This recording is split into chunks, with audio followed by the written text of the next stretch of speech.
Kio mkononi nimeshikilia title deed ya shamba 2 na leo naringa. Sijaweka 100,000 shillings. Kama mnazitaka ni zenu.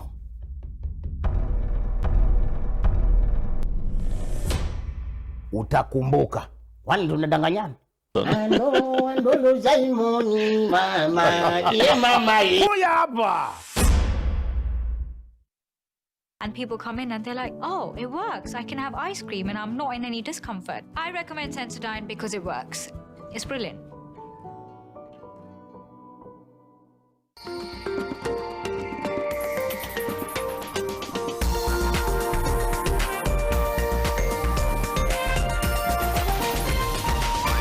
NTV, turning on your world. The following program has been rated GE. It is therefore suitable for general family viewing. Welcome to another exciting episode of Kazi Big Boy Trev. I am Big Boy Trev, and today we're going to have an amazing show because we are sampling the brand new Changan Hunter 4x4. You don't want to miss that. But first things first, let's take a look at the highlights of today's show. This week on Cars with Big Boy Trev, we review Changan Auto's flagship product, the Hunter Double Cab Pickup. We check out its design, comfort, performance, and off-road capabilities. Finally, we glance over the horizon with Land Rover's Discovery's plug-in hybrid and check out Mazda's latest model, the stunning CX-60 SUV. Catch this and much more on your Cars with Big Boy Trev this Sunday at 5 p.m. in association with Changan Auto by Inchcape, Kenya. Now this is the key to Changan Hunter 4x4 double cab pickup, the latest entrant in this particular segment, and its prices starting at Kenya shillings 7.184 million. Do you reckon it will upstage the big boys such as the Toyota Hilux, the Ford Ranger, the Isuzu D-Max, and the Nissan Navara? Well, let's find out by taking a look at the design of this particular vehicle. And the first thing that you do notice is this massive trapezoidal grille, and of course the honeycomb mesh. It is slanted for aero efficiency, and of course the big Changan logo gives this car some je ne sais quoi. Well, if you look at it closely, what pickup does it resemble? Send us your thoughts and see the social media handles below. But besides that, you've got a clamshell bonnet that actually runs along with these bold lines which are all across this particular body and the surface to give this car that athletic look and feel. You have these also trapezoidal headlamps, full LEDs with fog lamps, and of course you have fog lights that are very necessary, especially if you operate in the areas of Limuru and such like areas. You have color-coded bumpers, so you can see the color-coded bumper corresponds with the body, showing that this car can do some serious off-roading, which we're going to test much later during the review. But generally, fantastic looking vehicle. It looks good, and of course the erect windshield also ensures that the vehicle is fuel efficient, slicing the wind like butter, and of course giving this car good fuel economy figure. So moving over to the back of the Changan pickup, the first thing you notice is the word Changan emblazoned on this rear tailgate. You have some chrome on the handle, which actually opens very well and closes quite easily. And then the Hunter, which is the model derivative of this particular pickup, you have this lower bumper, which actually has some bits of stainless steel and chrome. And then you discuss some je ne sais quoi. But it's time for us to get inside and of course feel what the car can do. Is this designed well for your family? Does it correspond with your business? Let's get inside of a Changan Hunter pickup and see what it has in store for us. Welcome to Cars with Big Boy Trev news segment. We give you a lowdown of what's happening across the world. Our first news item comes from the world of Land Rover, where they're introducing the brand new plug-in hybrid for the Discovery Sport for 2024. Now, as you know, Cars with Big Boy Trev has been an exclusive partner of Land Rover for so many years. And of course, in 2024, we're going to bring you one of the key highlights, which is this brand new plug-in hybrid by Discovery Sport. So what does it entail? One, you have a brand new Ingenium engine, 1.5 liter turbo petrol that produces 147 kilowatts and paired with an electric battery that is equivalent of 80 kilowatt hours. So the total power output is exactly 227 kilowatts and 540 newton meters of torque. Now that will just give that car some pizzazz, some vavoom, some power.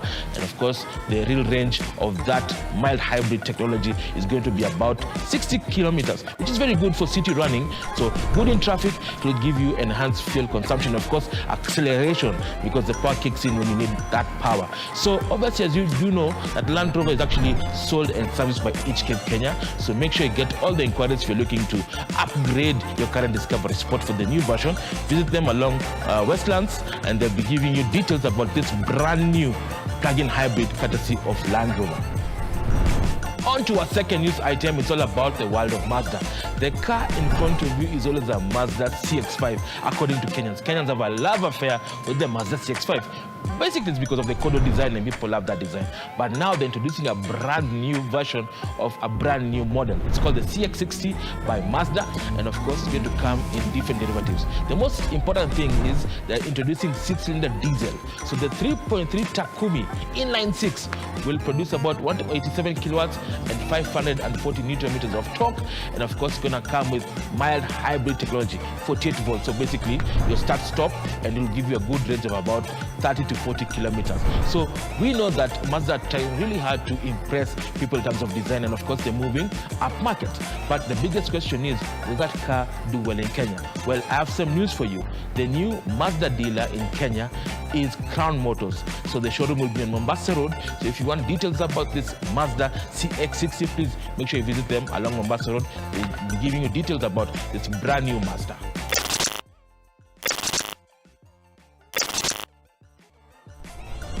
So welcome to Kazi Big Battery feedback segment, where we read all your comments and take in to ensure that the show becomes successful more than ever. So we jump into our first comment. Actually, we're going to Facebook, which, by the way, if you haven't subscribed, please go to CBBT_TV on all platforms: Facebook, Instagram, Twitter, and of course YouTube.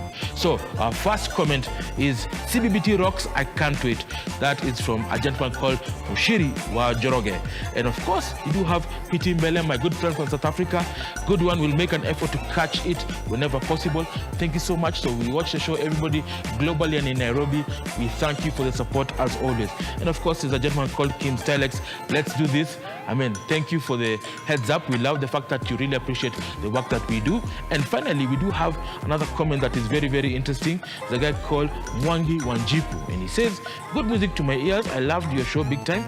Can't wait to see the brand new season. Consider us giving an insight on zero mileage cars and electric cars from China. Well, say no more, because Kazi Big Battery is going to give you a lowdown of all the electric cars that are coming into the country, and of course, review the new models that are coming in. We are at the Changan Auto showroom. There are plenty of vehicles, as you can see behind, and we're going to give you a lowdown of each and every single vehicle and many more other brands that are coming into the market. Well, that's it, guys. Thank you so much for your feedback. If you have any questions, comments, or queries in regards to the show, please send us your thoughts as seen on the social media handles below. CBBT_TV on all platforms: Twitter, Instagram, and Facebook. We're able to read the comments and assimilate them to make the show the best show in Africa. We give you extensive and exclusive reviews courtesy of Kazi Big Battery. So guys, you've seen from the walk around the design perspective of the Changan Hunter: robust, tough, and of course got butch looks. Does that design correspond from the interior? We step inside and have a look at this plush cabin. The first thing you do notice is the use of extensive hard plastic. There's a reason why they use that, because this particular vehicle is going to exceed in a space where there's plenty of dust, so it will be easy to clean. But the most important thing visually is the fact that they've introduced a trapezoidal design on everything. The vents are trapezoidal. If you look at the grille, they correspond. But the highlight of this particular dashboard is this 12.3 multi-touch multimedia interface. Now, what does it have? It's got something called Cell Connect, which I'm going to show you much later. You have a radio. Basically, you can tune into your FM station. You can actually pair your phone using Bluetooth and use it quite easily to be safe on the road. And of course, finally, you have car settings. Car settings are the vehicle dynamics. You're able to see what the car is doing at any given time. So you adjust the doors, the auto lock style, etc. But the highlight, again, is the Cell Connect, which basically allows you to mirror whatever is on your phone onto the screen, so you become productive while on the go. So I've already just done that. So I select connect, and voila, the vehicle now is using the Android system that is already been downloaded on the phone, and it is translated here. So basically, you're able to stream music via Spotify, mirror your phone, make phone calls, maps as well. I'll just click here for maps. It will tell you complete mirroring, whatever, etc. Yes, and so many other applications. So basically, when you're out there, traversing the beautiful country of Kenya, you still remain very, very versatile, able to answer calls, do Zoom calls while in this Chang'an pickup. The Hunter is a fantastic example of what practicality means in every sense of way, from digital to physical. Now, let's talk about the vents as well. The AC, you have big vents that waft air. So if you're in Limuru and you feel very cold, you can crank up the heat, and of course the air will come out hot. And of course, if you're in Mombasa and you need cooling, then the AC is ice cold. So it will give you that, a pleasurable cabin experience at any given altitude. Right below the AC, you have some toggles here, some buttons that make it look like a jet fighter. Maybe it's a Chengdu J-15 or J-20 super jet from China. I don't know, but it looks amazing. So you can actually toggle the buttons. You have hill descent control, you have stability control, then you can lock and unlock the doors, and of course the hazard sign. You also do have 6-speed automatic transmission that's here, and it's got sport and eco modes. So sport when you want power, eco when you're cruising in the city, and of course you have Tiptronic just in case you need extra power or you want to lock a gear for off-roading. That we're going to discuss much better. So we move to this particular, the handbrake console. There are 2 cup holders, big cups, and a flask can fit there. You have handbrake, the traditional one. Moving over to the instrument miracle, this is where the magic happens. And I like the fact that you have keyless entry as standard in this particular vehicle, and of course this particular instrument miracle. The trapezoidal design still carries on with this instrument cluster. On the left-hand side is the speedometer, interesting design. And the right-hand side you have the tachometer, which tells you the engine revs. And in between you have a monochrome display that actually gives you details of what's happening. So it will tell you who's not wearing safety belt, it will tell you cruise control functionality, it will tell you range, it will tell you what gear it is, and many other functionalities that you can control using this particular vehicle. Now, the steering wheel, I love the fact that it's cladded in leather, 3-spoke design. And I have the piano black finish with the Chang'an logo in the middle. Gives this car some je ne sais quoi. Thank you very much. So, big boy is 6'1". This car has plenty of space. As I mentioned earlier, the seats are electronically controlled, both seats. I love the fact that they've used black stitching, perforated leather. So this leather, I mean, it just gives this car some premiumness, some look and feel, as you can see here.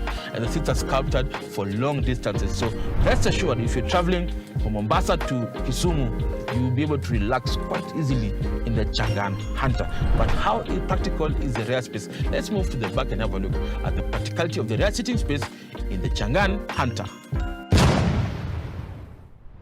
You're watching Cars with Big Boy Trev in association with Chang'an Auto by Inchcape, Kenya.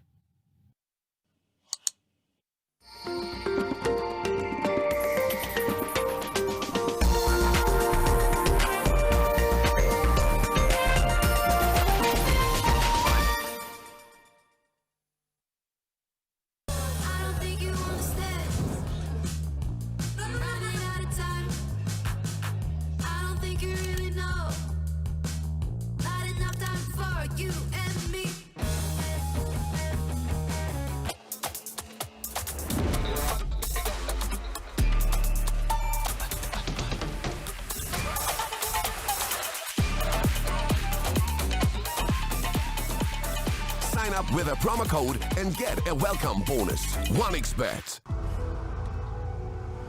Stay 5 degrees cooler. Body odor is caused by germs, and on active days, the sweating and odor are more. That's why you need the new improved Dettol Cool with up to 5 degrees instant cooling sensation and odor protection. Be Dettol sure. Panda tukupandishe on Go Entertainment this new year on Go TV. Bila kulipia extra. Furahia the best sports, international shows, na local shows unalike free. Download Go TV Stream. Go TV. Love it. You're watching Cars with Big Boy Trev in association with Chang'an Auto by Inchcape, Kenya. So moving over to the back, and the first thing I notice is space, because me, I'm very critical of space. So this seat has been set to 6'1", my original height. And I can tell you, the legroom is fantastic. The headroom is fantastic as well. So anybody who's bigger and larger than me, then this particular Chang'an Hunter is very, very spacious. Different than the competition. That's one thing you need to highlight. The seats are well sculpted. They've got leather as well perforated, and they feel like you're able to go long distances without getting tired. And of course, you're able to sit 3 people abreast because the transmission tunnel is very low. So 3 people will sit quite comfortably in this Chang'an Hunter. Not only that, you have 3 headrests, which are actually, number 1, prevent whiplash and make the journey more comfortable. But if you're sitting 2 people, then you just retract the armrest and you're able to relax quite easily. 2 cup holders for your drinks as you traverse the beautiful country of Kenya. Not only that, if you actually remove that, you have isofix anchors. Now, if you have a child, the child seat will fix in quite easily in this particular Changan or Shan, because remember, the back space is where the child is safe. So the child seat will fit quite easily and be able to make sure that your loved ones are safe while in this Changan. But in case all hell breaks loose, then you can rely on the 6 airbags, 2 at the front, 2 on this front side, and of course you have a curtain airbag that runs across to prevent head and thorax injury in case of a rollover. So Changan have thought about safety because remember, Changan means lasting safety. That's their running call.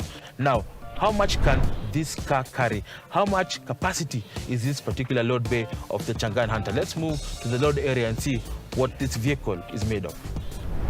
So moving over to the load area, I can tell you for a fact, from the first impression, the first thing you do see is this particular vehicle has a deeper and wider loading area. So if I open the tailgate, it reveals a deep space. So this particular vehicle has been licensed to carry about 1 ton, but you can actually carry 1.2 tons, meaning you have less trips for your business, or if you're carrying stuff for your family, you're able to carry much more in this particular Changan. They have a load lining that prevents water from rusting the critical elements of the load area. Plus, you're able to customize the rear part. You have this roll bar, you can have a tonneau cover or a roller shutter, depending on what you want. So it's time for us to head out and feel the power of this 2-liter turbo diesel, 150 horsepower, 350 Newton meters via a 6-speed automatic.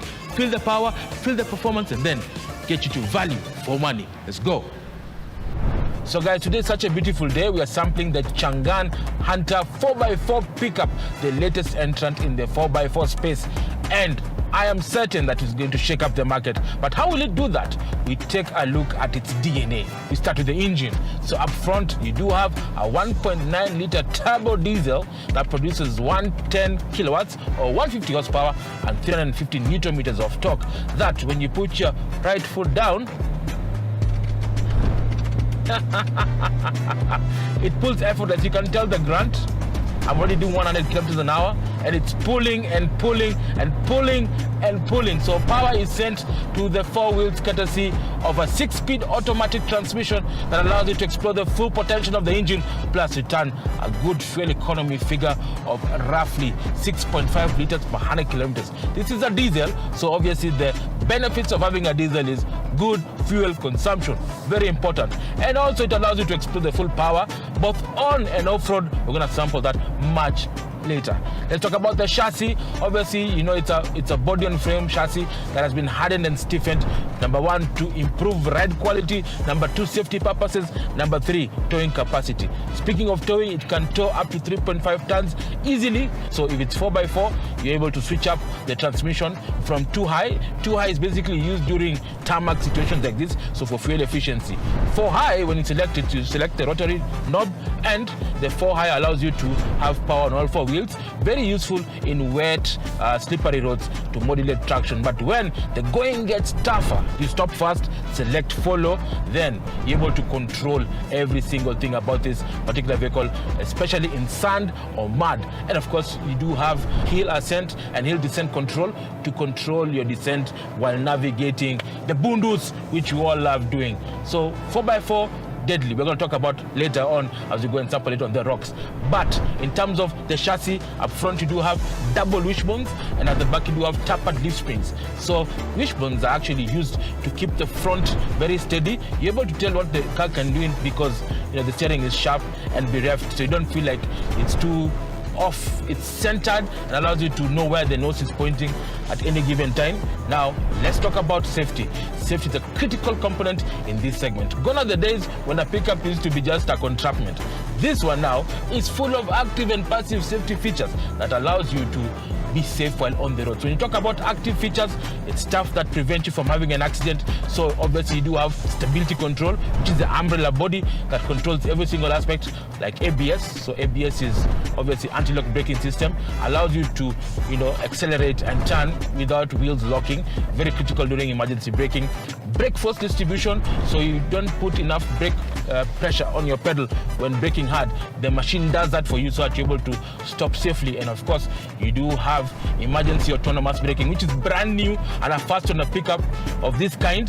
There's a sensor here, and you're not applying the brake, it slows down the vehicle to a complete stop. So it helps you be safe while on the road. But in case all hell breaks loose, even before that, oh sorry, I forgot, there's actually blind spot assist. So if you're getting into a lane and you haven't checked your mirrors, you blink and warn you that there's a car on the side.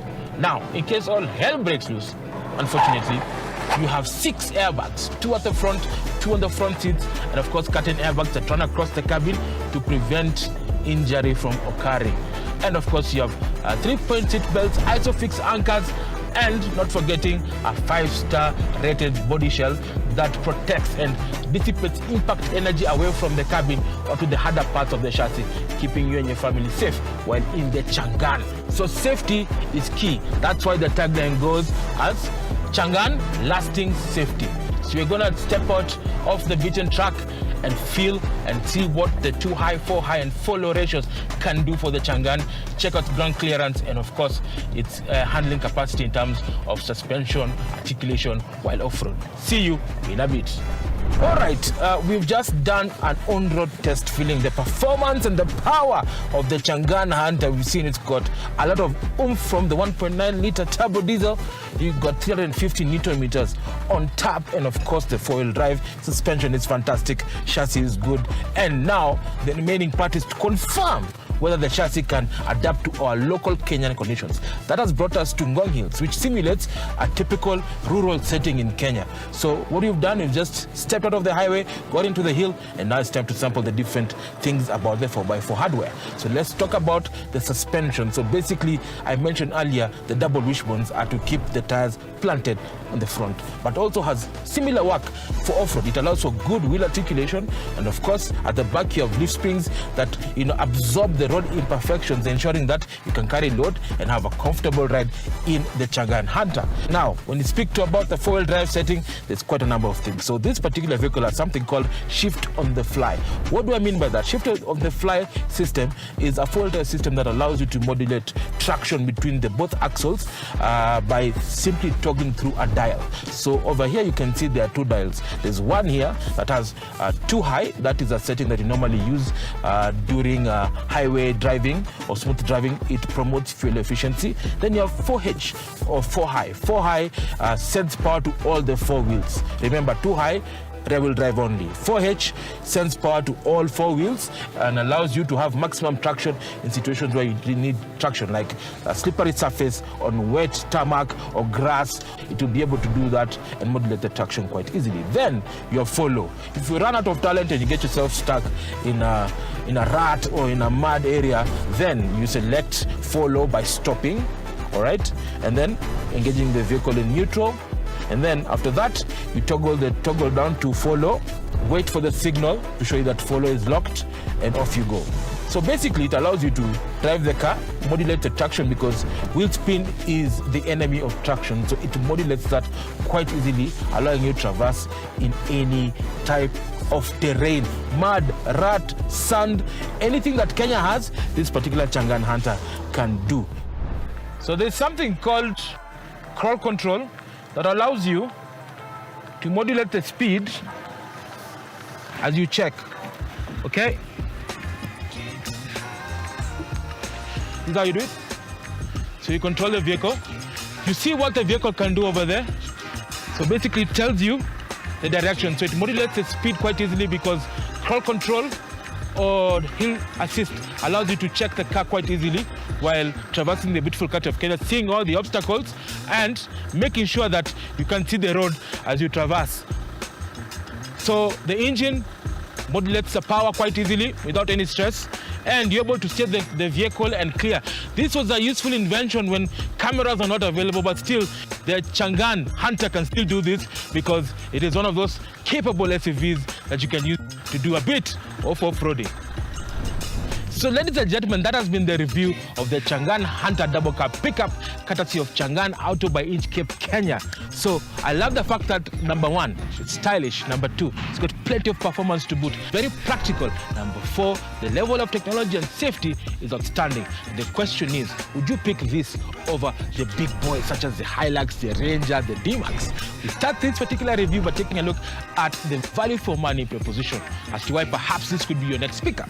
We start with the pricing. Now, this particular pickup is sold and serviced by Changan Auto by Inchcape, Kenya. And of course, the price is 7.184 million Kenya shillings. Plus, you can rely on Changan Auto by Inchcape, Kenya's extensive support across the country to maintain this particular Changan. And of course, to denote the fact that Changan is here to stay, it's a brand that is fantastic and offers value for money. So finally, we do know that this particular pickup exists in a space where there's so much competition. What are the key rivals? Starting from the big boys, the Toyota Hilux, the Ford Ranger, the Isuzu D-Max, and many more that in this particular category. And of course, the entry-level ones like the Mahindra, Scorpio pickup, and others. So would you pick this particular Changan Hunter over the rest? Send us your thoughts as seen on the social media handles, and we'll get back to you the feedback next week. And just as a side note, please remember to catch the show immediately after this airing. Go straight to YouTube, you'll find this particular episode and many more courtesy of Cars Big Boy. We've done thousands of reviews to ensure that you remain informed to make the best decision whether you're going to buy any car that you're looking for. So make sure you follow us on our social media handles, CBBT_TV. Follow Inchcape Kenya as well. They are also be able to give you all the details about this particular pickup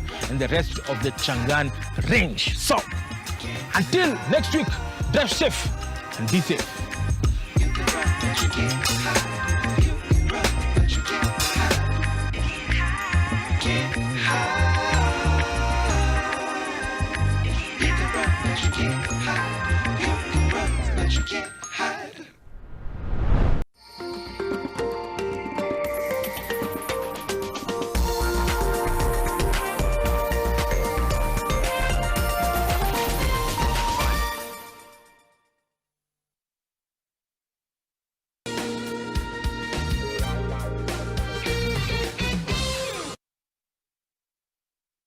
Step up to more fun and get more than you pay for. Upgrade now and get boosted to the next package for free. Dial *423# or call 0711 066 000 and upgrade to the next level for free.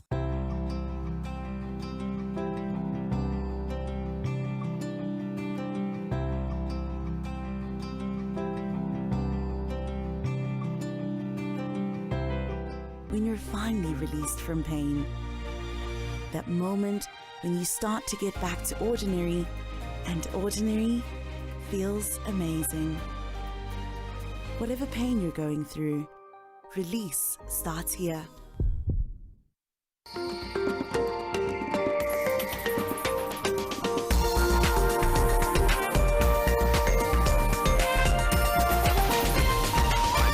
NTV, turning on your world. The following program has been rated GE. It is therefore suitable for general family viewing.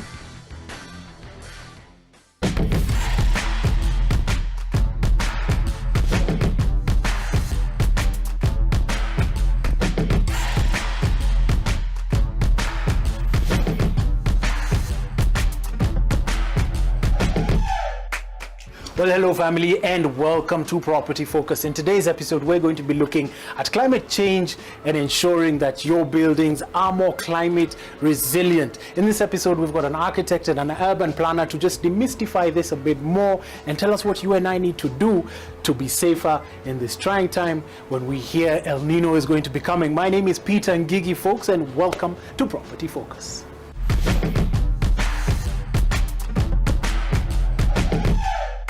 Joined with me, we've got an architect who's been in the industry for quite some time. Without further ado, let's briefly introduce yourself.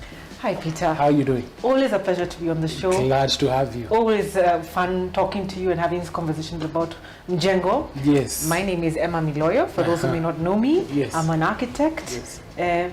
You know, my claim to fame is that I was the first female president yes. of the Architectural Association of Kenya. and always glad to be part of the show. Not my first time, and hopefully this will last forever. You know, brilliant. Me Absolutely. coming back again and again and again and again. Yes, yes. Now we're talking about climate resilience and sustainable designs. Yes. How does climate change affect the overall total value of a project? So two things, Yes. you know, coming off Africa Climate Week, everybody's talking about it. And for a long time in Africa, people have been looking at it from the food security point of view, the agricultural point of view. Yes. But buildings and urban environments contribute a lot to the whole conversation. For example, cement and Yes. concrete, you know, contribute to the total carbon emissions about 40%. So buildings are a big deal. And it's about time we took that seriously. Because what we're doing as architects has a big impact on the in the environment. So, in terms of that contribution, in terms of being, you know, getting a bit more serious about what we do, is certainly very important in this day and age. Speaking of which, strategies. What strategies are architects using to sort of mitigate climate change? Yes. The strategies we can employ, you know, is looking at around energy usage, because AC, lighting are a big, AC is a big deal, and heating, well, not so much in our context, maybe unless you're from Limuru, but lighting as well was another strategy. Then the materials that you use. Those are the three fundamentals of, and then water. Yes. So those are the four pillars of, you know, green strategies as you're building. So recycling your water, Yes. having, you know, your flushing mechanisms that use minimal water, having as much natural lighting as you can, and not depending on artificial lighting. Around energy conservation is not heating too much, natural ways of ventilating, using fans instead of AC, and the other one I've said is materials. So very important. What's the carbon load of your material, embodied carbon as we call it, in the material that you have. So if you're using you know, stone, to get that stone to your site and to your building, how much carbon was used in its production. So being very careful about the materials you choose, and those materials also influence energy as well, in terms of insulation, how much they're letting in and letting out. So materials also very important. So those are the four strategies that architects employ. Interesting. Speaking of materials, what materials should we use then? Yes. So many times even materials will have, nowadays they'll tell you how much. The more manufactured, just like food, when you're told the more processed, the less healthy it is for you. So the more manufacturing and heating and whatever that a material has gone through, the less good it is for the environment. Same principle. So, you know, stone is still a very good one. Surprisingly, the other day, I learned that brick isn't that good. It's a natural material, but the process it goes through in terms of heating and burning fuel makes it, the embodied carbon in it is a lot. So it's just checking those fundamentals, and there are wonderful rating tools out there. There's LEED. In our book, Building in Kenya, we've, you know, shared a few, first of all the strategies I've talked about are in there, but also certifications that you can get as an architect or as a developer for your building to ensure that it's green. And some of those certifications will tell you already in terms of rating of materials, so you don't have to cram everything. But as you're choosing a material, you can do a little bit of research around it and see what's the meaning of this, what's the impact of this on the environment, and to get this building and this material, what did it take? Yeah, there's Green Star from South Africa, so there are tools like that measure. But a lot of our buildings are already very green. I'm giving a very politically correct answer, but locally, even the UNEP headquarters, the new one, is a stellar example. Of course, they're the home of environment as far as matters environment go globally. So they had to, you know, do that by example. And there are many other great initiatives. Warehouses, you know, African Logistics have done some good warehousing that they've got EDGE certification for, and more, a lot of architects and developers are becoming aware of the importance and what it means for not only sustainability, but even, you know, appeal, because everybody is a bit more savvy now. So you find even corporates will want to be in a building that is certified. So it's an extra selling point for developers. Interesting, for example, a tool like EDGE, it gives you what you're saving in maintenance already. When you know, feed in the certain things and you certify your building, tells you this is how much you've saved in the maintenance of your entire building. So it's cost saving in the long run. but also gives you an edge in terms of your building. It's a marketing. It's good for marketing. It's good for people are more savvy and aware now. True. Of all these issues. Yeah, you can't avoid it anymore. Yeah. Absolutely amazing. As always, it's a pleasure to have you. Yes. Brilliant. Thank you so much. Thank you very Peter. much. Super. Yeah. Now that was Emma. We're going to take a short commercial break and then get to hear from an urban planner in just a moment. Stay tuned.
It's Friday and things are looking a bit boring. Fanta. Submit to the fizziest of fizz. Surrender to a bubbly bliss. Fall for the tangiest of tangs. Succumb to the flavor frenzy. Fanta. Indulge with a sip and snack.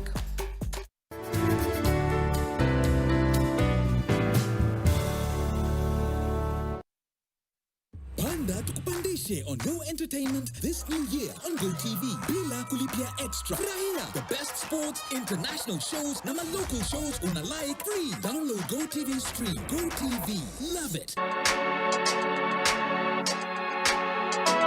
How are you? Hi. Good. Yes. Welcome back. Welcome back to Property Focus. Thank you very much. And welcome viewers from the commercial break. We're joined here with an urban planner and a good friend of the show. Briefly introduce yourself. Sure. Yes. My name is Robin Emerson, and I am the co-author of Building in Kenya. And I'm also an urban planner, and I also work in housing advocacy. Okay. Yes. Super. We're talking about climate change at the moment. Yes. Are there any recommended strategies that can enhance climate resilience? Most definitely. Coming from an urban planning perspective, I like to think that urban planners are actually quite central to the mitigations and the adaptations of climate change, because the urban planners are the ones who get, aside from God, who get to say where things will happen, where things will be placed. You shall be there, and we didn't do it just in 7 days. We do it all the time. Super. So we get to say where are the best places for uses of land. And so where should our sports facilities be? Where should our health facilities be? Our living facilities? But we are also taking in regard to the quality and the conditions of the land that we're talking about using. And so urban planners have a key role in helping us mitigate and as well as adapt to climate change. Okay, speaking of mitigation, how do you mitigate these effects? Yes. Well, I mean, I think we are, if we take Nairobi for an example, we're still a very growing urbanized city. And so we do have a chance to actually build and develop appropriately for the future that we are expecting here in Nairobi. So that mitigation looks like zoning restrictions and zoning guidelines that actually do take in, like I said, those land use principles that will help us mitigate the challenges. In addition to that, building codes that will start to say what the buildings should look like and how they should be used, and the technology that's used that's appropriate for this environment, that's appropriate for what's around us in terms of materials, sourcing materials for sustainable use. But it also talks about our planning processes.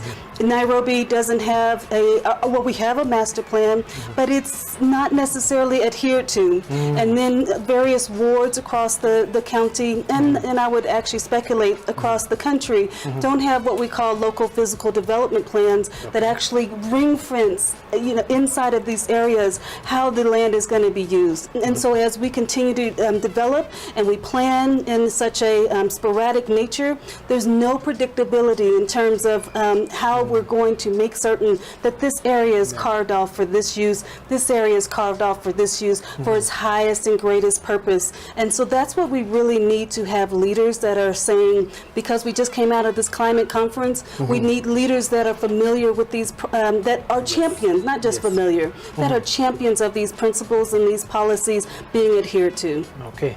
Now, engaging an urban planner might be seen as something that could be costly. How does it build in? Yeah. Is it costly? Because maybe some developers are shying away from that. Right. Tell me about that. Yeah, I think I've heard this sentiment before, Peter. But one of the things we do say in the book, and I think this is really like the underlining principle of Emma and I's thinking about this book, is we do think that the investment on the front end is way more valuable in regards to the long-term project ahead than all of the what do you call it, fixing things, putting band-aids on things as you go along and you find these challenges. And so that front end of urban planning, why it's critical is because you involve the stakeholders around, you might involve the community around as a developer or as the government. Many people also think that the urban planning process may hinder losing an opportunity. Maybe I'm going to lose an investment opportunity if I don't strike now, if I don't strike what we call the iron being hot. But they just don't know you might get burnt anyhow some other down the way. And so it's critical that government says, no, these are our policies. We have actually already marked where you need to develop. Please do not go outside of that because you see somebody else doing it. We need you to stay inside of this for a reason, because we have a vision that matches the values that we have for Nairobi, and we can't afford you to go outside of that. True. Now, we already have buildings that are already up. How can we mitigate against the effects of climate change? Well, I think that one of the things and because there's a lot of awareness being raised to this inside of the built environment, as well as consumers. Consumers are also very aware of what they need to do. So how are we rain harvesting? How are we, so these are consumers, if you will, they have a stake inside of this. Can they be rain harvesting? And so they're collecting water. Can we be conserving electricity? But also inside of developers, we're thinking about position and orientation of their property. We're also seeing many places, developments that are coming up. I don't know why in Kilimani it's very popular to see 3 towers coming up on a less than an acre. But the impact on that is that the people living there are without sunlight. So that has actually mental challenges that come up with communities, if you will, because they don't get adequate and appropriate amount of sunlight. We're seeing that they're not getting the use of utilities. So we're saying these are the ways that we're talking about how do we measure profit? How do we measure benefit? And so we've got to, weigh the cost that my own personal profit as a developer to also the contribution, the profit of the people in the community affected and the quality of their lives. And so that mitigation is in various ways that they need to be thinking about. Interesting. Now, what about the community? How do we send that information to the, so to say, vulnerable areas? Well, interestingly enough, Peter, in the vulnerable areas, they're more coherent and connected when they think about what's happening in their community. I think it's when we move into more middle and upper class communities that we start to see more separation and the cohesiveness start to dissipate. And so in these local communities or rural communities, we could tear a page of inspiration from them because they are noticing what's happening around them. They're very close to the ground in various ways, and they can see the changes of the environment and so forth. And so what we need to do is actually just continue to work with them and how can they actually give back to the government and feed back into the government. This is what we want. This is the quality of life that we've had here for so long. It has worked for so long. Please don't interrupt development, if you will, to these new, what I like to say, bad behaviors. behaviors. So please don't bring the bad behaviors that we're seeing in some of the higher and denser communities and then come and ruin our communities that have really worked. So we have some learning that we can take from both communities, but we really need to model what they're doing and how they are staying in tune to what keeps sustainability, what mitigates climate change, and unfortunately we're all integrated together, because what happens upstream comes to us downstream, what happens across the county comes across us to the other county. So I think we really need to break the silos, and we really need to be sharing and learning experiences from each other. In terms of government support, are there policies that are actually in place? Well, we are starting to see that more are coming on board, but the problem, I think, is the mitigation. Okay. So even if we see the Nairobi River regeneration, we know that they're doing a lot of work for us to think about how the river all along through the county, how at each point that it is revitalizing and coming to a place where it is not disturbing environmentally the environment of people around them. Yes. But we do see people releasing effluent in those rivers, and that's developers that are doing that. But in addition to that, we are seeing many other waste that are coming in there, and so we need to think about what is it that is hindering people from appropriately discharging the various wastes that are there. And so it's several things. It's behavior change, and it's also making certain that we have facilities and infrastructure that's appropriate and ready to use, because if somebody feels like it's an inconvenience or it's a hindrance to actually follow these policies, they just won't do it. I've raised several children, and and I know that if I don't make it convenient, if I don't make it, but I also have to be consistent, and I have to be strict on what I'm saying is going to happen.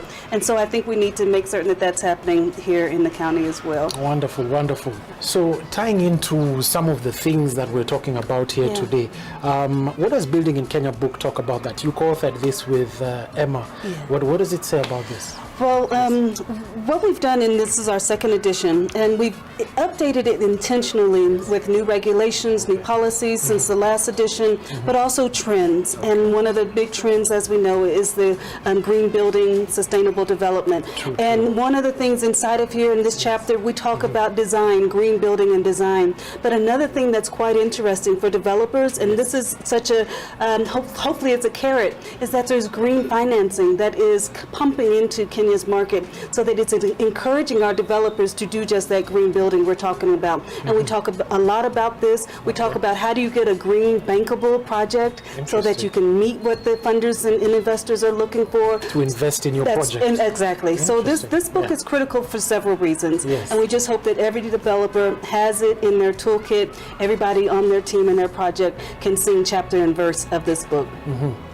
Let me see this page here.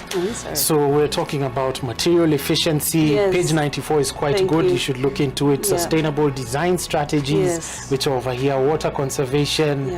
Oh, nice. Improved health and well-being. All highlighted in this book. Wonderful. Thank you very much. Thank you for coming onto the show. Thank you very much for the opportunity. Wonderful, wonderful, wonderful.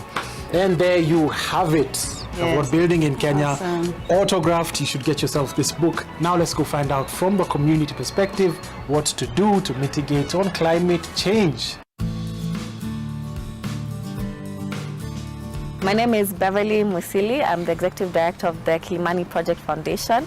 I'm also an advocate of the High Court of Kenya. In Kilimani Project Foundation, we are a neighborhood association.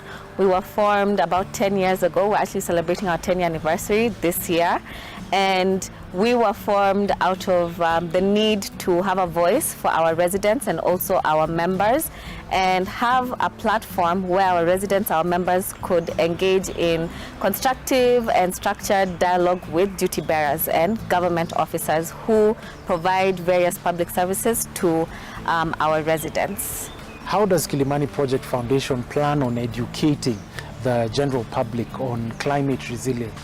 First, we have an environment pillar where we advocate for turning Kilimani from grey to green. So trying to reverse the negative effects of the uncontrolled developments, the uncontrolled construction that we've seen in Kilimani. So having more green spaces, we do that through tree planting. To date, we've planted about 34,000 trees along Gong Road, and we're still aiming to do more. So we normally target 1,000 trees a year, and we're looking forward to this being a continuous movement, a continuous activity that we do, of course with the right support. And we educate different members of our community on environmental awareness. First, schools. We realize schools are very rich ground where we can try to bring about that influential change. So we work with different schools such as Kyoto School, where we work with the Mazingira Club, the Environment Club, and we work with these amazing children, try to educate them about environmental awareness. They also participate in coming up with their own interpretations of what they understand to be environmental conservation. Then we also have a very interesting waste management project that we do monthly, and we basically, number one, we promote zero waste economy. So we are trying to promote a circular economy within Kilimani, and we do this, number one, raising awareness of how do we segregate waste at source, what items can we recycle, where can we drop off our recyclable items. And from that we've seen this really pick up. People are more aware of what they can recycle. They're able to bring this down even to household level. So they teach people within their household and teach members within their household and also their residents how to recycle and how to segregate waste. So we've seen a lot of momentum in this, and it's something we do monthly at different locations, but mostly the Kilimani Primary School. And we work with different partners who are also in the recycling industry. And we encourage people to drop off their waste, such as plastics, glass bottles, textiles, sunglasses, and electronic waste. And this is something we're hoping we can scale up. Of course, that's always the dream, to scale up, to have it not just be at one point, but have it be practiced within our residents, within our estates, within our courts, and also within different buildings. We've also seen something similar like in Yaya Center, so we'd want to have those different points within Kilimani. Very interesting. What's your parting shot as KPF? Would you like to demystify it a bit further? Some people don't understand what the objective of the foundation is. Right, so the objective of the foundation is just to create better quality of life for our residents and also have this spread throughout Nairobi, so that we're more conscious about the effect of our activities on our community members. And one of the things we do a lot of advocacy around promoting controlled development and also ensuring that there is regulated urban development, because we have realized that there are a lot of negative impacts of this uncontrolled urban development on our environment. So we should not be seen to be against development or we're against properties coming up in Kilimani. There's a much bigger discussion that needs to be had, especially if you look at now the negative effects of climate change. With uncontrolled urban development comes loss of greenery, loss of green spaces, and also no efforts to replenish the greenery that has been lost. So as KPF, what we are advocating for basically is just a more orderly, more regulated, more conscious way of living and also of our development. So as a parting shot, I would say people should get to be more familiar with our work, also join our movement, see how you can support us, because all we're trying to do is create a better quality of life. Yeah. How can they reach out? Instagram, Yes. Facebook? Yeah, you can reach out on all those different platforms. We're on almost every social media platform. We're on Facebook, we're on Instagram, we're on Twitter, we're on TikTok. Yes, so you can reach out through any of those different channels. And then, of course, the best way of engagement is attend one of our activities, attend one of our events. We have several of those that happen. Besides just the environmental ones, we have quite a number of activities that address the needs of our community. There are business activities that we have business forums, we have mental health activities, we have youth engagement activities. So attend one of our events, get to learn more about us, get to hear right from the source, and that way you can see how you can better engage with us. Well, lovely. Thank you for coming onto the show. Oh, thank you. Brilliant. Yeah. And there you have it. Now, that's on climate change and climate resilience. Next week, same place, same time. Goodbye.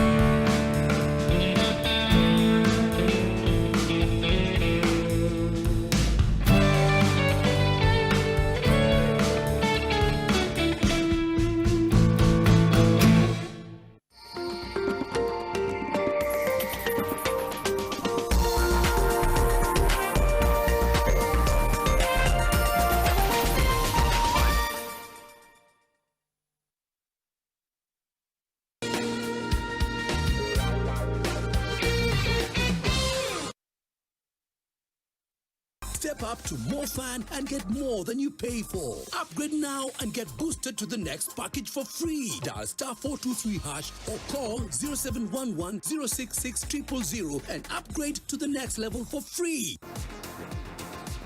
The pressure and expectation on Bayern Munich to win never eases. Even after winning 11 straight Bundesliga titles, the expectation and the pressure never lessen. They only go even higher.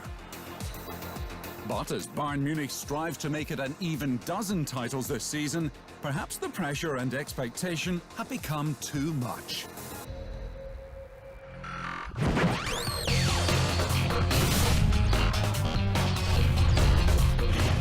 Join the Optivan family today and experience the epitome of coastal living at Ocean View Ridge, Vipingo by Optivan. Call us on 0790 300 300. Optivan, Optivan.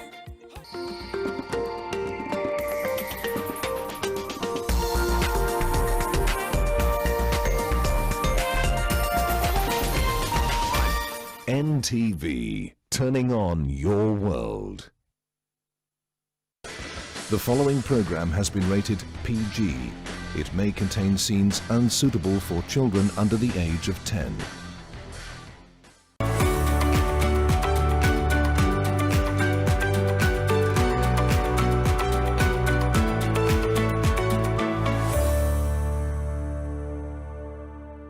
Well, hello there and welcome to Health Diary. My name is Winnie Lubembe and we're coming to you from the beautiful Dusit Princess Hotel and Residences right here in Nairobi. So today on the show, we'll be focusing on sinusitis. And I'm pretty sure you've had a lot of people saying, my sinuses are flaring up or I have sinuses here and there. But do we really know what exactly they mean? And did you know that there are some birth defects that could lead to sinusitis? Well, we'll be talking about that and much more after the fact of the matter. A sinus infection, also known as sinusitis or rhinosinusitis, occurs when the nasal cavities become infected, swollen, and inflamed as a result of an inflammatory reaction or an infection from a virus, bacteria, or fungus. It can cause facial pressure and pain, stuffy or runny nose, and sometimes a fever, among other symptoms. All right, let's get to understand more about sinus infection, or if you like, sinusitis. And to help us with that conversation, we have Dr. Cyrus Gakuo Karuga, who is an ENT, a neck, as well as a head surgeon. Again, here to share insights. So karibu sana daktari. And we also have Amina Warsan Abdirizak Amina. Hey, long names. Good to have you as well. Thank you so much for agreeing to come and speak with us about your experience. But Dr. can we just get to understand, first of all, sinusitis? Because I'm pretty sure you've had a lot of people saying, sinus, oh, my sinuses are acting out and all those things. So let's get to understand it as an organ structure and then understand what it does.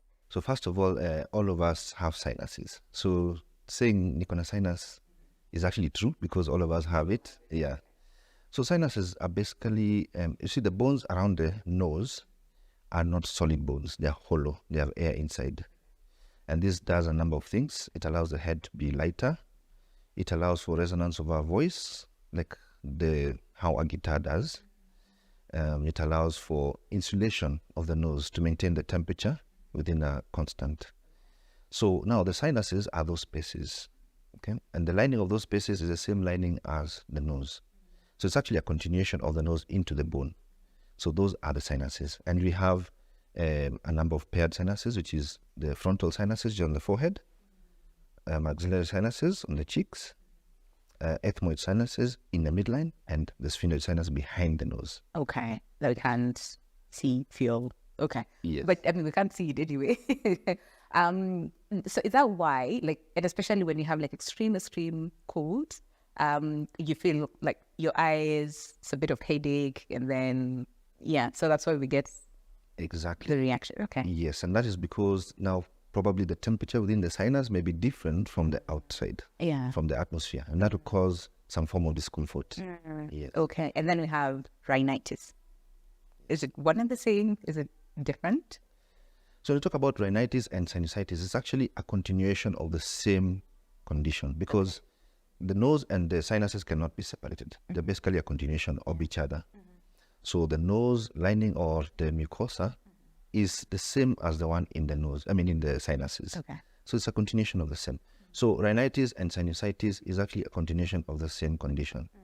So really, you cannot say that you have rhinitis without sinusitis, or sinusitis without rhinitis. But most commonly we talk about sinusitis, not so often on rhinitis, which I think you'll help us understand as we continue with the conversation. But speaking to Amina, so Amina, you developed sinusitis, right? But from a post-op complication. Yeah. So do you want to take us through what happened? What led to your surgery first, and then we'll talk about then the complication after. I had a surgery done to repair the CSF leak, which was successful. And then it complicated to a sinusitis, which led to a nasal polyps. Okay. Which led to the sinusitis, and it came about with the nasal congestion, headache. Okay, those are the symptoms I was having before I even knew I had a sinusitis. Okay. I had the headache, nasal congestion, neck stiffness, and I had to go back to the doctor. And it confirmed I had a sinusitis. All right. And I had to go back for another surgery to fix the sinusitis. Okay. How long after your surgery did you again develop the complication? That was 2 months after. 2 months after your first surgery. Yeah. Okay. So doc, again, big words. CSF. Yeah. Leak. Yeah. And then polyops. Yeah, polyps. Yeah. Yes. So CSF stands for cerebrospinal fluid, which is a fluid that bathes the brain and the spinal cord. And one thing that people may not know is that the nose is a neighbor to the brain. So the roof of the nose is actually the floor of where the brain sits. Okay. Yes. So they're separated by only a bone in between. So sometimes you may have a defect on the bone, which may allow fluid from the brain to leak into the nose. Okay. Yeah. So when that happens is when it's known as CSF leak, or cerebrospinal fluid leak. Okay. And aside from that is sinusitis developing from as a form of complication, what are some of the other instances that might lead to sinusitis?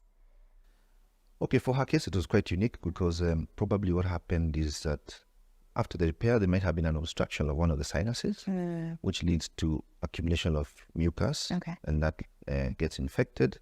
Then you get now the sinusitis, which leads to formation of polyps. But generally, other causes of sinusitis are mostly related to allergy. And what happens is that the allergy causes obstruction of the sinus openings. Mucus gets trapped inside the sinuses, and then the mucus grows bacteria. So the bacteria then causes inflammation as the body is trying to heal.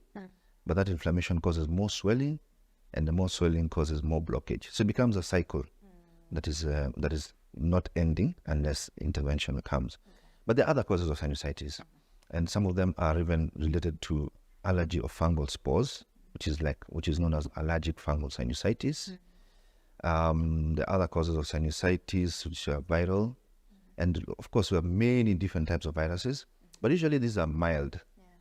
And sinusitis in itself can be divided into acute, which is short-term, subacute, and chronic sinusitis. All right.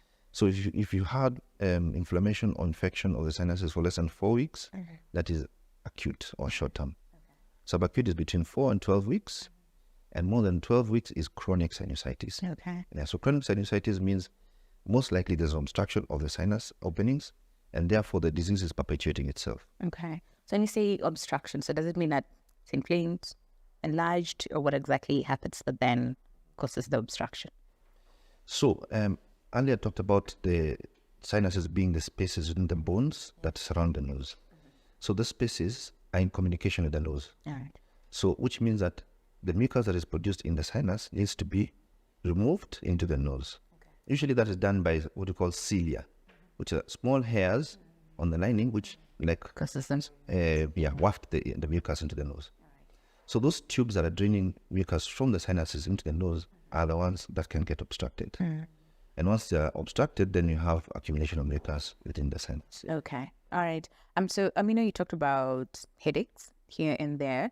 What are some of the other symptoms that you experience? Because it's just 2 months after your surgery, so it must be really uncomfortable, huh? Majorly that was it. Headache and nasal congestion. I couldn't really breathe because my surgery was through my left nostril, and I was having the congestion through my left nostril. I couldn't really breathe. I was really trying to blow my nose really hard. I couldn't breathe through it, and my neck was really, really stiff. I couldn't move my neck. I remember I used to call the doctor all the time, like, I can't move my neck, I can't breathe. Sometimes I used to have pressure, like pressure headaches. I don't know if I can understand it. To my eyes, I can't move it. Sometimes photophobia. I don't know if it's normal. I can't stand light. Okay. Yeah, most of the times that was it. But the headaches were really, really severe. And I'm sneezing most of the times. Yeah, basically that was it. So for the headache, was it like on and off, or was it? Most of the times it was on and off. But when it comes severely with the neck stiffness. It used to accompany each other. Yeah. All right, Doctor, do you want to take us through what that is about, and especially for the stiffness of the neck and pressure headaches as well? Yeah. So the sinus is being neighbors to the head. Also, they share some of the nerves that affect or rather supply the coverings of the brain. So sometimes when you have inflammation within the sinus, you'll get headaches as well. Okay. Different headaches may indicate different sinuses being involved. The frontal or the front part of the head mostly is the frontal sinus. The back of the head mostly is sphenoid sinus.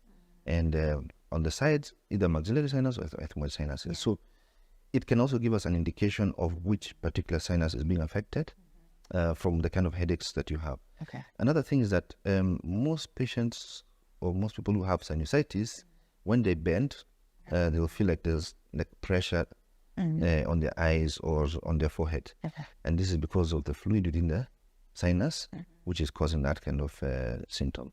Oh, interesting. Okay.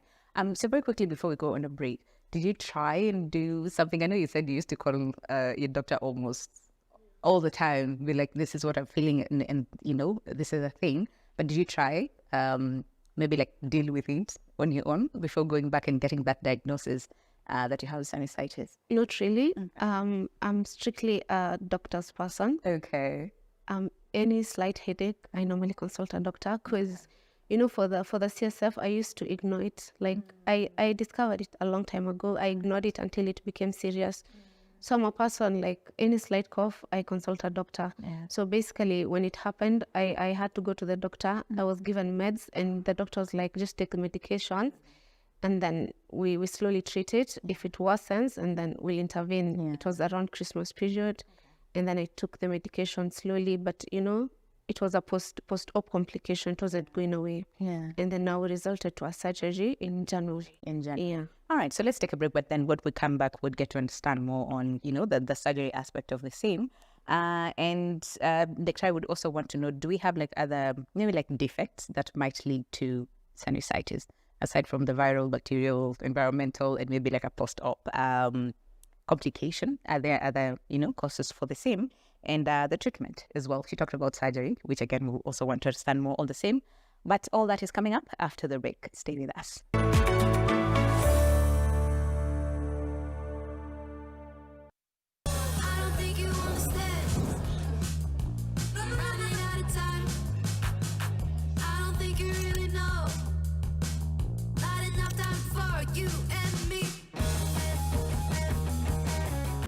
Panda tukupandishe on Go Entertainment this new year on GoTV bila kulipia extra. Kama uko on GoTV Lite, lipia GoTV Value. Utapata kufurahia GoTV Plus. Tayari on GoTV Value, then lipia GoTV Plus uenjoy GoTV Max. Kama wewe ni wa GoTV Plus, lipia GoTV Max ujinice na shows noma kabisa on GoTV Super. Furahia the best sports, international shows na local shows una like free. Download GoTV Stream. GoTV. Love it.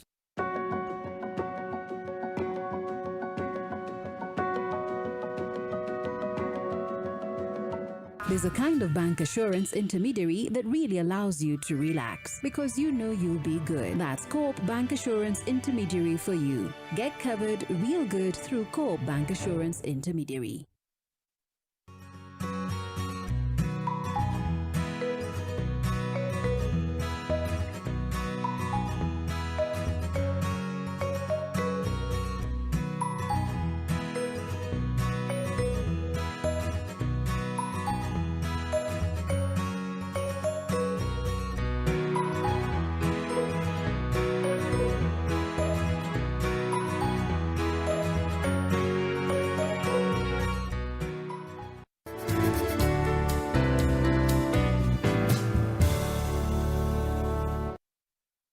Panda tukupandishe on Go Entertainment this new year on GoTV bila kulipia extra. Furahia the best sports, international shows na local shows una like free. Download GoTV Stream. GoTV. Love it.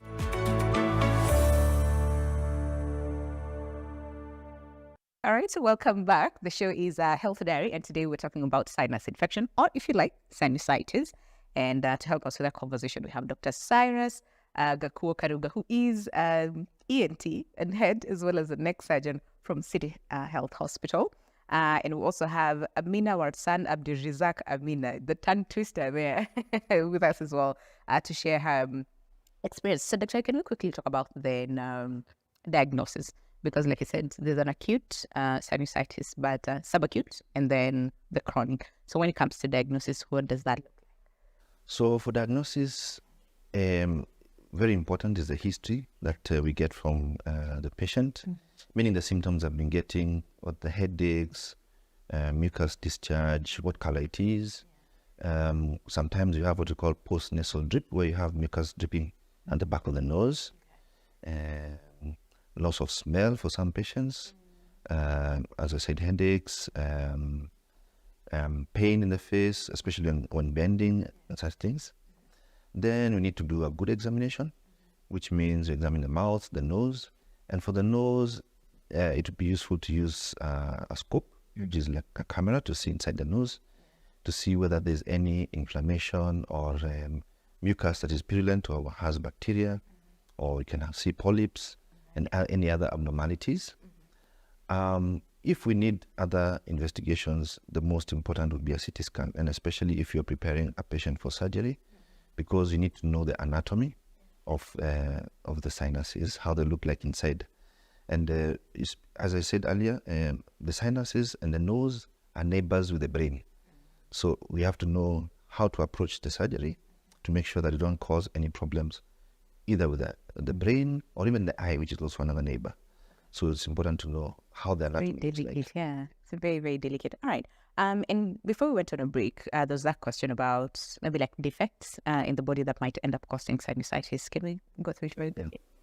Yeah, we do have some defects which can cause sinusitis. And the main problem is that the either bony or soft tissue defects are causing blockage of the channels that drain the mucus from the sinuses. Okay.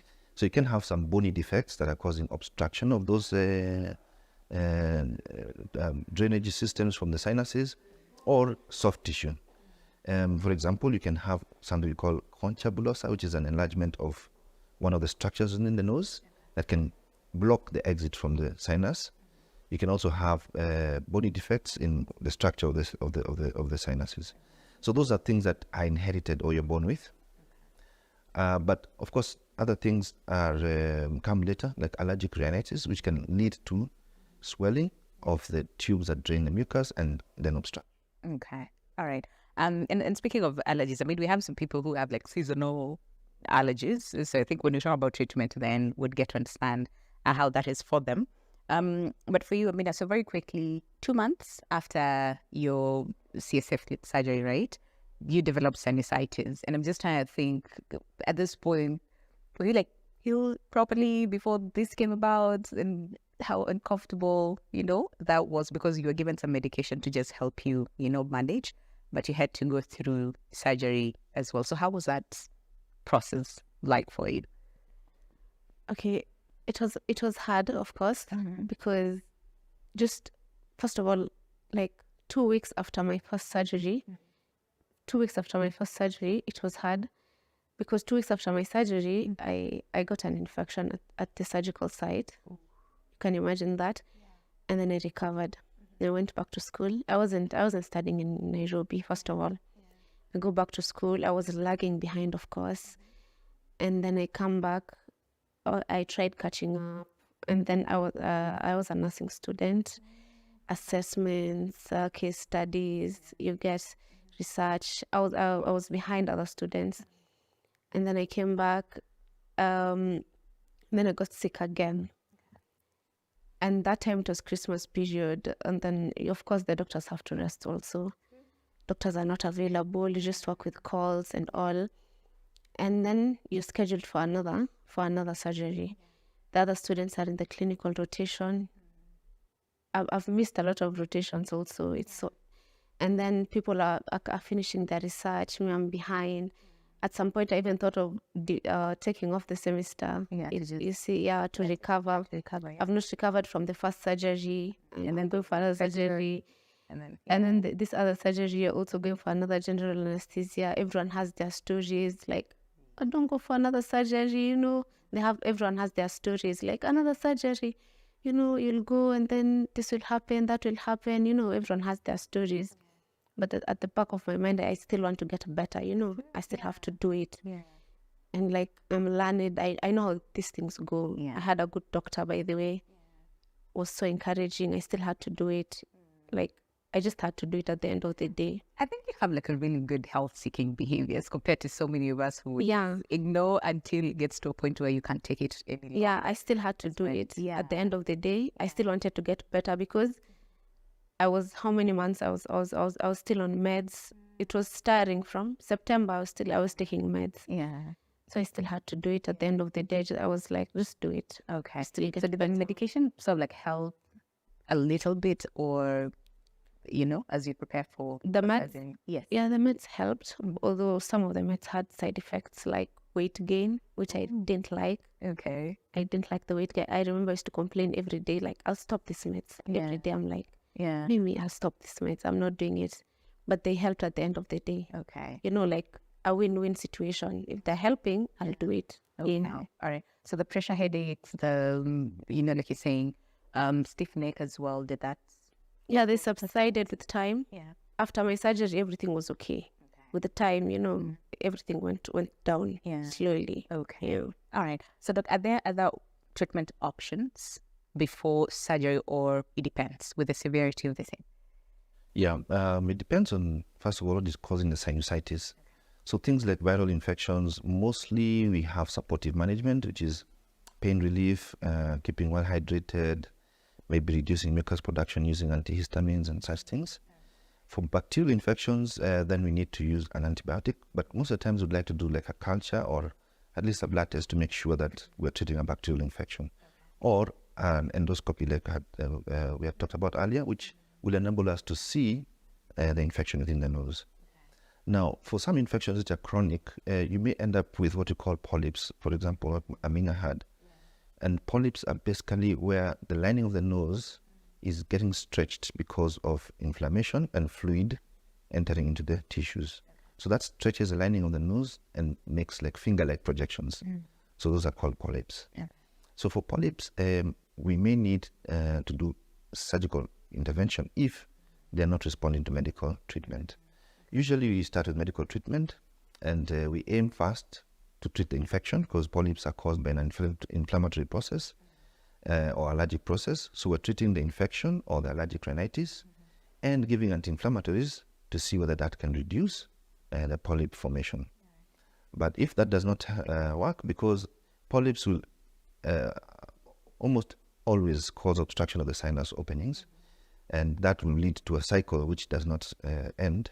Then we may need to do surgical intervention to remove the polyps to allow the sinuses to drain the mucus, and that will break the cycle of infection and inflammation. Yeah. And for those people who have like allergies, and especially the chronic ones, right? So then what happens to them? Because a lot of people would say, yeah, we have allergies, and we make it seem so cool to say, we have allergies here and there. But then this person tends to suffer, for a long time just because they have allergies. So I wonder what happens then in such instances. So for allergy, you see, you have a large spectrum of allergy in terms of the severity of the disease and how often you get the disease. So most people have mild allergies where you have just mild symptoms which will affect your daily life. So day to day, you don't have any major issues unless you're exposed to whatever you're allergic to, then you have some symptoms. But other people have more severe symptoms where they have formation of now the polyps, recurrent infection, sinusitis, and those kind of things. Yeah. And other complications related to allergy, including nasal obstruction, which leads to snoring and difficulty sleeping and such things. So that is more severe allergy. But also allergy can be persistent, in which case the allergy is affecting you almost all the time, at least more than 4 days in a week, or intermittent, which is occasional, like maybe 1 or less than 4 days in a week. So in that case, again, you don't feel the symptoms as much if it's a shorter duration. But people who have now severe and persistent allergy usually have the biggest problem. Yeah. And those are the people who mostly need the intervention. Interventions, yeah. Okay. So very quickly on the surgery as well. So what is that process like, and the prognosis? So initially we have to evaluate the patient, see what kind of surgery would help. For the principles of surgery for the nose, we do the minimum that we need to do for the maximum effect. So meaning most of the times our aim is to drain the sinuses and also to create an airway for the patient to breathe. So evaluate the patient clinically and also do a scan to be able to see the anatomy so they can be able to know the boundaries that we need to keep off and what kind of disease we have in the nose and what we need to do. So most of the surgery nowadays is done in endoscopically, meaning there are no scars on the face. So we use a camera that goes into the nose and instruments that can fit in the nose, and you can be able to do minimally invasive surgery that way, and the outcome is usually very good. It's very easy for us to ignore some of us have really bad health-seeking behavior. So as we bring this to a close, as far as just understanding how important it is to just go to a hospital, even a case where you're saying, may I have an allergy? What is it that you would say to the people watching us today? I would say that it's important for us, first of all, to know how our body is. And if you notice a change in your body, something that's unusual, it's always important to go have a doctor take a look at it. Because many things can be sorted out, can be treated quite easily, but some things, if ignored, can lead to worse complications. So let's not wait until things are so bad and then look for or go look for health care, because then it might be a little too late. Yes. So the earlier, the better. As they say in Kenya, mapema ndio best. Mapema ndio best. I like that. All right. Thank you so much, Dr. Cyrus Karuga, who's an ENT and head as well as a neck surgeon from City Health Hospital. And of course, not forgetting, let me get the name straight, because there's Amina Warsak, Abdurizak, Amina. Well, thank you so much for also sharing your journey as well today as far as sinusitis is concerned. Well, time now for you to take a look at this health tip. Today on Health Tip, we talk about myths surrounding cleft lip and palate surgery. So there are some communities where they believe that this is a curse or a bad omen, and they ostracize the mothers of the children, the families, and the children as well. There are also some communities which believe that early surgery can lead to death or, disfigurement. I think this is very far from the truth. What we encourage people is to take these children to the nearest healthcare centers as early as possible so that they can be able to get help. Well, that marks the end of our conversation today as far as sinusitis is concerned. And like the doctor said, do not ignore anything. Let's develop good health-seeking behavior when it comes to our health. Understand your body so that in case there is a problem, you're able to pick it up as soon as possible and get to the hospital. But if you have any other question, our social media handles are down at the bottom of your screen. Let's have the conversation continue online. But for now, a special thanks to Dusit Princess Hotel and Residences for hosting us today. My name is Winnie Lubembe. Until next time, adios.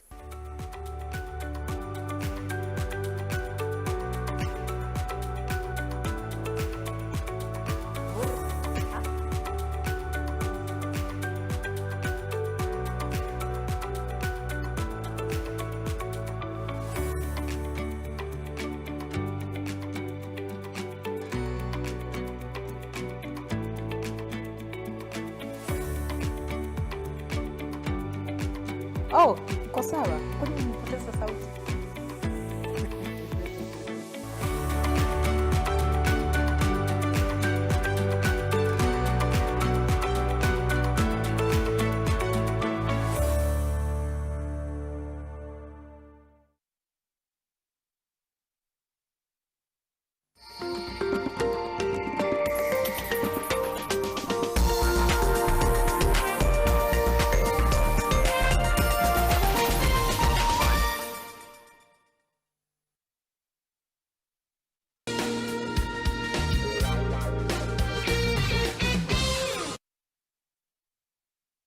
Step up to more fun and get more than you pay for. Upgrade now and get boosted to the next package for free. Dial *423# or call 0711 066 000 and upgrade to the next level for free.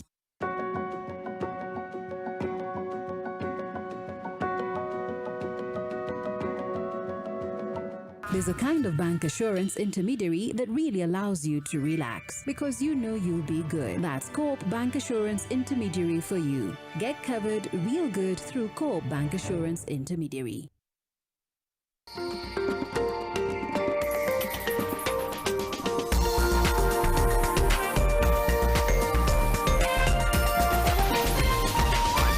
NTV, turning on your world. The following program has been rated GE. It is therefore suitable for general family viewing.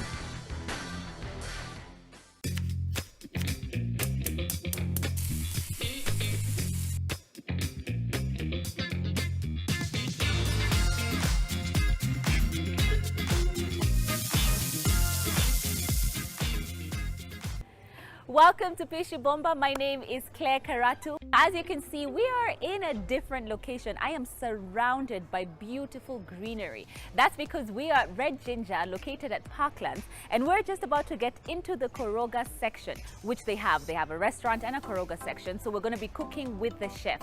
Stay tuned to find out what we'll be making. But if you want to prepare something that we've made on the show before, all you have to do is scan the QR code at the bottom or simply go to ntvkenya.co.ke. And of course, for next season, if you'd like to be on the show, all you have to do is inbox us on all our social media pages and tell us what you want to learn how to make, and we shall call you into the kitchen. But for today, let's get cooking. All right, now we are in the Koroga section, and I just want to introduce a very beautiful lady who's going to be helping us with the Koroga today. Frida, please say hi to everybody. Hi. Today we are making tower fish. Okay. Yeah. All right, now Frida, I do know you have tower fish, and I know there's some lamb chops as well. Yeah. So you do need to stay tuned to find out some of the amazing things we're making here in the kitchen. But Frida, before we start on preparing, what is Koroga? Koroga is just having fun. Yeah. So basically, it's having fun, but preparing your own food. Yeah, starting from the scratch. Right. Yeah. Okay. So you just prepare. You're given the ingredients, and you just prepare. Now I will take you through a run through of the ingredients.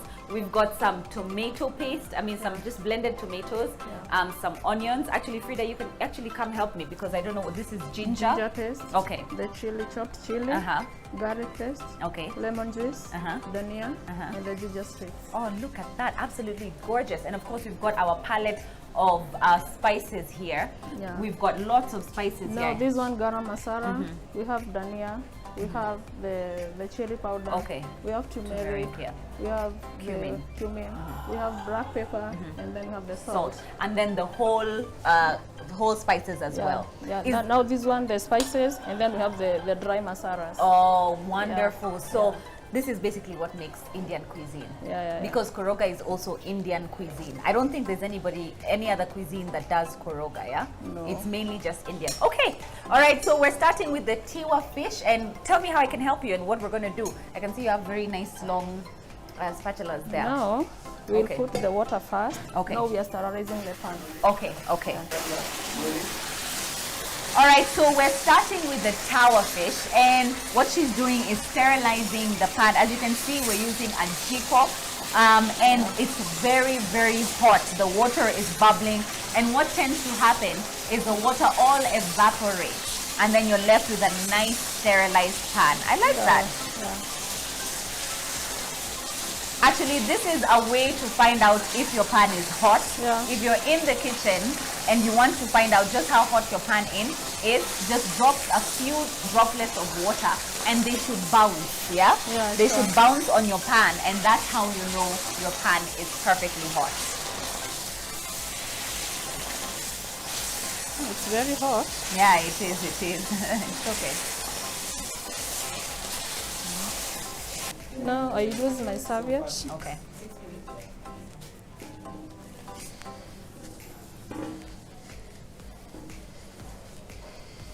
Okay, so what we have here is we're getting a nice drizzle of oil going onto the hot pan. Mind you, we made sure that we wiped the water out so it doesn't splatter. And then in goes what first? The cumin? The cumin. Okay, in goes the cumin. I want to test whether the oil is hot. Not yet. Not yet. Okay. So we want our oil to get hot. I like the fact that the whole spices go in first, because what that does is it creates flavor in the oil as well. Yeah? Okay. So in goes the cumin.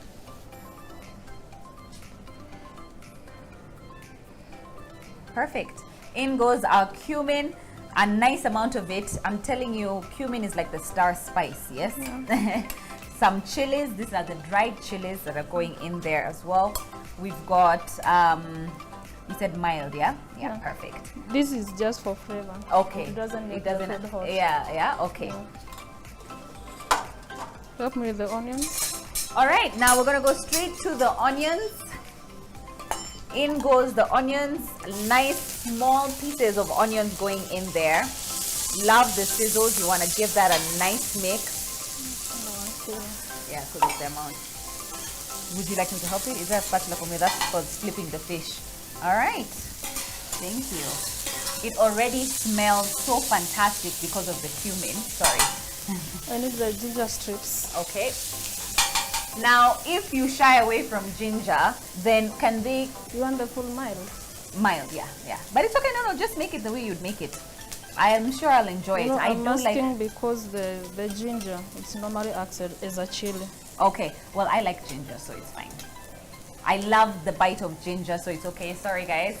At the back there, you're going to eat some ginger today. And then when I give that a mix, oh, wow. So you want everything sort of just like in the center. Yeah? Okay. I'll let you do the rest because chili. The chili. So why do we add the chili at this point? Because if you want the food mild, you want to reduce sure the heat. Yes. Okay. If you cook it now, the food it will not get extra spicy. Okay, I got that. Now, if we want our food mild, but in case you want it extra hot, then of course you can add now more chili at the end. But this reduces the intensity of the heat that comes out from the chili. Okay, what are we gonna add next? We should wait the onion to get brown. Okay.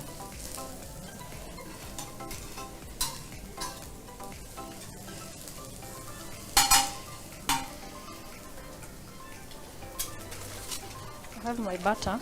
Oh, to make the food taste. Yes, completely. Now, butter is also used in Indian cuisine as well as ghee, yeah? As well as ghee, because it just adds a richness to the food that's just absolutely amazing. All right, so in goes our butter.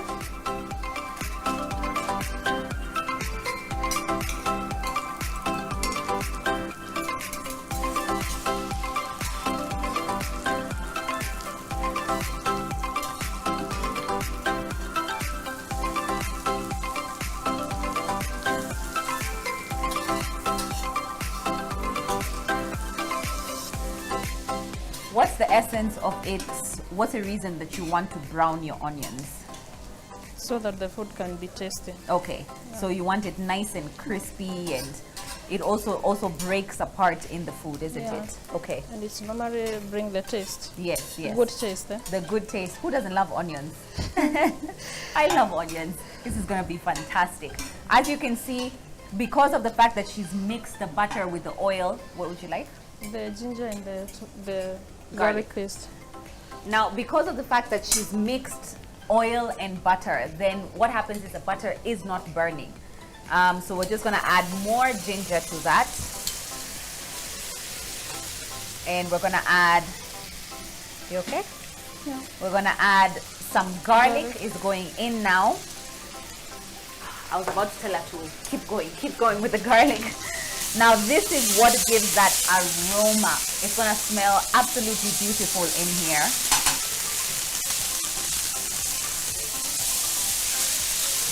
Oh yes, there it is, that wonderful ginger garlic smell.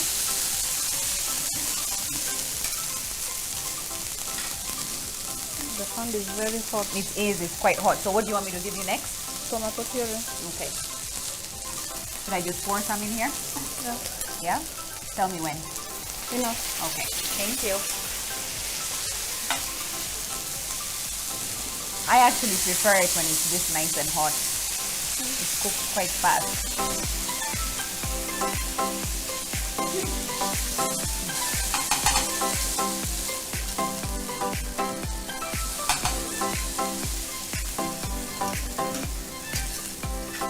All right, now we're gonna keep mixing this. I know you want to reduce it so it can become a nice thick paste. Yeah. So stay tuned to find out what we're gonna be adding next to this meal. Don't go anywhere. We're gonna go on a short break.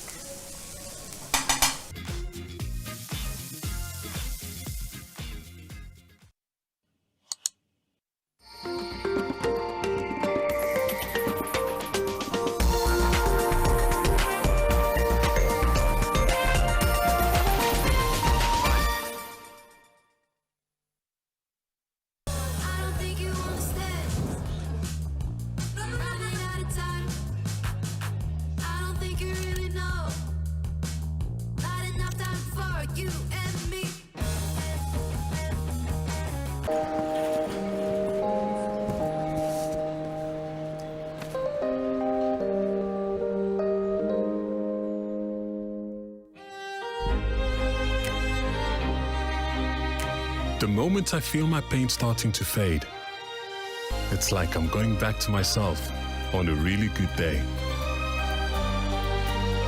Panadol Extra releases you from strong pain. Panadol, release starts here.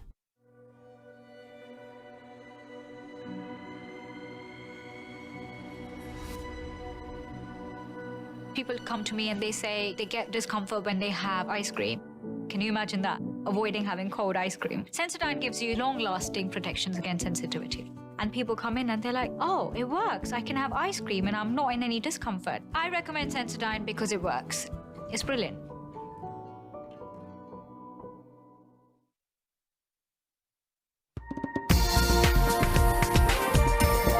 This is NTV.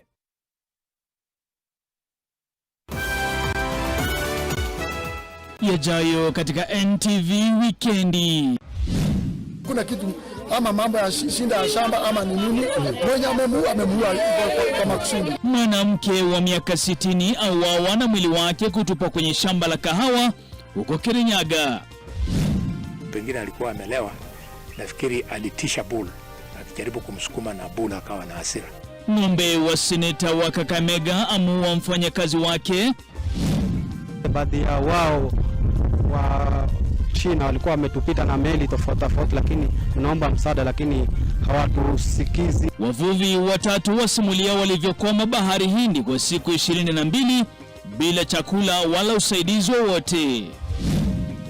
When you have a single poison carcass, you can have over 100 vultures that die at that carcass. Na wanasayansi waonya kuhusu ndege muhimu katika uhifadhi wa ekolojia ambao wamo hatarini.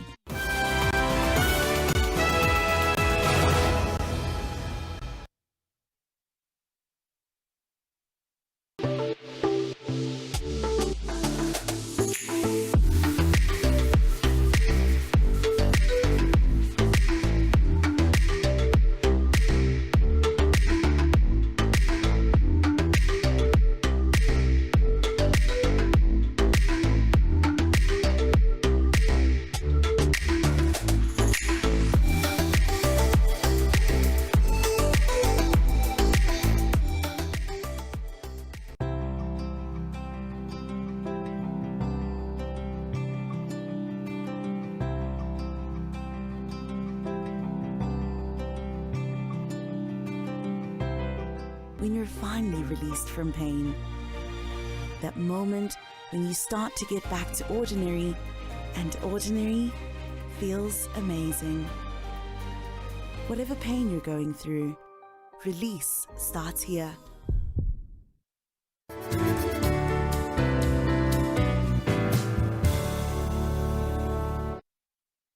Panda tukupandishe on Go Entertainment this new year on GoTV. Bila kulipia extra. Furahia the best sports, international shows, na local shows una like free. Download GoTV Stream. GoTV. Love it. Welcome back to Fishy Bomba. We've been in the kitchen with Frida, who is definitely concentrating on making sure that tomato paste doesn't burn. I'm going to pass her the spices and tell you what it is that we've been doing. So far we have cooked the onions. Please say the rest, Frida. Now we are adding the turmeric. Okay. 1 spoon each. Then there is the cumin. 1 spoon. I don't have garam. Do you have garam masala? I love garam masala. Oh, you don't like it? I love it. Please add it. I love garam masala. Perfect. And some chilies. Red chili. Black pepper? Yes, please. Some salt. All right, now this is just the spices to the already well flavored sauce that we made there. Not only has ginger gone there, cumin has gone in there, a nice dried chili, some tomatoes, and of course you can't be able to catch up on what exactly we've done if you're just joining us by simply scanning the QR code at the bottom of the screen. All right, now we're just gonna make sure, I can see the color has changed already. We are making tawa fish, so this is just the gravy that has gone into making the base of the sauce, right? Yes. That looks already so good. Like I can just pick my naan and just lamba that already. Like it's just, my mouth is watering because of the smell in here, the spices, the garlic, the ginger. All right, Frida, what goes next? We wait for the tomato, the blended tomato to get ready. Okay. And how do you know the tomato is ready? The oil will start coming up. Oh, I see. Already you can see on the side there's a little bit of bubbling coming up, which is a fantastic way to tell if the tomato is ready. In the case that you don't have that oil happening, if kama uko umetia mafuta mingi, bado ita bubble, will it still show? It will, yeah? Okay. All right, Frida, that looks already so delicious. I cannot wait to see what we'll be adding next. Naongeza bata kidogo. Nakuipea taste. Yes.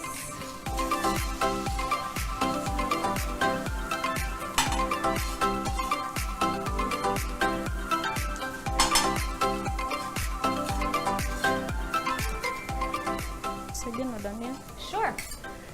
These are almost the last ingredients going in here now.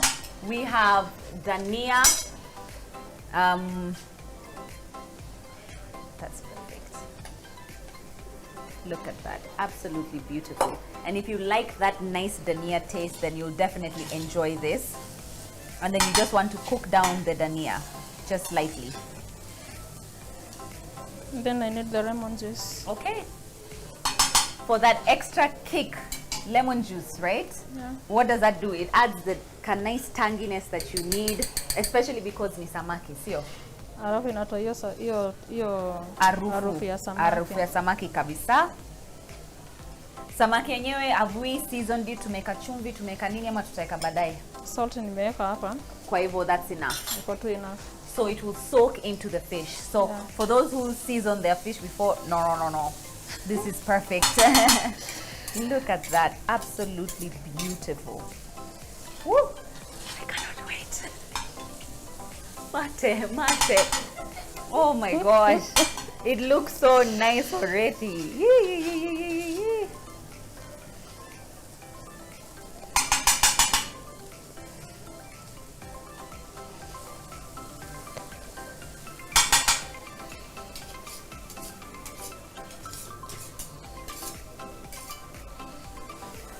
Now I'm curious, Frida. Yes. Sauce ambayo tumetengeneza, it's going to be enough for that fish. Yeah. Okay. Ita soak tu yenyewe, it coats the fish properly. Ooh, so happy day. This usually takes like what, 20 minutes, even 20 minutes ni mingi. Kama ni ya watu like this few. If it's a lot of people, it takes longer. Yeah. Okay. Are you ready to taste the masala? Yes, I would love to taste the masala. You don't have to ask me twice. I will be very ready. I've been waiting for this moment for a very long time. Woo! Oh, happy day. Thank you. And you can see the oil is nicely like floating on there as well. Oh, wow. Is everything okay? The sauce? It's perfect. Even the lemon. Now I've just gotten that nice Now we're kick. adding the fish. Okay, and the kick. Oh, thank you so much, Frida. Wow, wow, wow, wow, wow. Do you know I can eat that like that?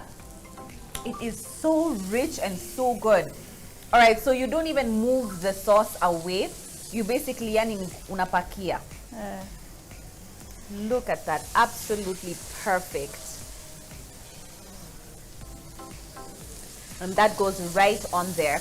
And the good thing is because of the fact that the sauce is so, the masala basically is so flavorful, fish inainyonya, right? It goes right into the fish, and also the cooking process enhances the flavors that you put in that masala. Yes. I love that. Look at that. Absolutely gorgeous. Now, fish generally does not take long to cook. So that's just perfect, meaning we won't have to like cook for much longer. No. Yeah, okay.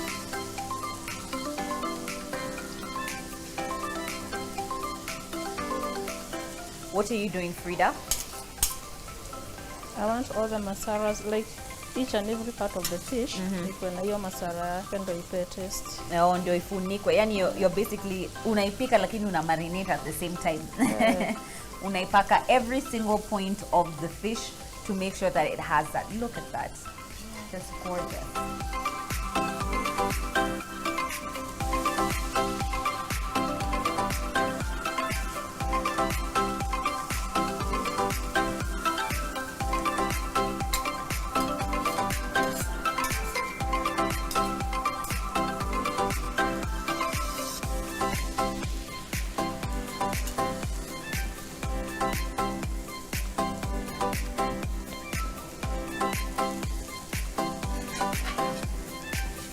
Oh, wow.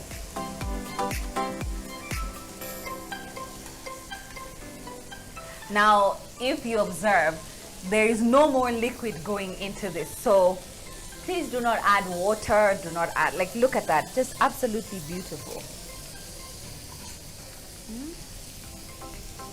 And it's cooking in its own steam, in the own juices of the sauce. Oh, wow. And you make sure the tawa itself, it's not too much hot. Like iko tu ile samaki isiungue, isikuwe na moto mingi. Wow, Frida, that already looks like such a divine dish that I cannot wait. Now, what is the best thing to enjoy tawa fish with? With butter naan. Butter naan. Yeah. Now you're speaking my language because I love, love, love butter naan. I love your butter naan. Is the lemon okay? The lemon is perfect. If you'd like to add some more, please go ahead and add. I actually like, the producer and I, Agatha, kitu na ndimu. We really enjoy it. Yeah, iko tu sawa. If you want to add angeza, it's fine. All right, now more butter is going in there just to make sure that everything is sort of nicely coated. It smells fantastic. It looks delicious. We're going to be enjoying this with some butter naan. How many minutes is it remaining with? Let's say like 5 minutes. Like 5 minutes and it's going to be done. Fast, easy, and of course you can enjoy in moments. In moments. This is going to be done, Frida, so fast. So fast. All right, now we are going to wait for this fish to just get nice and ready and well cooked through. And we're going to go to the kitchen hack segment and we'll be right back. Hello and welcome. My name is Chef Peter. And for today's kitchen hack, we're going to be showing you how to prevent your apples from going brown. When apples go brown, it's very distasteful, especially when you're presenting it as a salad. So here we go.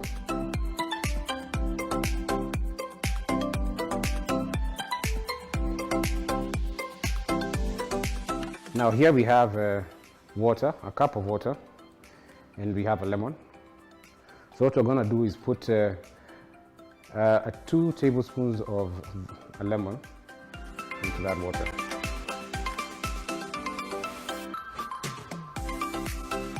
Then soak your slices in to the water for about 3 minutes. Soaking your apples like this does not take away from the flavor of the apple. After 3 to 5 minutes maximum, drain the water. And here you have some very good apple slices that you can use for a salad. Present them in whatever way, put them in a salad, put them in a fruit salad, Mediterranean salad, whatever salad you want. All right, we're back from the kitchen hack segment. Now that was super helpful, thank you. The fish is ready. Not only does it smell, I've had a bit of the masala and it is absolutely delicious. Frida. Yes. Please, this is you're doing this is so good. All right, now she's turned, she put some dania at the top and she's turning them. And what she's gonna do is do the final garnish, which is gonna go right on top. I love the fact that the chicken now is fully coated in that masala. It's going to be absolutely delicious. Okay, let's do the garnish. I'm ready to eat. Like she said, this is perfect with butter naan, which is exactly what we're going to be having it with. All right, in goes just a dania, a nice sprinkle of it. Fresh. Adds that extra flavor that you're looking for. We can even go, actually you can even drizzle some dimu on top now. Woo! But it will be too much. It will be too much. Okay. Sorry. No, I've already tasted. It's okay. Okay. All right. Let me tell you. It's just perfect.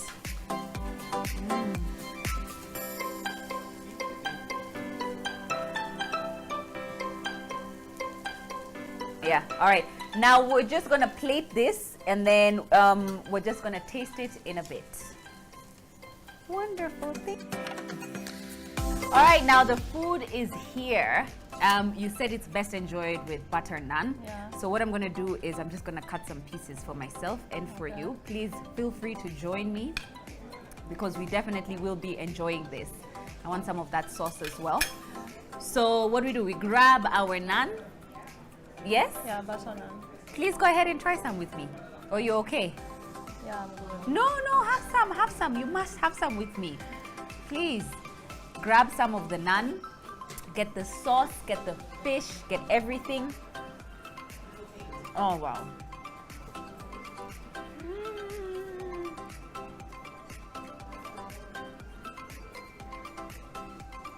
Very tasty.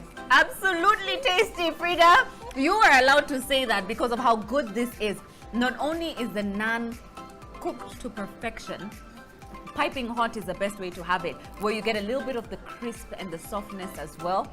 And then with the masala, that masala is everything. That's what makes the food good. The masala, right? Yeah. This is absolutely delicious, Frida. Thank you. Thank you so much for teaching us and showing us how to make this. And of course, she can make it for you as well. We're just going to enjoy this. Frida, you can say bye to our viewers. Okay, bye. See you next time. We're just going to go ahead and enjoy this with Frida. Absolutely delicious. And of course, the crew. You can catch up on all our episodes by simply scanning the QR code. A big thank you to Red Ginger for having us in their premises and showing us this delicious food that they serve. We do hope you enjoy. And of course, stay tuned to find out what we'll be making next here on Pishi Bomba. Happy cooking and happy holidays. Bye.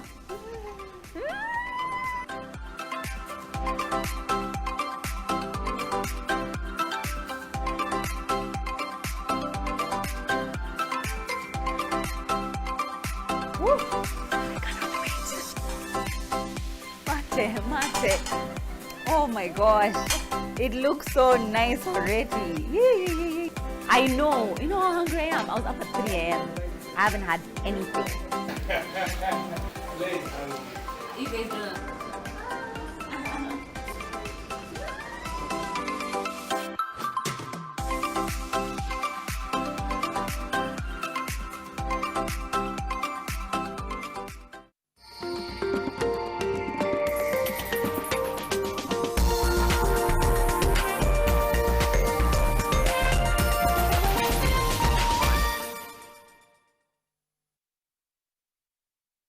Doors should not hold out opportunities. Doors are the gateways to progress, the ones that hold ideas, and those that close deals.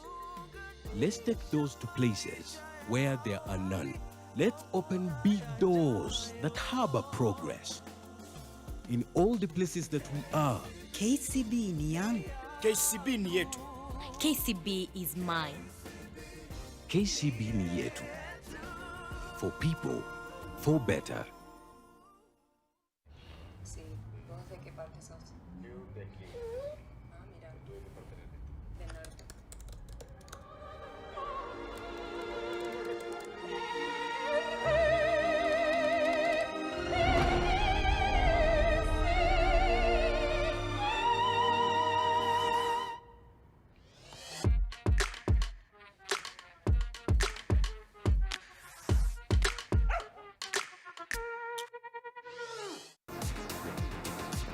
The pressure and expectation on Bayern Munich to win never eases. Even after winning 11 straight Bundesliga titles, the expectation and the pressure never lessen. They only go even higher. But as Bayern Munich strive to make it an even dozen titles this season, perhaps the pressure and expectation have become too much.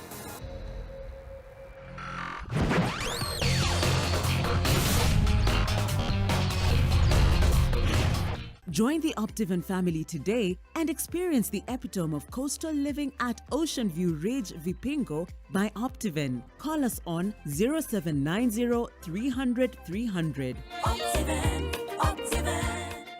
Enter a world where knowledge is put into practice and the heart of African agriculture beats loudly and energetically. Welcome to Kikao, a revolutionary talk show that is changing how people think and look at agriculture in Africa. This is the particular variety that is suitable. We will seek to demystify GMOs. Kikao is a platform where African agriculture takes center stage. Seeds, just which is which. From seasoned farmers to thought leaders, they direct us toward a future in which livelihoods thrive and nations prosper. It became possible to move genes from unrelated organisms. Kikao, every Wednesdays at 7:30 p.m. only on NTV. This week on Cars with Big Boy Trev, we review Changan Auto's flagship product, the Hunter Double Cab Pickup. We check out its design, comfort, performance, and off-road capabilities. Finally, we glance over the horizon with Land Rover's Discovery's plug-in hybrid and check out Mazda's latest model, the stunning CX-60 SUV. Catch this and much more on your Cars with Big Boy Trev this Sunday at 5 p.m. in association with Changan Auto by Inchcape, Kenya.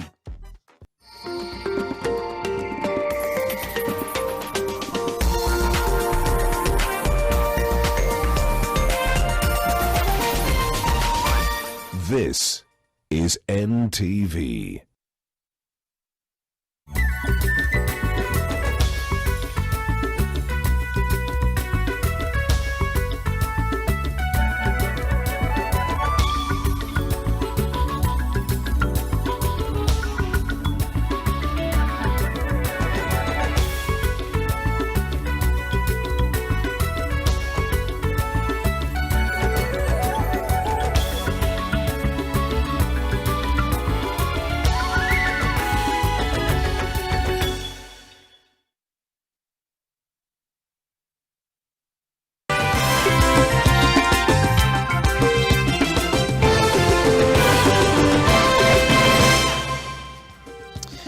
Mtazamaji, ni siku ya Jumapili kwa tarehe 28 mwezi Januari mwaka 2024. Popote pale ulipo, natumai kuwa siku yako imekwenda vyema kabisa. Hujambo na karibu. Hizi ni taarifa za NTV Weekend kuanzia sasa hadi mwendo wa saa 1:30. Mtazamaji, kuna mengi ambayo tumekuandalia kutoka pembe mbalimbali za taifa. Hivyo basi naomba ukae kitako kuanzia sasa hadi tamati ni kupashe yanayojiri. Ila kwanza kabisa tunaanza na vipasho. Kuna kitu ama mambo ya shinda ya shamba ama ni nini, mwenye amemuua kwa makusudi. Mwanamke wa miaka 60 auawa na mwili wake kutupwa kwenye shamba la kahawa huko Kirinyaga. Pengine alikuwa amelewa, nafikiri alitisha bull akijaribu kumsukuma na bull akawa na hasira. Ng'ombe wa seneta wa Kakamega amuua mfanyakazi wake. Baadhi ya wao wa China walikuwa wametupita na meli tofauti, lakini tunaomba msaada, lakini hawatusikizi. Wavuvi watatu wasimulia walivyokwama bahari Hindi kwa siku 22 bila chakula wala usaidizi wowote. When you have a single poison carcass, you can have over 100 vultures that die at that carcass. Na wanasayansi waonya kuhusu ndege muhimu katika uhifadhi wa ekolojia ambao wamo hatarini.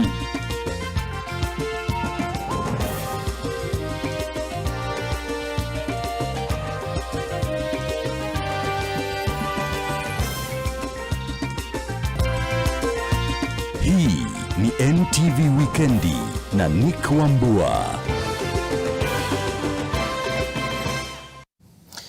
So dakta mtazamaji, karibu kwa taarifa za NTV Weekendi. Kwa sasa mtazamaji, tukianza na taarifa zetu ambapo mie nitakuwa na mwenzangu David Agondoa. Taarifa kamili. Mfanyakazi wa seneta wa kaunti ya Kakamega, Daktari Boni Halwale ameuawa na fahali wa seneta huyo usiku wa kuamkia leo. Mfanyakazi huyo mwenye umri wa miaka 47 aliuawa katika kijiji cha Malinya na bunge la Kolomani katika boma la seneta Halwale. Inadaiwa mwili wa mhasiriwa Kizito Moi ambaye alikuwa mfanyakazi wa kuhudumia fahali wa kupigana wanaomilikiwa na seneta Halwale ulipatikana kwenye zizi na majeraha ya kudungwa kwa pembe. Moi jana alikuwa na furaha tangu asubuhi mpaka jioni. Seneta Halwale ambaye anatambulika kwa mchezo wa kuwapiganisha fahali amesema maafa hayo ni ajali.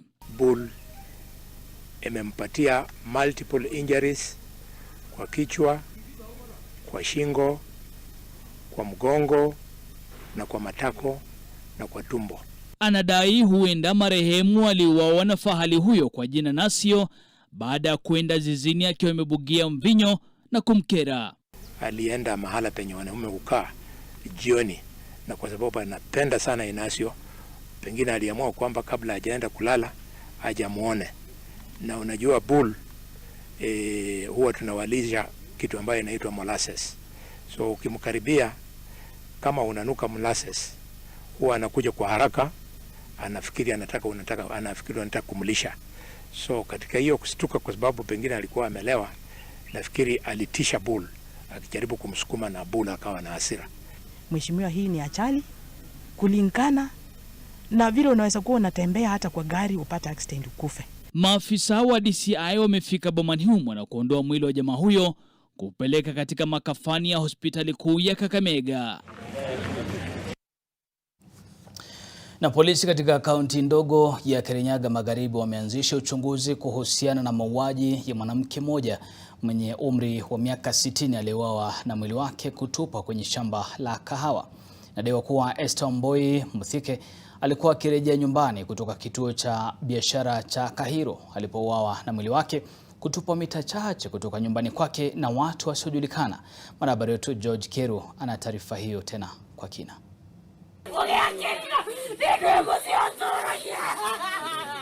Ilikuwa kilio na huzuni katika kijiji cha Kahero, eneo la Ndia katika kaunti ya Kirinyaga, baada ya mwili wa Esther Wamboi kupatikana umetupwa kwenye shamba hili mita 500 kutoka nyumbani kwake. Kuna pesa ambazo ziko kwa mfuko yake, hakuna kitu aliibiwa, kwa hivyo ilikuwa kama ni makusudi tu. Tuseme hakuna kitu ama mambo ya shinda ya shamba ama ni nini, mwenye amemuua kwa makusudi. Mary wa Mwirua, dada yake marehemu, anasema kuwa alipokea ripoti hiyo kutoka kwa jirani yake. Niliambiwa na simu, nikapigiwa, nikaambiwa sister yangu ameuawa. Nikachukua miguu, nikakunja, nikakuta ameuawa kwa kahawa hapo Kaharo. Mboga zimewekwa hapo na kuni zile alikuwa anaenda kupika. Wakazi hata hivyo wamelaumu polisi kwa kuzembea katika utendakazi wao. Wanadai kuwa hili sio tukio la kwanza la mauaji eneo hilo. Last month kuna kijana mmoja ambaye alikuwa askari, alikuwa ameuliwa kwa kahawa. Leo sasa ni mama ameuliwa kwa shamba. Mimi nataka kusema ile mambo inatendeka katika area ya Kirinyaga si mambo mazuri. Na ningetaka kusema pia hata serikali wakati inapatiana barua za watu ambao wanauza pombe, watu wa virambu, serikali hiyo ikiangalia. Kamanda wa polisi kaunti ndogo ya Kirinyaga Magharibi, Moses Koskei, amesema kuwa wameanzisha uchunguzi na kuwataka wakazi kutoa taarifa za kusaidia polisi kuwatia mbaroni watu waliotekeleza mauaji hayo. Mwili wa marehemu umepelekwa kuhifadhiwa katika hospitali ya Kerugoya. George Kieru, NTV.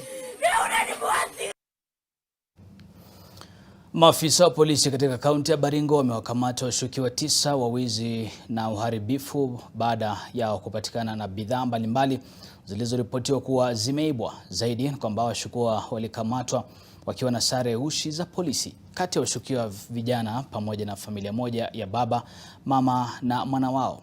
Bidhaa zilizopatikana ni pamoja na vifaa vya kielektroniki na bidhaa za nyumbani ambazo ziliibwa Disemba mwaka jana. Kamanda wa polisi katika kaunti hiyo ya Baringo, Julian Kiragu, amesema walifanikisha operesheni hiyo kutokana na uhusiano mwema na wananchi pamoja na vikundi vya nyumba 10. Maeneo yaliyokuwa yamelengwa zaidi ni pamoja na Kaptimbor, Mumol, Kapkut na Cereals. Washukiwa hao watafikishwa kotini Kabarnet hapo kesho Jumatatu. Nyuma yetu hapa ni vitu, baadhi ya vitu ambayo tuweza kupata leo kutokana na operation ambayo tumeweza kufanya kusaidiana na chiefs na wazee wa mtaa hapa. Kumekuwa na wizi ya ufunjaji wa manyumba katika hii town yetu. Watu wanafunja manyumba especially wakati hakuna watu kwa boma, wakati wakiwa wameenda kazi. Wanaiba vitu, na jana na usiku wa jana, leo mchana tumeweza kufaulu kupata hizi vitu na kushika washukiwa 9 ambaye tuko nao hapa ndani. Ni vita ambayo inaendelea mpaka tuhakikishe kwamba tauni yetu hii iko na usalama wa kutosha. Mtazamaji, hebu sasa tuzamie kilimo na athari za mabadiliko ya tabia nchi. Mbegu duni pamoja na magonjwa ni baadhi ya changamoto zinazoathiri kilimo cha viazi na hivyo basi kupunguza faida ya wakulima kwa undani. Hata hivyo ni kwamba watafiti kutoka chuo kikuu cha Eldoret wametengeneza mbegu za viazi zilizo na uwezo wa kustahimili kiangazi, magonjwa, kando na kuimarisha mazao. Mwanahabari wetu Gabriel Kudaka ana taarifa hii kikamilifu. Helen Kirui amekuwa akijishughulisha na kilimo cha viazi katika eneo la Cheptagat, Mlima Elgon kwa zaidi ya miaka 3 sasa. Nilikuwa natarajia nipande viazi mingi zaidi kwa hii shamba. Lakini nikafika mahali sasa sikupata mbegu ambayo ingeweza kutosheleza hii shamba hii. Licha ya kilimo hiki kunawiri, Helen anasema amekuwa akitatizwa na magonjwa na wadudu wanaovamia zao lake. Hata mbegu hiyo ilikuwa karibu na tupata dawa ile inaweza kutusaidia kwa sababu ya ugonjwa. Alafu changamoto nyingine tena ile kubwa, kama sasa vile nimepanda hivi. Yenyewe nilipanda hii mbegu sio mbaya, nilitafuta nikapata mbegu mzuri nikapanda. Lakini sasa kuuza soko ndio mbaya kabisa. Hata hivyo, wanasayansi kutoka chuo kikuu cha Eldoret wametengeneza aina 3 za viazi ambavyo huenda vikatoa suluhu kwa baadhi ya changamoto hizi. These ones are climate smart varieties and like right now it is not a growing season in Eldoret and you can see how beautiful it is. We have no irrigation here. Kando na kustahimili kiangazi, Profesa Kinywa anasema viazi hivi vya Eldo Amani, Eldo Fanaka na Eldo Bidii vina mazao ya kiwango cha juu. We've tested that it yields 1.5 times more than Shangi, which is the most popular variety. You spray less and therefore you save on the pesticides. Wataalamu walitumia mbinu za kibayoteknolojia kubadilisha mfumo wa DNA wa viazi hivi ili kuimarisha ubora wake, kando na kuvipa uwezo wa kustahimili magonjwa. Aidha, wamehakikishia wakulima usalama. The Nuclear Regulatory Board made us put on sensors for a whole year so that we can be seen whether there is any danger of nuclear energy going through you, and it was proved that it is even safer than the environment. Mnamo Aprili mwaka 2023, Wizara ya Kilimo ilihalalisha upanzi wa mbegu hizi baada ya kufanyiwa utafiti zaidi na kupandwa katika maeneo mbalimbali nchini ili kutathmini ubora wake katika mazingira tofauti. We planted in Nyandarua, in the lower Nyandarua. We planted in upper Nakuru, that is towards Molo, that is in Elbagon. We've tested them in various agroecological zones, and you realize that they are general performers. They are good. Gabriel Kudaka, NTV.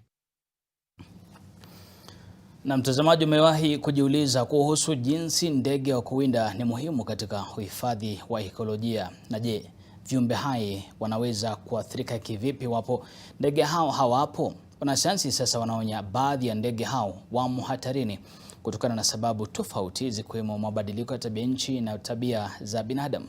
Mwanahabari wetu Ruth Sarmoi ametembelea kituo cha Naivasha Raptor Sanctuary ambacho kinawaokoa ndege kwa hudumia kabla ya kuwarejesha kule porini. Kuna zaidi ya aina 100 za ndege wawindaji nchini, huku aina ya Marshall Eagle anayetawala zaidi akiongoza kwenye orodha ya ndege walio hatarini kutoweka.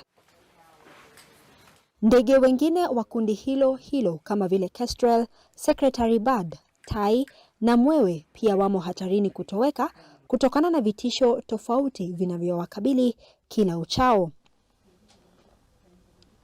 Ni ndege wanaochukua jukumu muhimu la kusafisha ekolojia kwa kukula mabaki ya wanyama wanaofariki na kupunguza madhara yanayoweza kutokea iwapo mili itatapakaa kwenye mazingira. When you have a single poison carcass, you can have over 100 vultures that die at that carcass, because we all have seen vultures, right? They all come really quickly and in big numbers to a carcass. Hatari kutoka kwa binadamu sio changamoto pekee inayowakabili ndege hao. Electrocution is a major issue, not just here, all over the world. We also have, as Shiv said, deforestation is a major problem. Losing our forests, even things like grasslands, overgrazing, because again, being a top predator, just think about, being a lion or a cheetah, you always need to be able to find prey. And when you have something that's overgrazed, you're not going to find rodents there, you're not going to find rabbits there, hares. Kituo cha Naivasha Raptor Center kinafanya hima kwa kuwaokoa ndege walioumia na kuwapa matibabu kabla ya kuwarejesha mwituni. If, say, for example, there's a poisoning event in the Mara where there's 30 or so birds that have been poisoned, we have a network of volunteer pilots who will come and pick us up with the medication that we need, and we get to the Mara from here in about 45 minutes and respond. Wanamazingira hao sasa wanahimiza Wakenya kutowadhuru ndege hao kwa kutoa mafunzo ya bure kwa umma. In order to replace those ones that have been lost, it's going to take not 1 year, not 2 years, it's going to take probably 10. It is not once, it's not twice. I get a lot of calls. Anthony, we have a bird somewhere, please come and collect it. No, because even if they still are scared of it, then they know there's a shelter. Those birds can be taken either to the Raptors or there's also another one in Soisambu. Ruth Sarmoi, NTV. Na mtazamaji, wenyeji wa kaunti ya Homa Bay watazidi kukosa huduma za matibabu kwa muda baada ya muungano wa madaktari nchini KMPDU tawi la Homa Bay kutangaza kuendelea na mgomo kwa wiki ya pili sasa. Kulingana na muungano huo, serikali ya kaunti hiyo imekosa kushughulikia matakwa ya madaktari, huku gavana Gladys Wanga akilaumiwa kukwepa mazungumzo ya kutatua mgomo huo. Doctor strike in Homa Bay is on. Yes. Over the past few days, out of our humanity, we had allowed a few emergency services to continue, but we want to say that all doctor-provided services in Homa Bay are going to come to a grinding halt until such a time that we will have a comprehensive agreement with the county government of Homa Bay. We are calling upon the county government of Homa Bay and its representatives to act with speed to alleviate the suffering of the residents of Homa Bay County. Na siasani ni kwamba viongozi wa mrengo wa muungano wa Jubilee kutoka eneo la Mlima Kenya wamekosa mradi wa serikali wa ujenzi wa nyumba, wamekosoa kunradhi wa nyumba za bei nafuu, huku akisema mpango huo ulianzishwa na aliyekuwa Rais Uhuru Kenyatta na hakuwatoza Wakenya ada ya ziada. Hivyo mpango wa serikali wa Kenya Kwanza ni kupora mali wa Kenya. Wakiongozwa na mbunge wa chama hicho wa sasa na wa awali, viongozi hao wamesema mpango wote wa ujenzi wa nyumba za bei nafuu unaofaidi viongozi wachache ambao wamejipa kandarasi zote. Aidha, wamedokeza kwamba mpango huo hauwafaidi kama wa Kenya, kwani bei ya nyumba zinazotarajiwa kujengwa zinagharimu bei sawa na zilizojengwa na wanakandarasi wengine, hivyo hawajazingatia swala la bei nafuu. Wachina wako huko wamejenga nyumba mahali inaitwa Great Wall. Wamejenga nyumba ya 2 bedroom, wamenunua plot, wameweka pesa yao, wamejenga, they are selling at 3.2 million. Sasa huyu jamaa naye anakuja anachukua shamba yenu kwanza, alafu anaingia mifuko anatoa pesa, alafu anajenga anauzia watu 3.15 million. Isn't that market rate? Na tukiuliza hii maswali tunaitwa wakora. Tukiuliza hii maswali tunaitwa manyang'au. Tukiuliza hii maswali tunaitwa watapeli. Na wao ndio watapeli, kwa sababu hizi nyumba zitajengwa zitakosa mtu wa kununua. And when they make the business environment work, we will not need them to build houses or to tax people to build houses in the name of they are creating employment. If they allow the business environment to work, we will build affordable housing without asking for a single penny from Kenyans. Those houses are starehe. The MP will come here and tell you, na sipo kwingine kwingi zimetengwa. Hata zingine mnaona zikifunguliwa sahi, zilianzishwa na Uhuru. He did not ask for money. When Uhuru said kila Mkenya awe na universal health cover and was going around the country pushing, he never increased this money. So what has changed? Mtazamaji, baada ya taarifa hiyo naomba tupate mapumziko mafupi tu, ila haya ndiyo yajayo.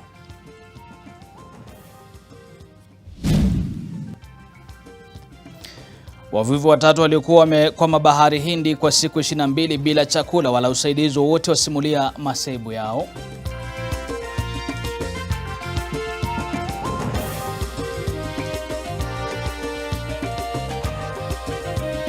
Welcome to the Delight Nakuru, brought to you by Username Investments. Perfect for your dream home investment for holiday home, going only for 799,000 shillings for 1/8 of an acre. SMS Nakuru to 20321 or call 0725 000 222.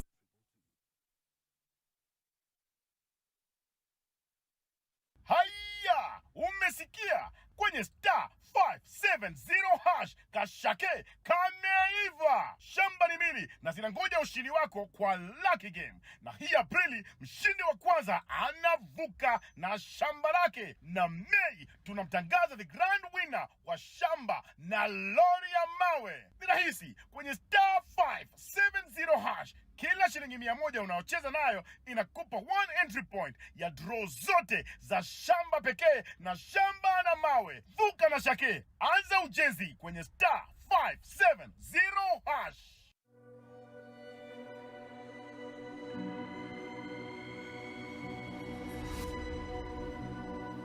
People come to me and they say they get discomfort when they have ice cream.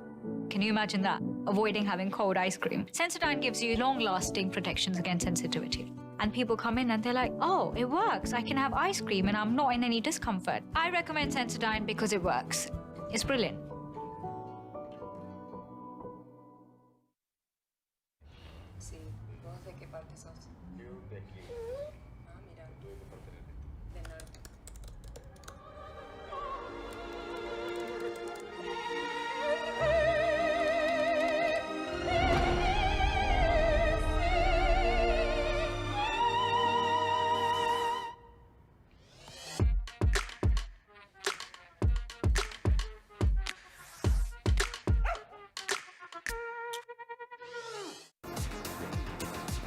The pressure and expectation on Bayern Munich to win never eases. Even after winning 11 straight Bundesliga titles, the expectation and the pressure never lessen. They only go even higher. But as Bayern Munich strives to make it an even dozen titles this season, perhaps the pressure and expectation have become too much.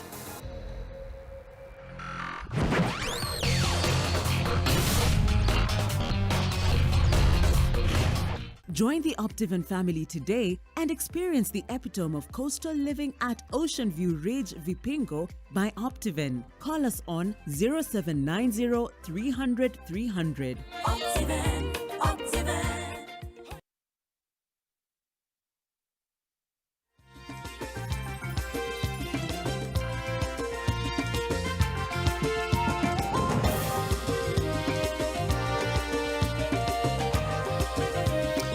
Karibu tena mtazamaji, tuangazie taarifa ambazo tunazipa kipaumbele kwenye ukuta huu wetu. Taarifa ya kwanza kabisa ni kuhusiana na viongozi wa Jubilee ambao wanakosoa serikali ya Kenya Kwanza kuhusiana na mpango wa ujenzi wa nyumba za bei nafuu. Anasema kwamba si bei nafuu haswa. La pili ni kuhusiana na majahili ambao wameua mtu mmoja kule Baringo, mashambulizi ambayo yamekuwa kishuhudiwa mara kwa mara. Tayari uchunguzi unaendelea ukiwa tayari mwili wa jamaa huyo umepelekwa kwenye hifadhi ya maiti. Na ng'ombe wa Boni Halale, seneta wa Kakamega, amemuua mfanyakazi usiku wa kuamkia leo mtazamaji. Vile vile taarifa ambayo DCI tayari wameichukua. Na la mwisho kabisa mtazamaji ni kwamba shirika la NMG linamwomboleza mwanahabari John Otanga ambaye ametuacha kwa siku ya leo mtazamaji. Tunasema makiwa kwa familia na marafiki. Hebu tusonge mbele. Kaunti ya Kajiado huathirika pakubwa na hali ya kiangazi na kusababisha vifo vya mamia mifugo ambao ndio kitega uchumi cha kipekee kwa jamii ya Maasai. Ila sasa makundi ya kina mama kaunti ya Kajiado wamebuni mbinu mbadala ili kujinua kiuchumi kupitia miradi na hasa mradi wa ng'ombe kila mwaka almaarufu Women Cow Policy. Mwanahabari wetu Geoffrey Nyongesa anakuletea taarifa hii tena kwa ukina wake.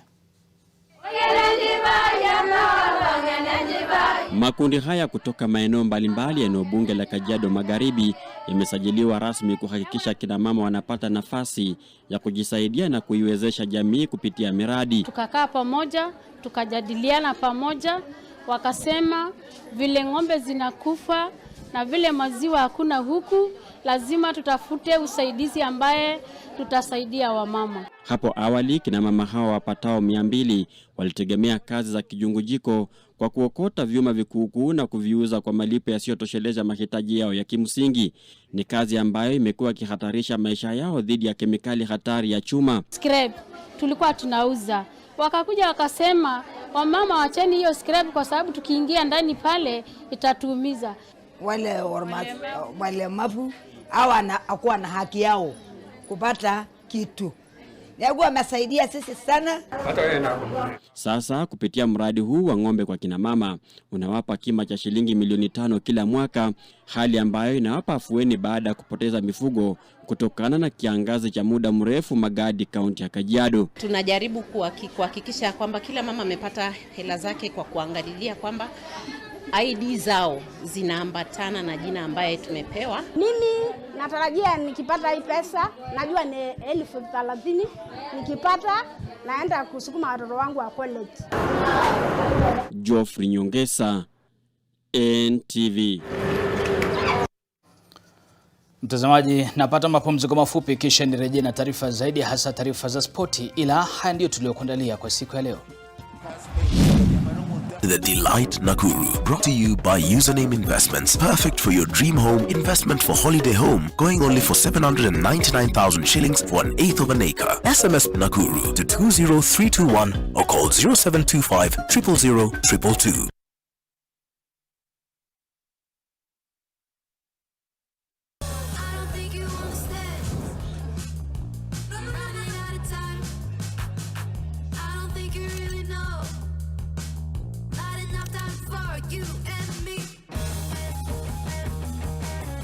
Nivea Luminous visibly reduces dark spots. Does it really work? Trust me.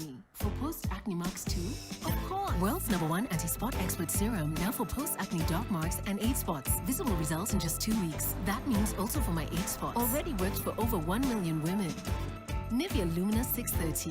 It works. Dad, what made you decide to become a doctor? It's because my father needed one. And you, what do you want to be when you grow up? I want to be happy like you. Hey. Within life, we have moments. Within moments, we have each other. At Prudential, we believe that when it comes to those you love, never leave it to chance. Leave it to us. Life insured is love assured.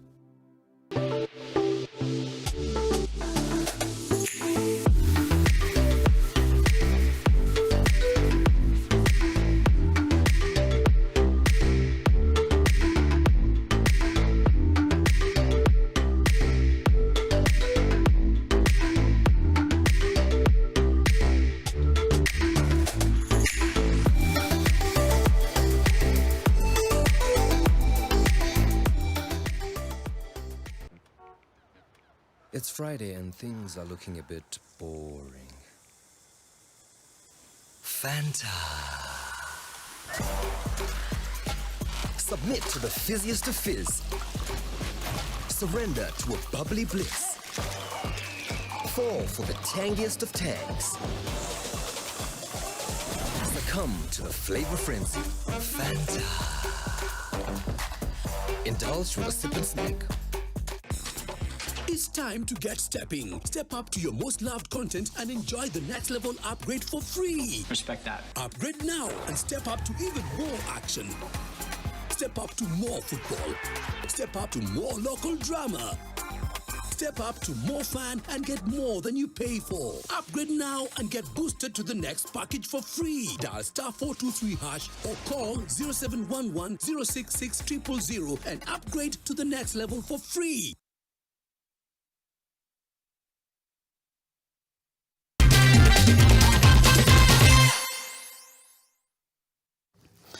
Karibu mtazamaji kwa taarifa za spoti. Timu ya Fexula FC ya Likoni na Mvita Youngsters FC zimefanikiwa kufuzu kwa fainali ya mashindano ya dimba la Kian baada ya kushinda mechi zao za nusu fainali zilizochezwa uwanjani wa Tononoka mjini Mombasa. Fexula ilijinyakulia tiketi ya fainali ilipoilaza Bora Afya FC kwa mabao 5-4 kupitia matuta ya penalti baada ya mechi yao kumalizika sare ya 1-1. Wakati huo ni kwamba Mvita ilifika fainali kwa kuifunga Ziwani Sportif FC kwa mabao 6-5. On 31st of January, we are going to celebrate World NTV Day.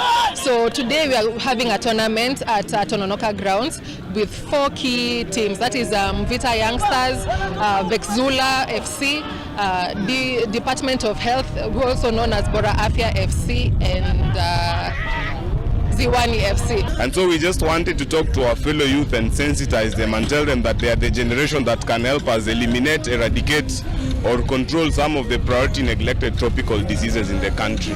So we want to see the elimination in our lifetime so that our children, our children's children will only be hearing about this. Mtazamaji ni kwamba Misri na Jamhuri ya Kidemokrasia ya Kongo zinatarajia kuungana na Nigeria na Angola katika robo finali ya kombe la mataifa ya bara Afrika yani AFCON wakati timu hizo mbili zitakapo. Mtazamaji, hapo ndipo tunafungia taarifa zetu za NTV Weekend kwa siku ya leo. Nasema samahani, taarifa ambayo tulikuwa tumekuahidi kuhusiana na wale wavuvi watatu ambao walikaa baharini kwa muda wa siku 22. Taarifa hiyo tutakuwa tunapata mwendo wa saa 3 katika taarifa za lugha ya Kimombo, lakini vile vile kesho mchana mwendo wa saa 7 kwa Kiswahili utakuwa unaipata mtazamaji. Mimi naitwa Nicholas Wambua, mwenzangu kwa lugha ishara anaitwa David Agondoa. Leo sijui tujifunze Kiswahili kupitia neno lipi. Katika neno la siku hii leo tunaangazia neno mkweche. Maana yake gari zee lakini linaloenda bado. Mfano katika sentensi: wafanyikazi wa kampuni ya madini bado wanatumia mikweche kuendesha shughuli kazini.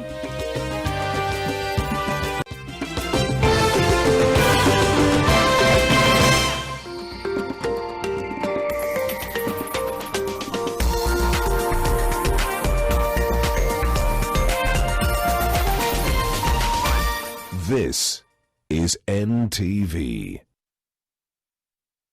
Step up to more fun and get more than you pay for. Upgrade now and get boosted to the next package for free. Dial *423# or call 0711 066 000 and upgrade to the next level for free. And we need 2 Royco cubes because iron gives you strength to sukuma yourself to be the best you can be.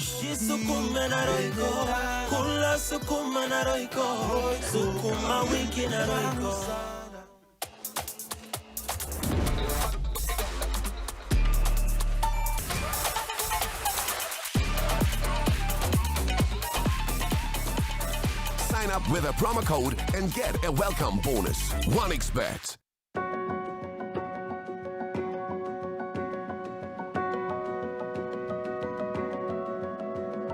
There's a kind of bank assurance intermediary that really allows you to relax because you know you'll be good. That's Coop Bank Assurance Intermediary for you. Get covered real good through Coop Bank Assurance Intermediary.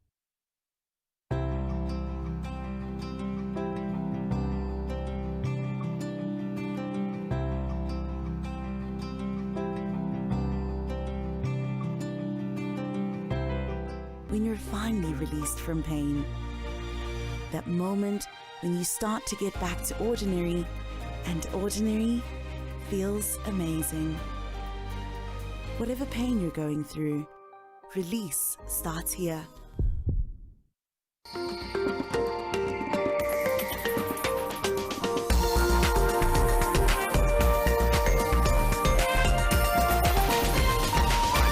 NTV, turning on your world.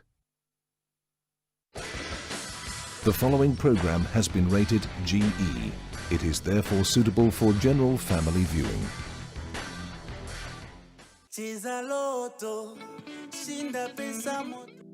Juu wiki imeisha, mimi jambo yenye nilikuwa nimepanga.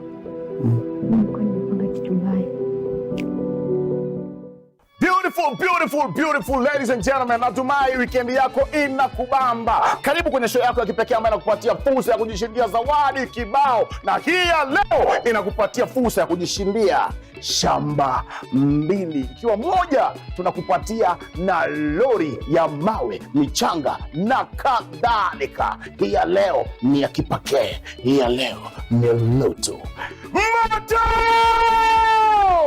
Ikiwa leo niko na a beautiful beneficiary wetu. Dada yetu, niambie, majina ni nani? Pole Ndunge. Kutoka maeneo gani? Kutoka Kiambio. Afadhali mimi najua story yako, lakini watazamaji wanataka kujua kwa nini uko hapa na kwa nini usaidizi wetu unastahili kufikia. Niko na mtoto aliachia form 2 na niko na mwingine alikuwa anafaa join. Alifanya class 8 2022. Lakini 23 yote amekaa nyumbani. Sasa mimi nimeng'ang'ana, nimeshindwa. Bila alifanya class 8 nilikuwa na deni shule ya 6,000. Mtoto ni nani? Doreen. As we speak saizi. Doreen ako wapi? Ako kwa nyumba.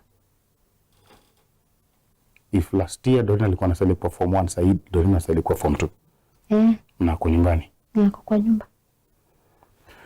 Ladies and gentlemen, Pauline akiwa ndio beneficiary wetu wa leo, lakini tuko na 3 special guest. See you after the break, tukitaka kuwajua ni kina nani. Unangoja nini? *570#.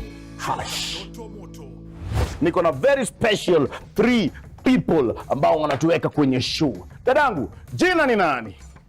Edna Nyaboke. Edna Nyaboke. Kutoka maeneo gani? Utawala. Utawala. Shughuli umeniambia ni unafanya gani? Nauza samaki na omena. Edna, umekujia nini? Pesa. Pesa? Shilingi ngapi? 100. Shilingi 1,100. Big man. Majina nani? Benson. Benson nani? Andole. Andole. Yeah. Na shughuli ni gani? Mwalimu. Mwalimu? Lesson gani? Hesabu. Hesabu? Kiswahili. Napenda hesabu, Kiswahili. Dadangu, jina nani? Edith Aziz. Edith Aziz. Shughuli umesema ni gani unafanya? Salonist. Salonist? Yeah. Na umekujia zaidi, si ndio? Mahali hapa nimewekea 25,000 shillings. Hapa nimewekea up to 85,000 shillings. Na leo nimeweka up to 200,000 Kenyan shillings. Kama mnazitaka ni zenu. Nani unataka kuwa wa kwanza hapa? Unatamani nani akuwe wa kwanza hapa? Tumpatie fursa. Wewe unatamani kuwa wa kwanza? Ushachaguliwa na ulikuwa unatamani, njoo mahali hapa. Eddie, watazamaji wamesikia nikitamka, lakini let's reveal what's inside the boxes. Aha. Msema kweli huyo.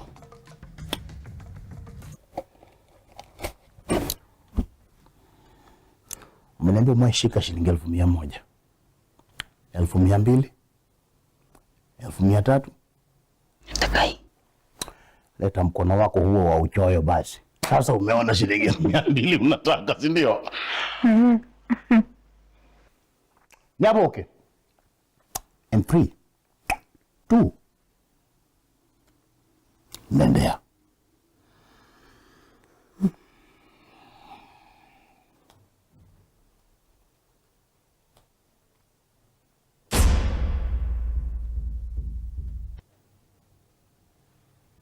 Nyaboke, ulisikia kuna kitu kama gambut hapa ndani? Na inakuja na umbrella? Kwa nini namba 5? Nimeona tu hiyo ndio lucky namba yangu. Umeona tu.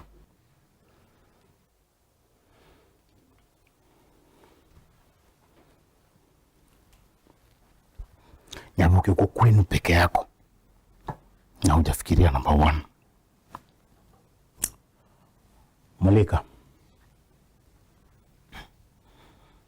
sitaki kukupigia kelele. Mimi nataka kujua ni kwa nini namba 5. Hiyo ni yangu. Nimepiga kelele kule.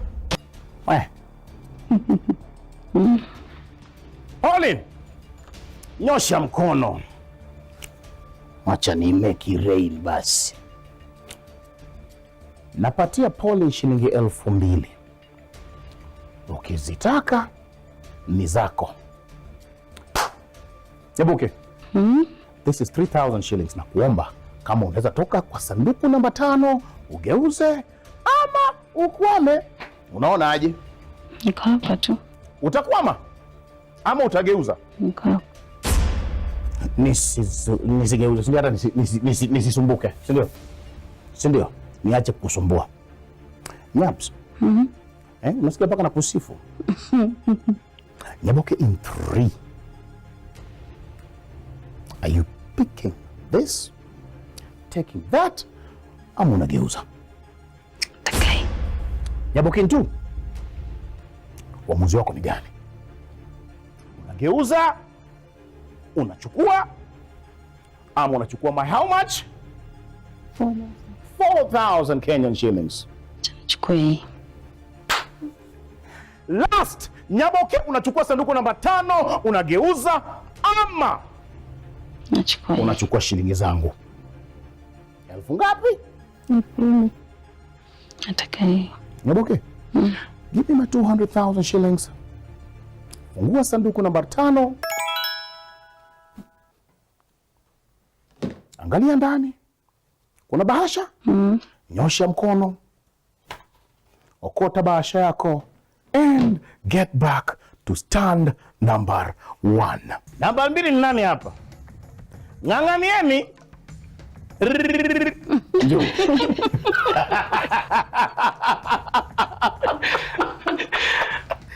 Andole. No. Is this what you came for? Yes, I come for the money. That is 200,000 shillings. Kama una imani kama bado iko pale. Fursa yako inaanza in 3, 2.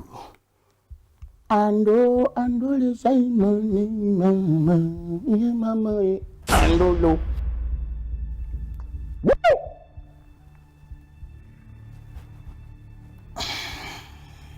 5, 6, 7, 8. Kama ni nani unataka? Kuna 4 kule, kuna 4 hapo. Niko tu hapa. Chukua shilingi 4,000 patiana kule kama utaki. Mpatie pole.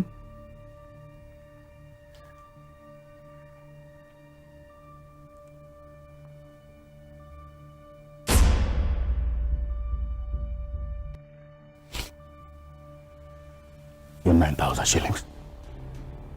Unaichukua? Hapana. Mpatie basi.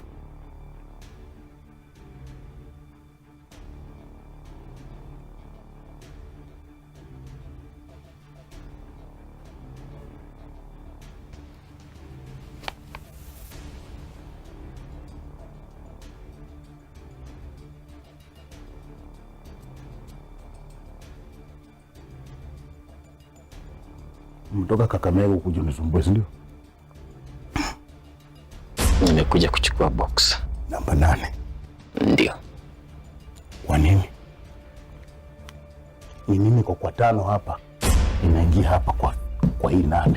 Na wewe ni mwalimu wa hesabu. Kuna kitu kwa 10. Mweleka sanduku namba 10. Hapa ndio kuna zawadi yangu. Ni nini mwe kufanyikia mzuri mwezi wa 8? Nilizaliwa mwezi wa 8. Andole shauri yako. Sisumbuani na wewe. In 3, are you taking my box? Are you taking my money? Or are you changing?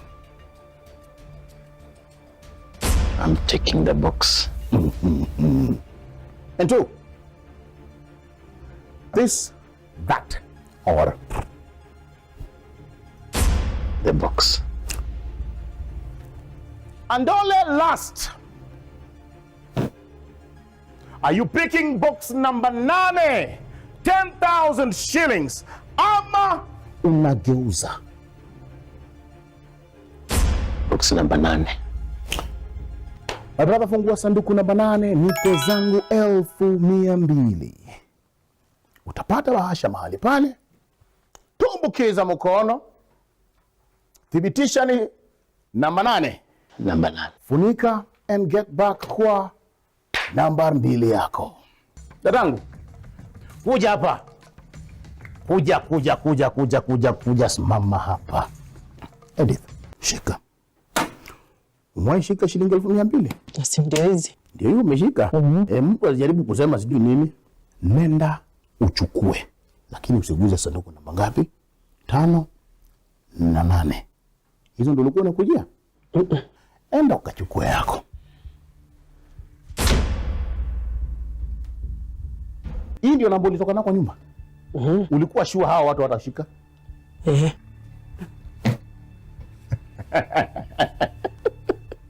11,000 shillings. Eddie. That is 11,000 shillings. Unakwama ama unachukua? Nakwama hapa. 6 times 2 is 12,000. Pia sisi tunapiga hii kitu bwana. Usituambie. That's 12,000 shillings. Unatoka hapo ama unageuza? Niko tu hapo. Unakwama. Eddie. Yes. This is 4,000 shillings. Yani 16,000 shillings nimeongeza. In 3. Are you taking sanduku namba 6? Ama my 16,000 ama unageuza? Niko hapa. Edinto. Unageuza, unachukua ama unakwama? Unakwama hapa. Mara ya mwisho. Mark. Na nitakuuliza nilikupatia shilingi ngapi? Utakumbuka. 16. Unaziwacha, unachukua sanduku namba 6 ama unageuza? Sanduku. Nipe zangu 200. Ni sanduku ya bahati. Chukua. Una bahasha? Namba ngapi? Ni 6, sio 9. Get back to your stand. See you after the break. Tukithibitisha nini kiko ndani ya mabahasha. Haya. Cheza Loto Moto. Shamba ni mbili. Yako ni gani? Kwa star 570 hash. Everyone has shillings unayotumia kwa Lucky Game inakupa 1 entry point ya kuingia kwenye drum ya draw ambayo inakupa fursa ya kujishindia moja kati ya shamba hizi mbili. Mwisho wa match namtangaza mshindi wa shamba hili la 1.1 million Kenyan shillings na unapata title deed yako. safi. Na mwisho wa April namtangaza mshindi wa shamba hili la 1.1 million Kenyan shillings, lori za mawe na mchanga. Lodi ndizo hizi. Dial star 570 hash. Title deed ndio hii. Buka na shake.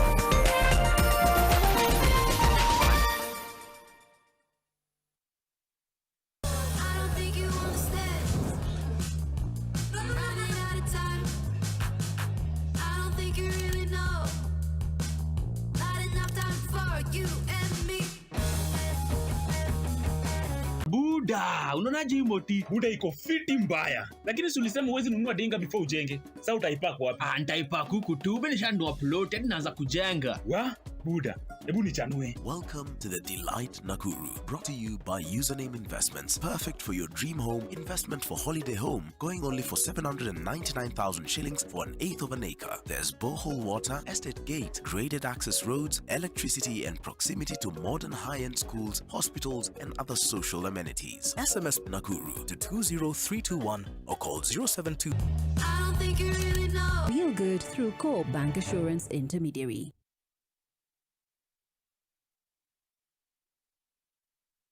Cheza Loto Moto. Andole.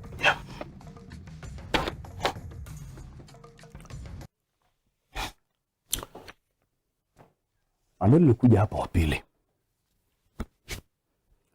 Ukakataa how much? 9,000 Kenyan shillings.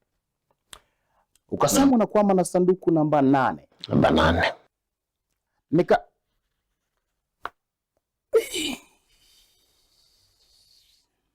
Andole Simon, unatoka mahali hapa na tu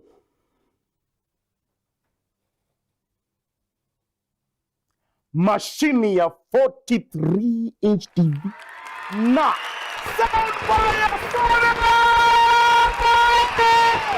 unathibitisha ndio. Yes! Yes! Yeah. Yes! Yes! Yes! Na ndio hao 43 inch ndio huyo hapo. Ninakwambia show unatazama hapo. Ya nani? Ya Andole mwenyewe. Ya nani? Andole Ben. Ya nani? Andole Benson. Andole Simon, mama. Ye mama ye. Mama. Ye mama ye. Andolo. Ye mama ye. Mama. Ye mama ye. Andolo. Toka hapa. Unataka uone vile watu wanashika mayai sasa. Kuja hapa. Nikataa shilingi zangu ngapi? 4,000. Naomba ninafukuza watu kama kuna kitu kubwa kwa mkono yangu. Lakini wewe rudi kwanza. Wewe namaliza show na wewe.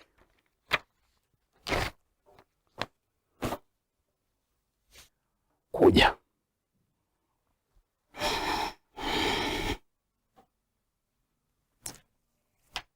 Ulikataa how much? 16,000 shillings. Nilikuwa nafikiri tunajisahaulisha. Ulikataa 16,000 shillings yangu. Unatoka mahali hapa na back to school metal box, bag, mattress, blanket na slippers. Yes! Back to school ni yako. Uja uziguse. Ndizo hizo. Ndizo hizo. Ndizo hizo. Nyabuke. Mpaka nikakuita Nyabs. Unatoka mahali hapa. Oni mshike asianguke. Na 200,000 Kenyan shillings! Yes! Yes! Yo! Gosh! Price! Nyabs, Nyabs, Nyabs, mwenyewe Mungu. Thank you, Jesus. Mizako! Shika. Umwe shika 200,000. Usidanganye mbele ya Yesu.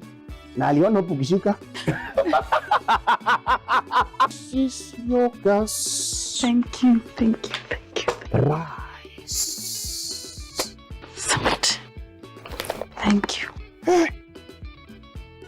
Tell them something. Unasemaje? Barikiwe sana ndoto moto kwa yale mema mmenatenda. Kabisa. Nashukuru. Asante.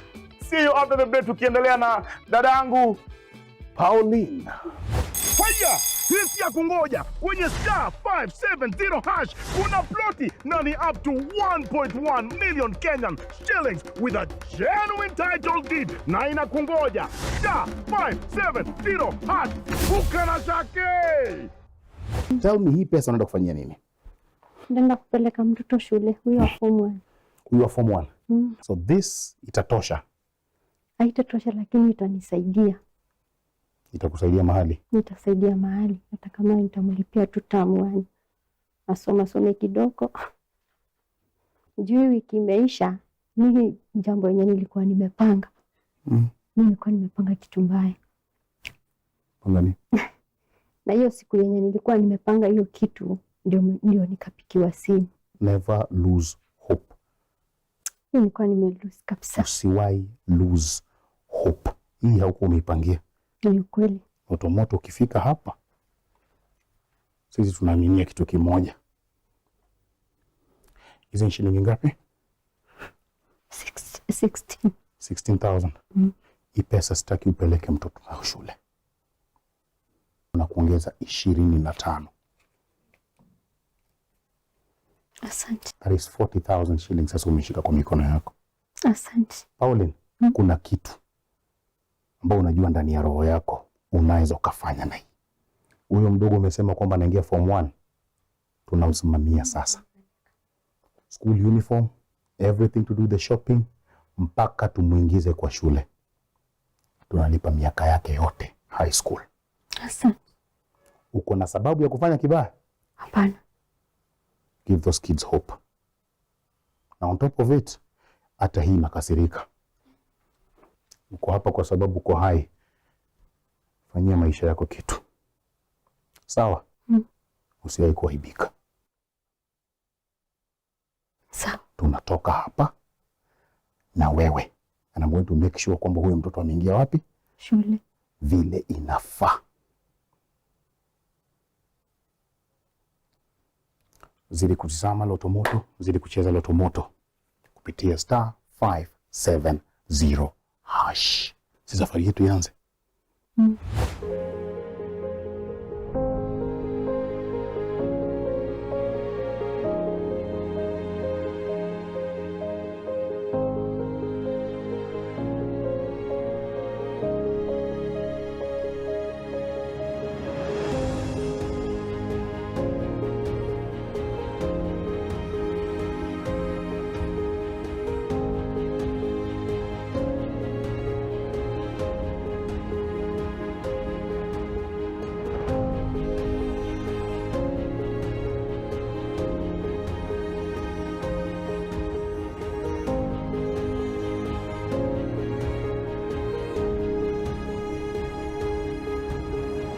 Nice, straight from Isili tuko Tala Ukambani, tumekuja all the way mpaka kwa Father Hiran Girls High School. Mission yetu ni kutafuta shule mpaka to make sure kwamba Doreen ameingia. School number 1 ni hii. I'm currently the principal of Father Hiran Girls High School. It's purely a girls' school. Hadi Bubon kutoka kwa Loto Moto, and we're here tumekuja kuomba tu kama inawezekana. We have Doreen hapa ambaye ni the daughter wa Pauline. Okay. And Doreen amekuwa nje ya shule for a full year. And kumekuwa na misukosuko vitu kadhaa. She really wanted to be in this school. Yes, it's in the right place. Rescuing a girl. Yes. It is actually our happiness.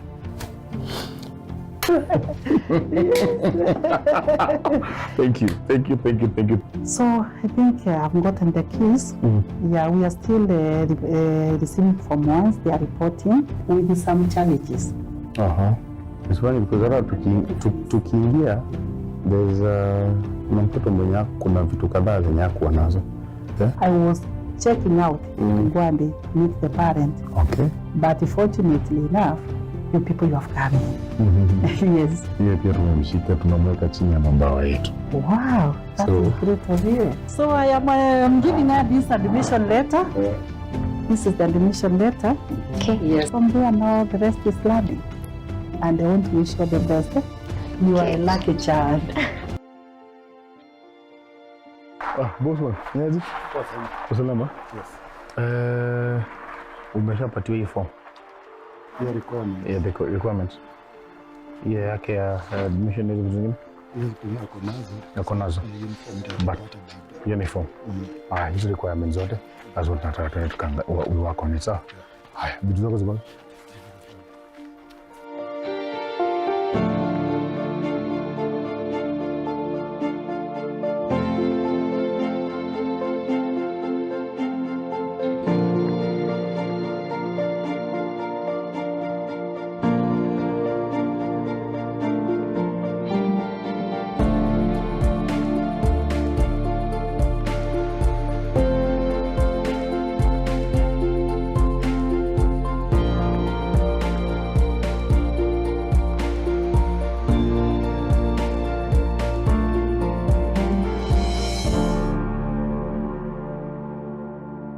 Kwa majina naitwa Johnston.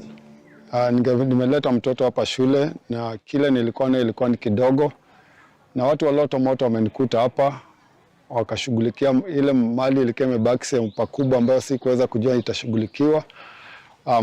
Wameshughulikia fee ya mtoto ya mwaka mzima, uniform yote, kile vitu za shopping zile zimebaki ilikuwa imepungua, wamejazilia.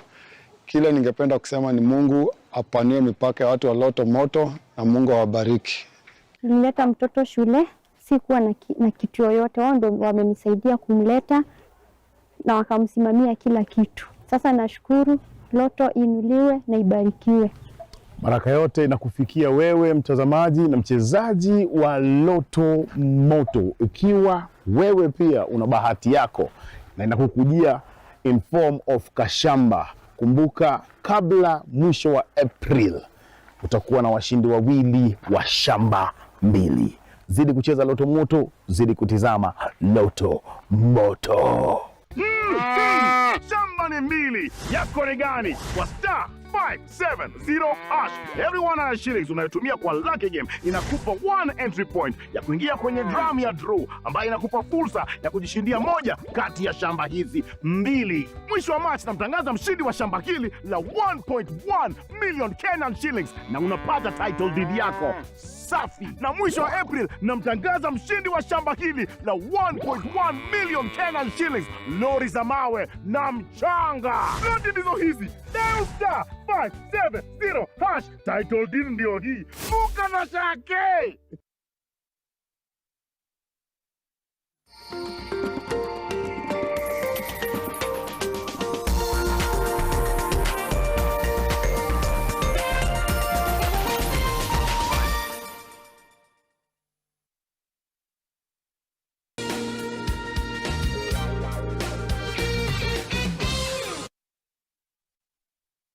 Step up to more fun and get more than you pay for. Upgrade now and get boosted to the next package for free. Dial star 423 hash or call 0711 066 000 and upgrade to the next level for free.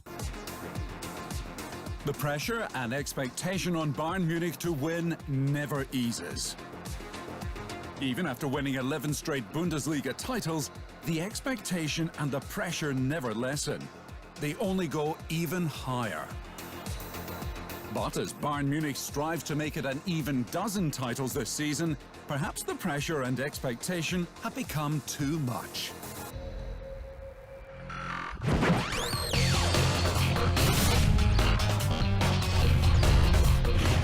Join the Optivan family today and experience the epitome of coastal living at Ocean View Ridge, Vipingo by Optivan. Call us on 0790 300 300. Optivan, Optivan.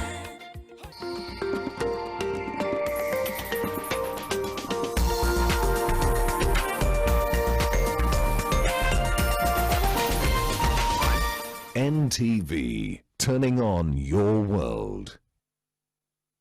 The following program has been rated GE. It is therefore suitable for general family viewing.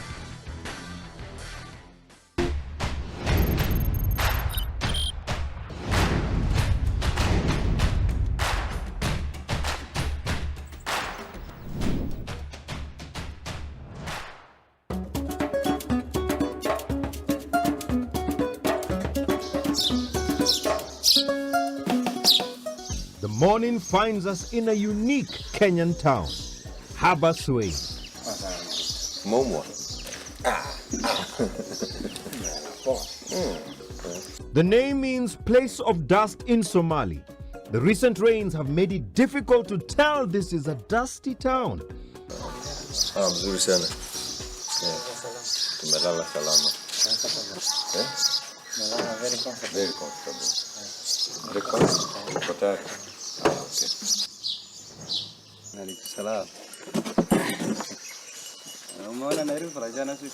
It is Ramadan, and here at the hotel, we are the only guests.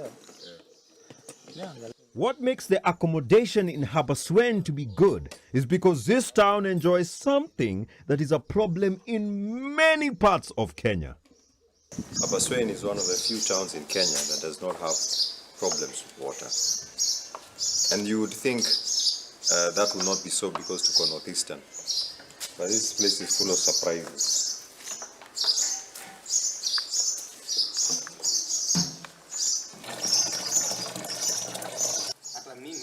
We carry more than enough water since this is treated council water.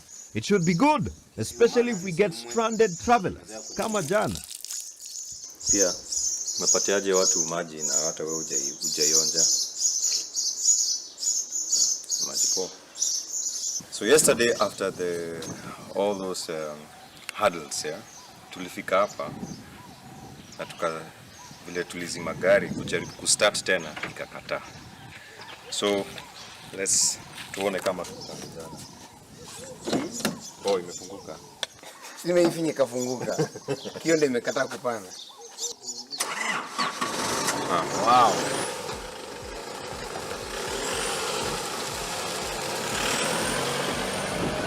Hapo huwezi kuwa na biashara ya kuuza mchanga. It is everywhere. You just need the means to carry it. Water and sand aside, Habaswein also has plenty of dust, and the town is getting its first tarmac road since, well, forever.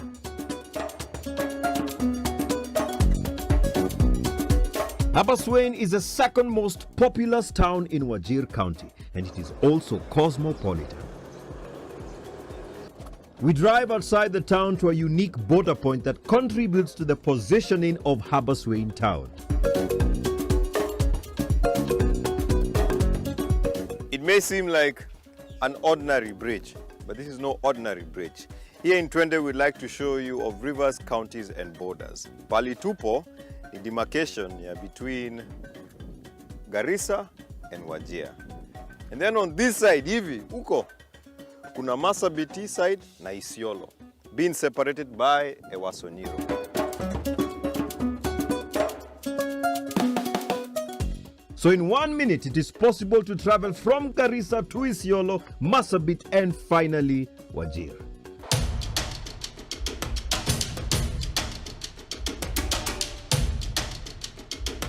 Garissa, Isiolo, Marsabit, and Wajir. Now you are probably wondering why there's Ewaso Nyiro in Narok and Kajiado, alafu ndio hiyo imefika mpaka hapa. This is the northern Ewaso Nyiro that has its main source in the Aberdares, flowing to Nyandarua, Laikipia, Isiolo, Marsabit, and finally Wajir. Unlike other rivers in Kenya, northern Ewaso does not drain into or form a water body. There is no large lake in Wajir, and the river does not reach the Indian Ocean. And the water can be a lot. The 3 people who are still missing after flood swept their houses at Arsin village in Samburu, North Sub-County, include an 80-year-old woman. 5 luxury hotels in Samburu and Isiolo counties have been hit hard by the heavy rains and were abandoned after River Ewaso Nyiro broke its banks and flooded the facilities. Hii maji jana imekuwa mingi sana. Hata Mungu tu ndio umeokoa sisi unapita hapo. Wakati unapita hii njia, imekuwa kama milima tu hivi. Hata mtu kupitia tu unapitia mpaka shingo peke yake. So where does all this water go to?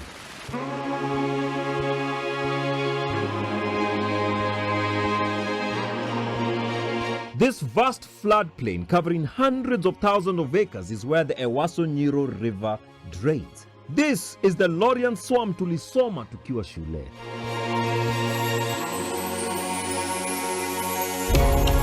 The flood waters are spread over an area of 196 kilometers by 25 kilometers at its widest.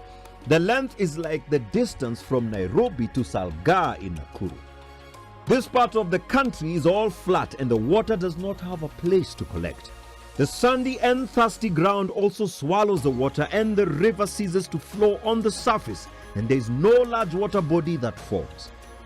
The water is believed to flow underground towards the Indian Ocean as it recharges the aquifers in southern Somalia. And that is the main reason why Habaswein does not have a water shortage. On the surface, it looks dry. But ndani ya ground, vitu ni different. Ewaso Nyiro means brown waters. The waters are brown because they carry something valuable. All the nutrient-rich soil from Nyeri, Nyahururu and Samburu is deposited here.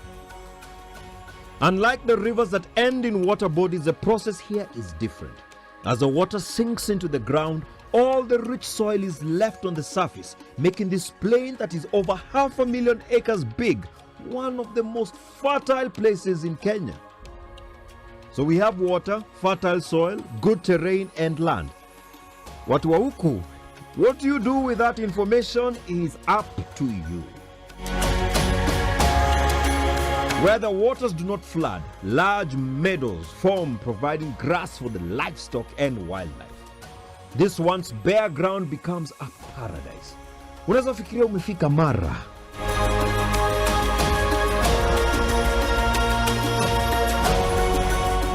We're supposed to be heading that way towards Wajir, Wajir town. But tumeambiwa saizi kuna watu wamekwama hii area hii side ya Garissa and there's a giraffe stuck in the mud. So, I mean, it's a giraffe. We have to go check it out, at least. That will take some time from our trip, but that's what adventure is, isn't it?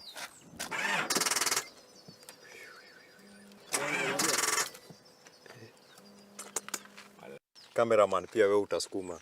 Sisi tuna shoot. Na kuwekea hii ndio ukuje usukume.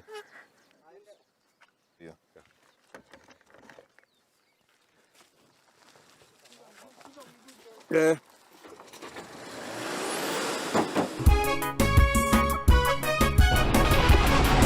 Hii ndio advantage ya gari manual. Hakuna kuzumbuana na jumpers until ukwame kwa maji au matope. We get to Skanska, which is where the Ewaso waters have washed away a bridge. The vehicles from Modogashe reach here and the passengers have to wade through the water and board the buses on the other side. The lorries also unload their cargo, which is then transported on foot to waiting trucks across. This is the reason why we had to go round the previous day, due to Yakaka section. All this is happening the way some people think of Africa. Kuna giraffe somewhere in the middle of all this. Just standing there. Iko maroon.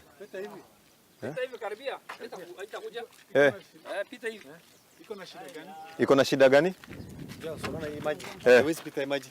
Oh, hawezi pita maji. Hawezi pita maji. Na unajua ni kama umeumwa na simba. Wapi? Hapana, haina njia kubwa hivyo. Haina njia. Shida ya kwamba ikipita tu namna hii inaenda kwa inazama. Unajua? Hata maji. Oh, so ni maji inaogopa. Hata hapa inaweza pita. Lakini ni kuogopa. Ni kuogopa inaogopa. This is the reticulated giraffe, also known as the Somali giraffe. It is found in Kenya, Ethiopia, and Somalia. Nata hapa ite. Hapa ndio mbaya zaidi. Afadhali hapa. Sasa inakaa kama 8 days ama 7 days hivi sasa. Ati imekaa siku ngapi? Siku 7. Siku 7 hapa. Nasimama hivi tu. Haikuli, unajua sasa Haikuni. 7 days without food makes 1 week, and this is visible on the adult giraffe. The scars and injuries on this adult bull reveal a fighter who is not about to give up. The people want to help the giraffe and have tried to give it vegetation to eat. Now, giraffes are wary of humans in this region as there is a surge in bushmeat. Some of the people also are harassing it. He feels threatened and stands in an attack position, ready to kick with the front leg. Now, a human can persevere a lot, but stands no chance from such a blow.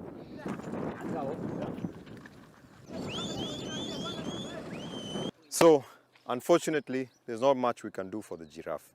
The bus has gone. There's space for it to leave, but bado inaogopa. Maybe ni sisi tuko hapa. So, what we'll do is that we'll make sure that we have tried our best to contact KWS. But other than that, we have to go. And that's just the reality of the wild. So, pole sana.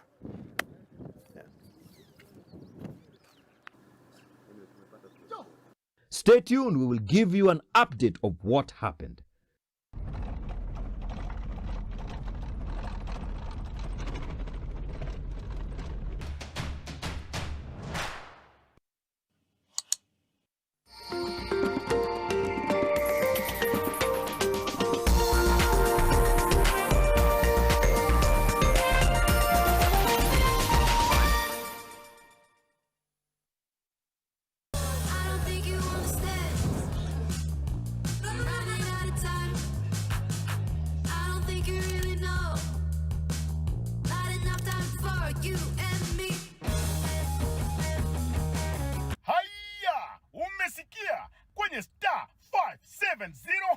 Kashake kameiva. Shamba ni mili na zinangoja ushindi wako kwa Lucky Game. Na hii Aprili mshindi wa kwanza anavuka na shamba lake, na Mei tunamtangaza the grand winner wa shamba na lori ya mawe. Ni rahisi, kwenye *570#. Kila shilingi 100 unaocheza nayo inakupa 1 entry point ya draw zote za shamba pekee na shamba na mawe. Vuka na Shake. Anza ujenzi kwenye *570#.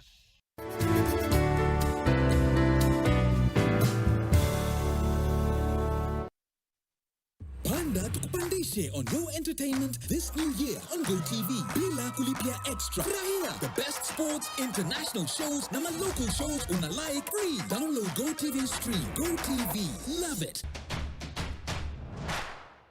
We are back in Habaswein to try and fix the vehicle. Kuna mech akakama kaangalia akasema okay ni alternator. So from the battery, no, from the road yesterday we said we were supposed to be here by the time we were still helping our to a pro box. Na sasa we are supposed to be in Wajir town na tuko hapa bado tuko hapa Habaswein. But it's all adventure. However, these are some of the things that you may encounter. One thing nimeambiwa na Wekesa is that most of the shops here wako na starter, wako na tu easy parts, these common parts zenye ziharibika on a long trip. So even as you're taking a trip, be aware, make sure your car iko sawa, and also ikiharibika huku kuna watu wenye watakusaidia. Hapa mimi nafanya kazi ya mechanical wiring, mimi ni multipurpose in short. Na nikuulize sasa vile wewe ndio umetuambia shida inaweza kuwa alternator ya? Hapa kuna shida mingi kama hizi? Mingi wakati wa mvua kama hii. Kazi inakuwa mingi sana. Makesi kama hii tumezoea hapa. So kwako mvua imekuja na baraka mingi? Mingi. Sasa kama hizi alternator kwa huu msimu wa mvua umetengeneza kama ngapi? Tangu mvua ianze siko na almost 4 days. Nimetengeneza kama 7 hivi. Watu hapa huanga nasema huku ni kuhatari. Wewe unaweza waambia aje? Hakuna kitu kama hiyo. Labda mbele huko ukipita Wajir. Sasa huko ndiko security si poa kiasi. Lakini huku uko sawa? Hapa kwa sawa. Sijawahi hiyo miaka yote nimekaa hapa. Sijawahi sikia vita yote hapa. Na sasa hii iko sawa sasa? I hope itafanya. Saa hizi iko sawa. Kuna kitu ilikuwa imekwama hapa ndani. Umezima? Mataa zimepotea? Mataa imepotea. Iko sawa, iko sawa, iko sawa. Iko sawa, iko sawa.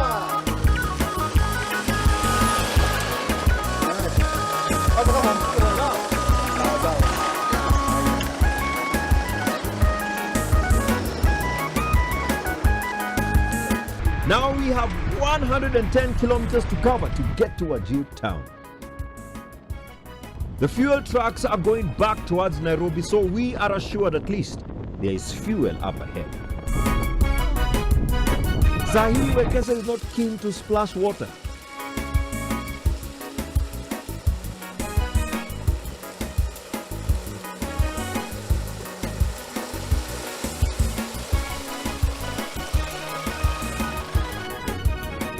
The highway from Habaswein to Wajir isn't tarmac, but it is much better than the one from Modogashe. Compared to what we experienced, hapa tulifikiria tulikuwa kwa lami. Most of the road also has network coverage as majority of the towns are located along the highway.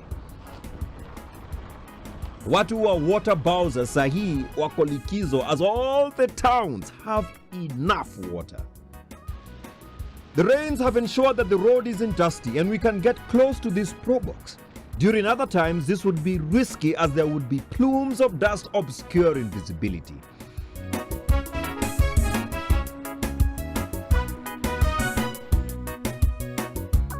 We get to Lag Bohol. Lag is lager and Bohol is 100 in Somali. This is the 100th lager and it is flowing at more than 100%.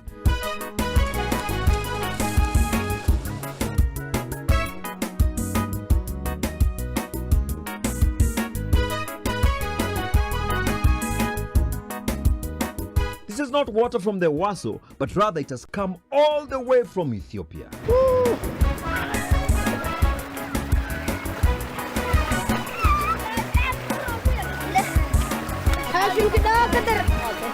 Since we started our journey, we are yet to cross such a length on water, and with the recent issue with the alternator, we are not keen to drive across. Hii ni laga ya Bohol, imeleta maji. Leo ni siku yake ya 5 ambayo inapiga maji. Leo kwanza ni afadhali watu wanafika, lakini kuanzia jana na juzi maji ilikuwa mingi sana. Tumekuja na gari yetu inasimama pale, tunapita, tunangojea ingine pale, ndio tuende naye mpaka hapa Sweden. Passengers are having to wade on foot across the waters as some of the vehicles choose not to cross.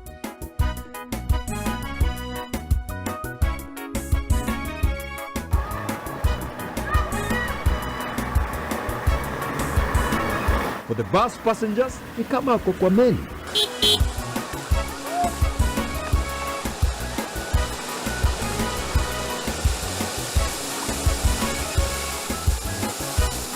All the vehicles crossing are big and raised.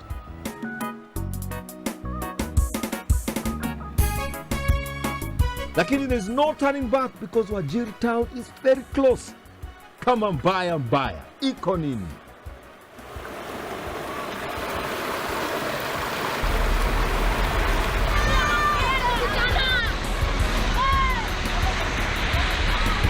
We are literally in deep water and there is no turning back.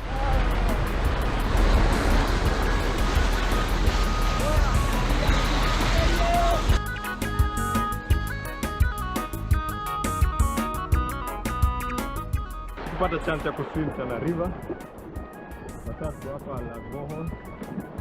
Na tunaona watu wanaogelea, so hata sisi tunaogelea. For the children, especially the boys, this is not an opportunity to let pass. It is 5 years since there was such a phenomenon and they are not going to waste it. I will also not waste this chance. And in fact, I will join them.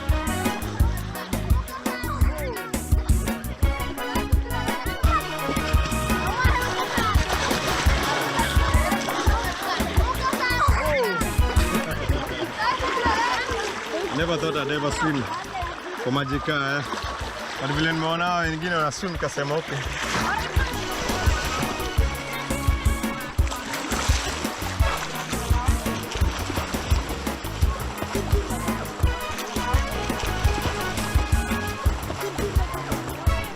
It's very peaceful. It's so funny kwa sababu at the end of the day this is supposed to be a road.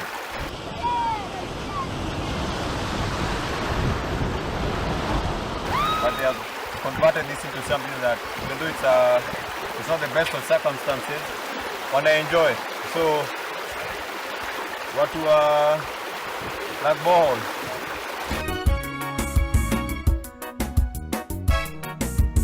I challenged the boys to a water fight and soon regret it.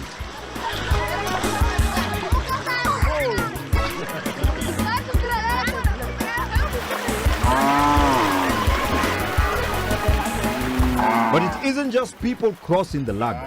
Hundreds of cattle are also heading back home from Tana River County.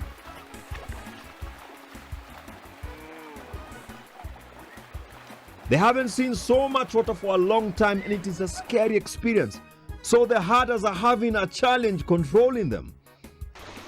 wadada waxaan ku jirnay adiga 5-6 beri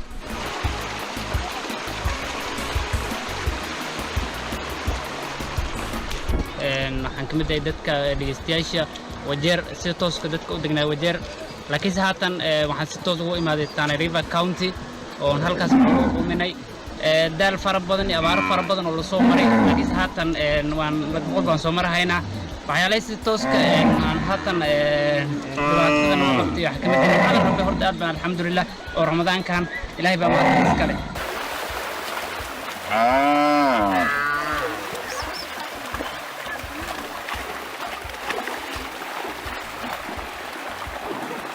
So imekuwa salama sana, watu wako friendly. Mtu ameniallow ni ng'ombe. So I can say I've done it all. Sasa ni tu skydiving.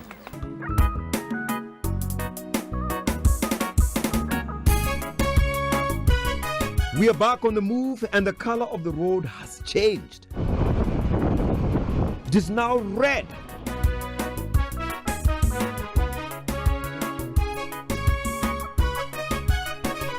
It then changes to white as we enter Wajir town. Then it is the normal black as we hit the tarmac in the town's outskirts.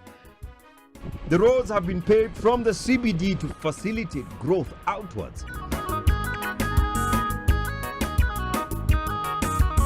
It has been over 300 kilometers on rough road and this is a welcomed relief.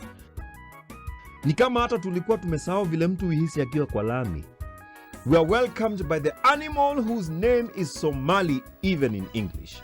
Right now Kenya tunaangalia ni geronuk, and what's interesting about this is they're closely related to the giraffes. Hata kama ni wadogo, they are, if you look at their neck, it's very elongated.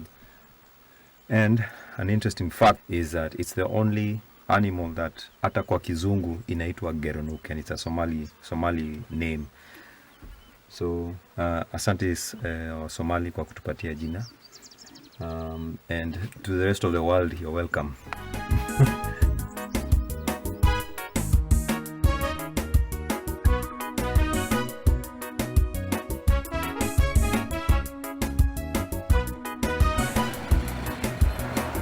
Finally, after 850 kilometers from Nairobi, we are in the county's largest town, Wajir. To say getting here was a journey is an understatement. We've made it just before sunset. This is Wajir town. Jana tulala habasweni. We thought we would make it here, lakini haingeweza. But we're here, and I'm glad it's a good break from everything. Kuna tarmac, so many shops, there's so much activity. I'm sure we're going to get amazing stories. Yeah, welcome.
Step up to more fun and get more than you pay for. Upgrade now and get boosted to the next package for free. Dial *423# or call 0711 066 000 and upgrade to the next level for free. Who is a true partner? They go out of their way to help you. They do not hesitate to go the extra mile. And they're always there standing beside you. They step in when you need them the most. Because a true partner is a partner kwa ground. KCB Bank. And we need 2 Royco cubes because iron gives you strength to skuma yourself to be the best you can be.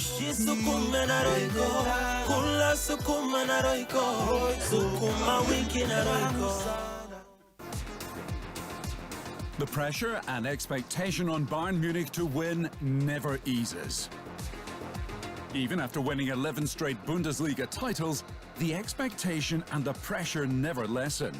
They only go even higher. But as Bayern Munich strive to make it an even dozen titles this season, perhaps the pressure and expectation have become too much.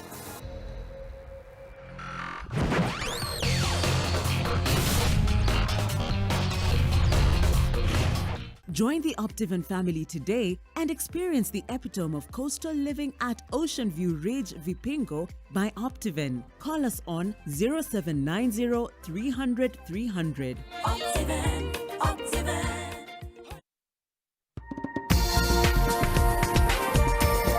This is NTV.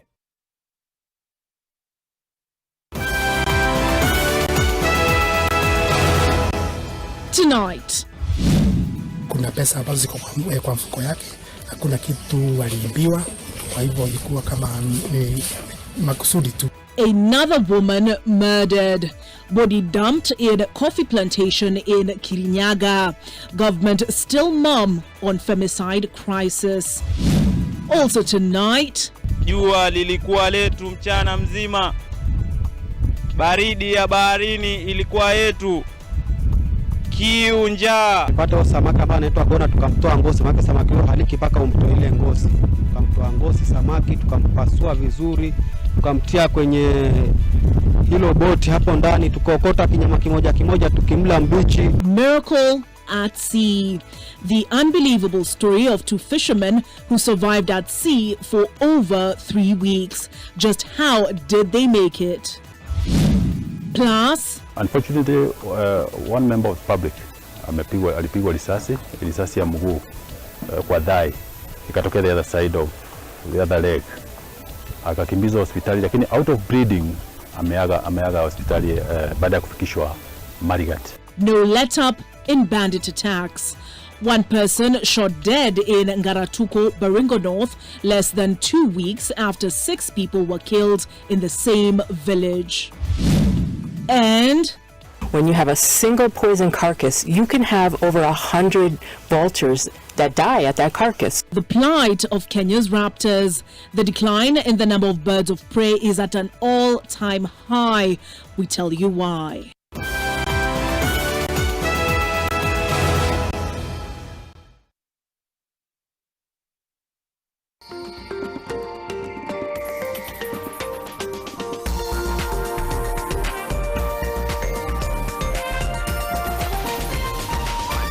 NTV, turning on your world.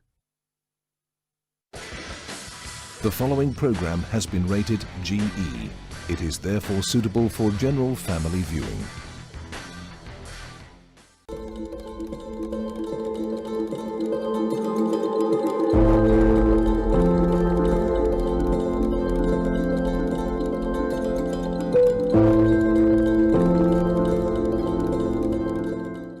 Kenya's Kenya's forest cover is currently at 8.8%. Now, the total area covered by gazetted forests is more than 2 million hectares. Of this surface area, plantation forests occupy less than 5%. In July this year, the government lifted the 6-year-old logging ban, and we are in Kiptunga Forest within the plantation section, where sawmillers are harvesting the over-matured trees. We're here to take you behind the scenes to show you where these trees will go and what economic benefit they have to this country. I am Bridget Ngana, and this is Earthwise.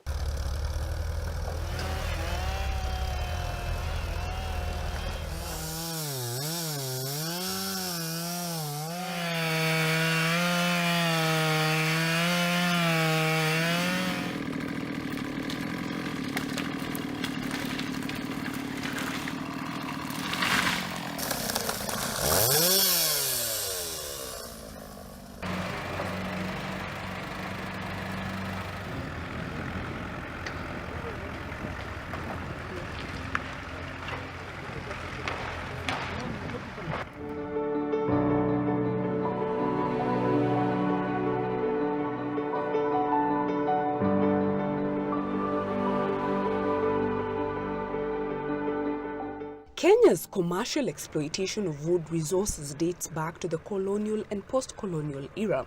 By the close of 2021, the National Forest Resources Assessment Report revealed that Kenya's tree cover now stands at 12.13%, while forest cover is at 8.83%. The rise in forest cover has been attributed to a 2018 moratorium on commercial harvesting of trees in the plantation forests. But the Ogiek, an indigenous forest-dwelling community, tell a different tale of life in an ever-changing forest. Kusema ukweli, msitu umebadilika tangu tulipopata uhuru. In fact, nilikuwa naongea hata kabla ya uhuru ndio msitu labda ilikuwa inashikiliwa sana na jamii na ilikuwa inaheshimika sana. So tulipopata uhuru, serikali walikuja akachukua mamlaka na akachukua ile msitu wote bila hata kujali jamii na kuita the state forest. So wakati walikuja na policies zao, walikuja na sera zao, ambapo labda pengine walitaka sehemu zingine ibadilishwe kuwa plantations. Most of the indigenous forests wakati ule kuanzia 1950s zilikatwa kuweza kutafuta nafasi ya kupanda the plantations. So unakuta wakati wa msitu kubwa ilikatwa, hasa hapa kwa barabara hapo kwa mali mmepitia, kuna msitu ilikatwa hapo, na hata ukienda ndani ya ile plantations utapata visiki ya miti ambao ni kubwa, ni evidence kwamba hapo ilikuwa ni msitu ya kiasili. Kwa hivyo kumekuwa na mabadiliko makubwa, sababu wakati hizo zilikatwa walipanda hizo exotic trees, na pia kwa upande wetu tukakuwa affected zaidi, sababu mambo na asali ilirudi chini, sababu mimea ambayo labda ilikuwa inategemewa na nyuki kutafuta maua na kuweka asali silipungua. Kwa hivyo tukaona ilibadilika. Jina yangu naitwa Tyson Mbogo, niko na 30 years. Nafanya biashara ya propagation of grafted fruit trees or multiplication of different seedlings. Usaidizi wangu wa Equity Bank, kwanza niongelelea program yao ya FARSAT ambayo imenifunza mambo na budgeting, record keeping na management, vile naweza manage funds zangu. Amenisaidia kupanua biashara yangu. Nilianza na shilingi 3,000 na nilikuwa na miche 300. Walinisaidia kifedha kukuza biashara yangu, kumultiply. Ndio maana unaona kutoka seedlings 300 nimeweza kuachieve 57,000 seedlings. On 2015 ndio nilipata my first credit kutoka Equity Bank, 400,000 kuendeleza biashara yangu. Nilisumbuka sana na maji, bado nikatembea pale Equity Bank, nilikuwa bado na loan na wakaweza kuniongezea pesa zingine. Because of climate change, nilihitaji kupata another source of water ambayo niliweza kuchimba shallow well, kuinstall submersive pumps, steamer. Through FARSAT walinifundisha nikaweza kudiversify. Nimediversify na nimekuwa agent wa supply nuts to processing factories, of which nanunuaga tani 3 kila siku za nuts hii macadamia from the same education ambayo nilipata kutoka kwa FARSAT. Nimeplan for the future. Niko na mpango wa kununua dryers ambazo nitakuwa nikikausha macadamia the next 5 to 10 years. Naweza kuwa na factory. According to the Kenya Forest Service, gazetted forests cover 2.49 million hectares, with plantation forests comprising 150,000 hectares. Plantation forests have exotic tree species such as cypress, pine, and eucalyptus that are usually harvested every 25 to 30 years. The lifting of the logging moratorium opened a flood of criticism directed at the government, many concerned that the move would reverse the gains made in forest protection. The lifting of the ban barely 6 years after it was initiated versus what we have achieved in terms of forest cover still does not look good. We are looking at achieving a minimum of 10% forest cover, but still we are below that and we are already lifting the ban. I would suggest that where we have done well under the improvement of this, the government gazetted forests, we leave them as they are, and then we give incentives to farmers or those who are interested, including the Kenya Association of Manufacturers who are interested in these particular timber products, to have woodlots whereby they can be able to grow they can be able to grow trees for harvesting for their use and for the sustainability of the needs of the current generation, while we safeguard the forests, both the natural forests and this government gazetted forest. But despite the opposition, the government refuses to blink, arguing that at least 26,000 hectares of plantation forest is rotting away. We're inside the overgrown and mature section of the Bahati forest that is about 50 hectares large. And this is one of the trees that would have been harvested, but it has been caught in 2 moratoriums. Now, the forester here tells us that even if they harvest this tree, its value has greatly depreciated since it has started rotting. So your sound inamaanisha? So that's meosha.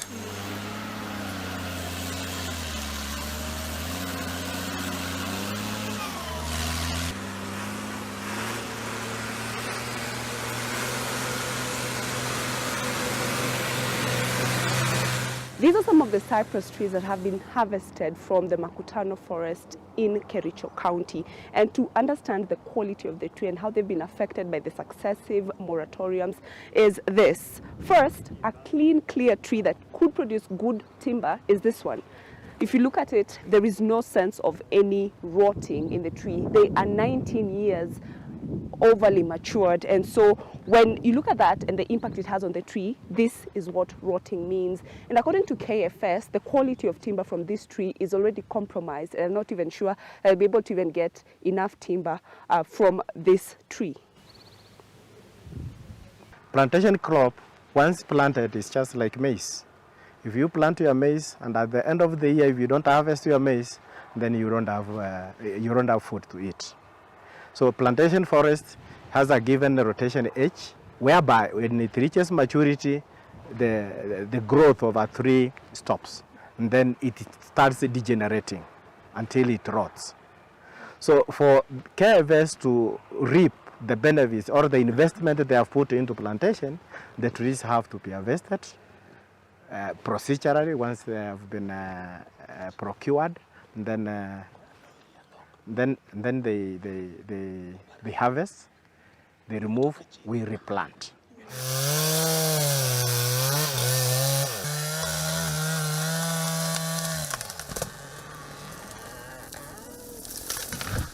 At the site where we are right away is a plantation that is being harvested. This plantation was planted in 1974.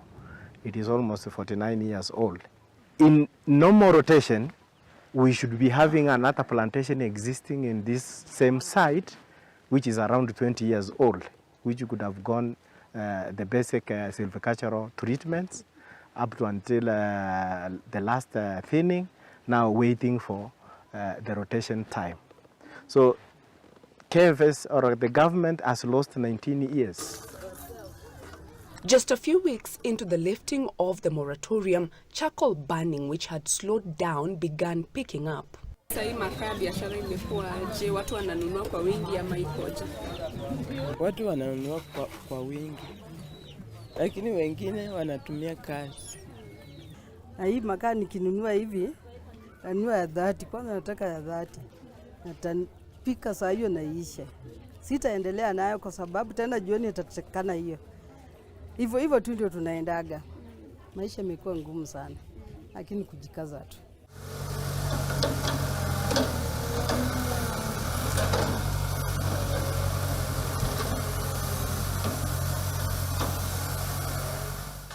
Now that is the sound of life coming back here in this sawmill in Molo sub-county.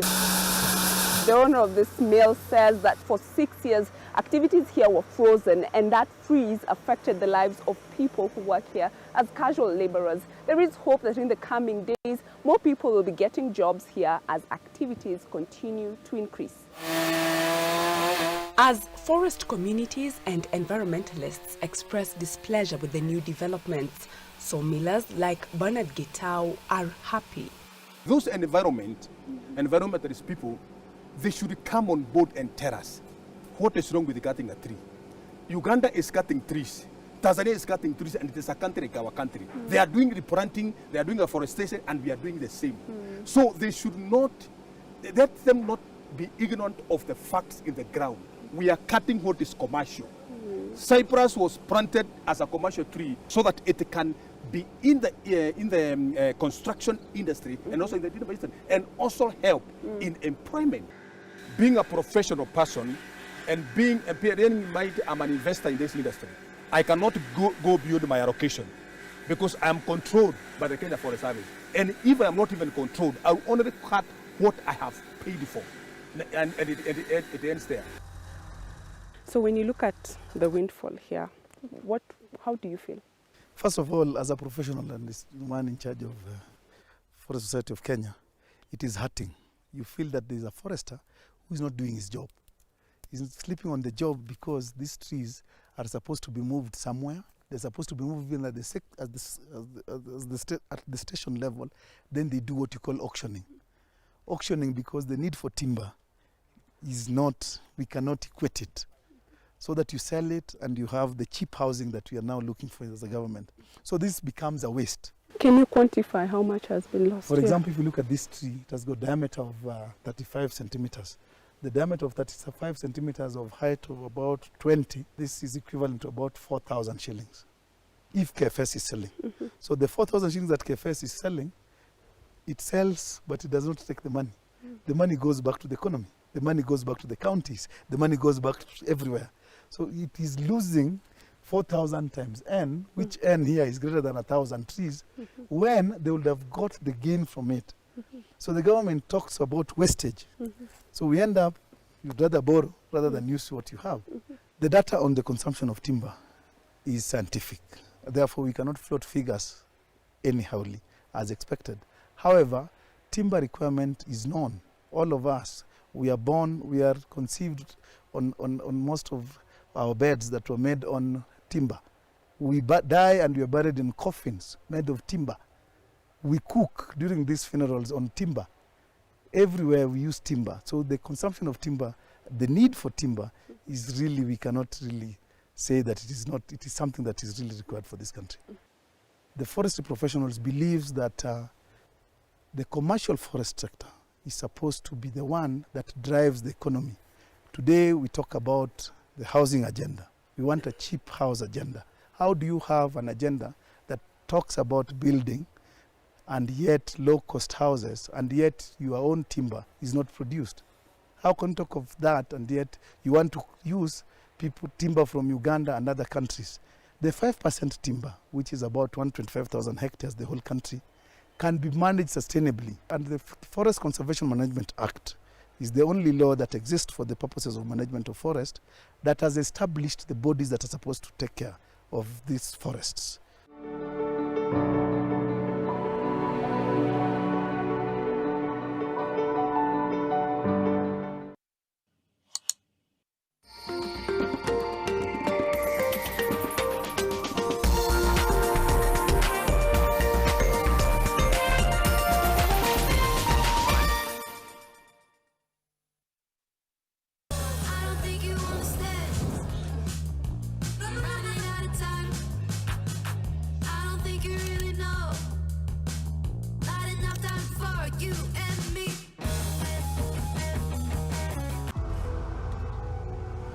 Stay 5 degrees cooler. Body odor is caused by germs, and on active days, the sweating and odor are more. That's why you need the new improved Dettol Cool with up to 5 degrees instant cooling sensation and odor protection. Be Dettol sure. Panda tukupandishe on Go Entertainment this new year on GoTV bila kulipia extra. Kama uko on GoTV Lite, lipia GoTV Value. Utapata kufurahia GoTV Plus. Tayari on GoTV Value, then lipia GoTV Plus uenjoy GoTV Max. Kama wewe ni wa GoTV Plus, lipia GoTV Max ujinice na shows noma kabisa on GoTV Super. Furahia the best sports, international shows na local shows una like free. Download GoTV Stream. GoTV. Love it.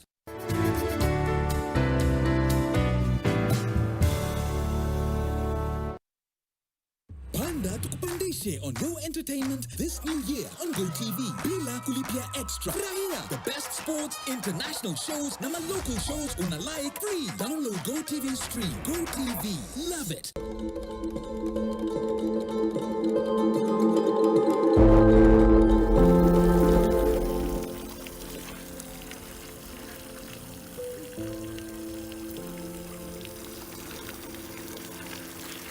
So the nursery is a key aspect of plantation forest, and right now we are in the nursery section of the Bahati forest, and there are about 128,000 tree seedlings that will be propagated soon, meaning they'll be planted, and they'll occupy an area of about more than 300 acres once they are transplanted. The government has an ambitious plan of planting 15 billion trees in the coming decade in the hope of increasing Kenya's tree cover and benefiting from carbon credits. Carbon markets are basically where developed nations pay countries for green initiatives that remove carbon from the atmosphere. Carbon is a greenhouse gas that is primarily responsible for global warming, and this is why environmentalists have opposed the lifting of the logging ban, saying indigenous trees are being cut en masse. You look at that system, then now we come to issues of still the growth rate of the trees, the mortality of the trees, and the rate at which they are harvested. When the rate at which they are harvested is below the rate at which we are experiencing mortality of the ones planted, then that one we can still talk of sustainability. The rate must be low. But when you have a case whereby people harvest indiscriminately at the expense of the mortality of the trees, then that is still not sustainable. And look at, maybe I can post a question. How old are these trees they're harvesting? When you look at a tree that has been cut of over 30 years, and then you replace it by 1 or 2 trees now, you are looking at the next 30 years is when you will be able to harvest. Now, when you look at those technicalities, that is why I still keep that areas that have gazetted forests and areas that have indigenous forests should be left as they are. They play a major role in the balance within our ecosystem.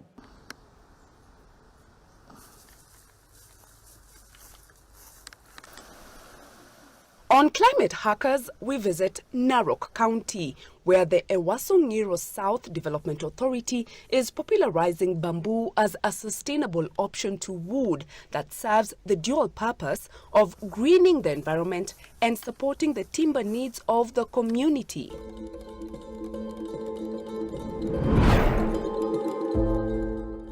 Wow.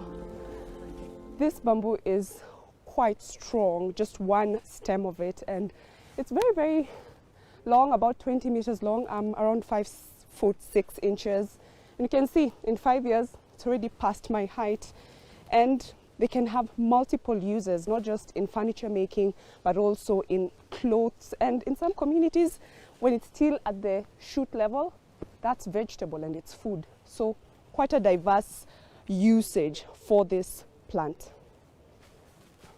All the species that you see here, because we have around 5, and I can mention them briefly. Yes, yes. We have the aspa, that is a giant bamboo, which is this one. Where Tinkoi is, that is called membranaceous. It's bamboo for the lowland areas. Then up there, we have the longitudinal, the long internode, just referred to as the long internode bamboo. It's for the midland. That is an area that is not high, not very low. And then we have the very dry one, the Cynodra, or the one they call the solid bamboo. We have them here because Narok area of jurisdiction covers the entirety of those different ecological zones. Bamboo can provide forage for the animals. Yeah, they can provide good forage for the animals. Also, they are having items produced at their setups which can be sold, which can be taken to the market. And these are the things that we are saying. The mats, that is we have the carpets, the mats, the window, what do we call them? The window curtains. We also have things like the pen holders, simple artifacts. The pen holders, the lamp shades, all these can be made at the local setup. It only requires capacity, just a little of capacity building that farmer, and it's through the cottages that we intend to establish within the NTV area of jurisdiction.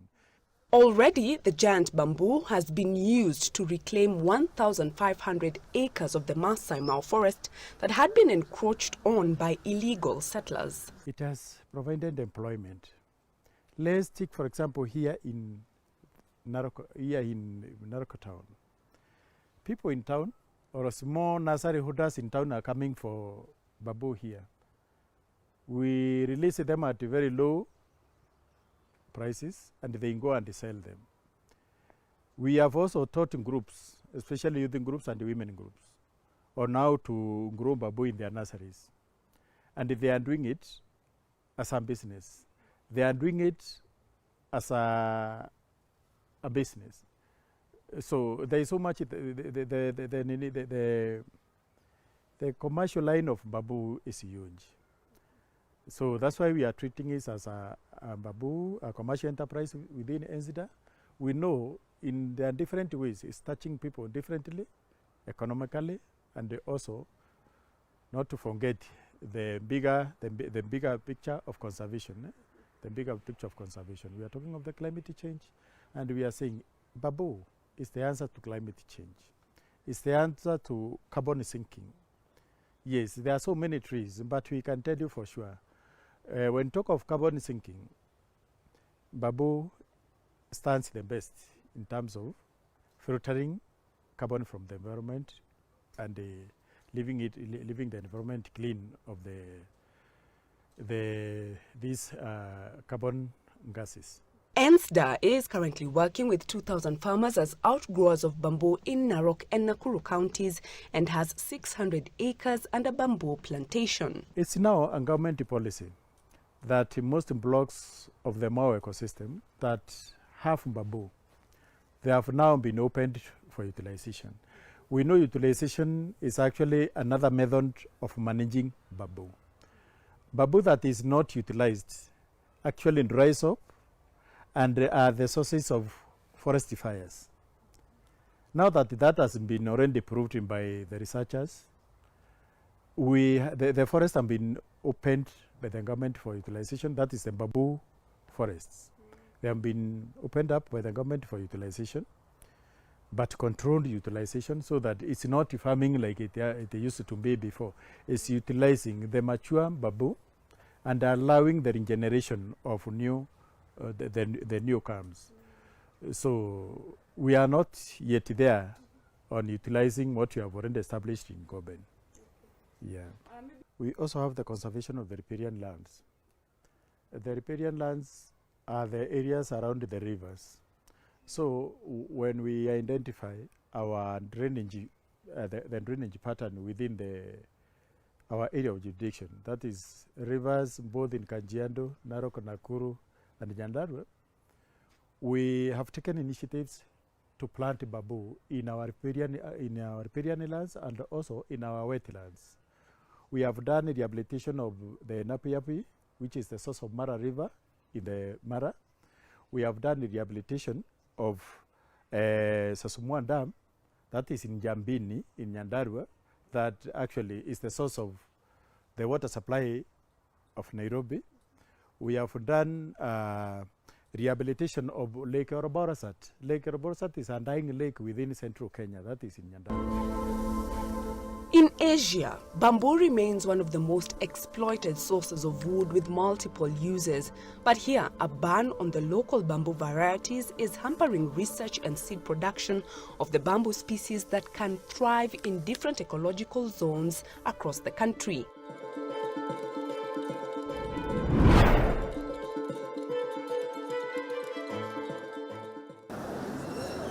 The Law Society of Kenya has since gone to court and obtained orders suspending the directive that lifted the logging moratorium for the next 90 days on grounds that the public was never consulted.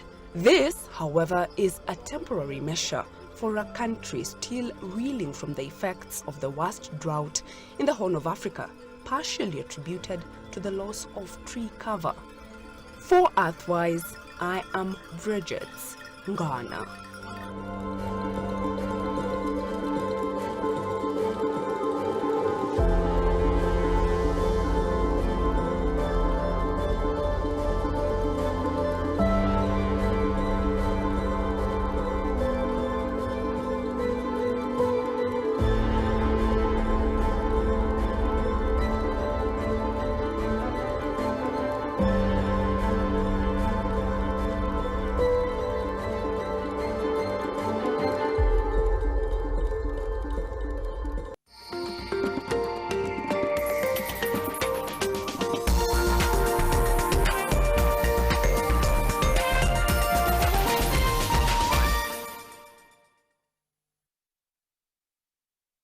Welcome to IG Sacco, where your financial journey meets cutting-edge convenience. Say goodbye to queues with our CRM service. Manage your accounts, inquiries, and more, all from the comfort of your fingertips. Introducing the IG Sacco mobile app, your pocket-sized branch. Transfer funds, check balances, and enjoy a seamless banking experience on the go. Explore our comprehensive website, a one-stop hub for all your financial needs. From loan calculators to detailed information, it is all here at www.igsaccolimited.co.ke. Need a loan? Our website features a handy loan calculator. Estimate your borrowing potential and plan your repayments hassle-free. Because at IG Sacco, it's not just about banking. It's a journey, our investment, our growth.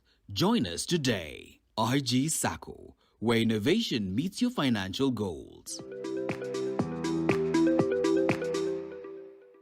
Haya, umesikia kwenye star 570 hash kashake kameiva. Shamba ni mili na zinangoja ushindi wako kwa Lucky Game. Na hii Aprili mshindi wa kwanza anavuka na shamba lake, na Mei tunamtangaza the grand winner wa shamba na lori ya mawe. Ni rahisi, kwenye star 570 hash kila shilingi 100 unaocheza nayo inakupa 1 entry point ya draw zote za shamba pekee na shamba na mawe. Vuka na shake, anza ujenzi kwenye star 570 hash.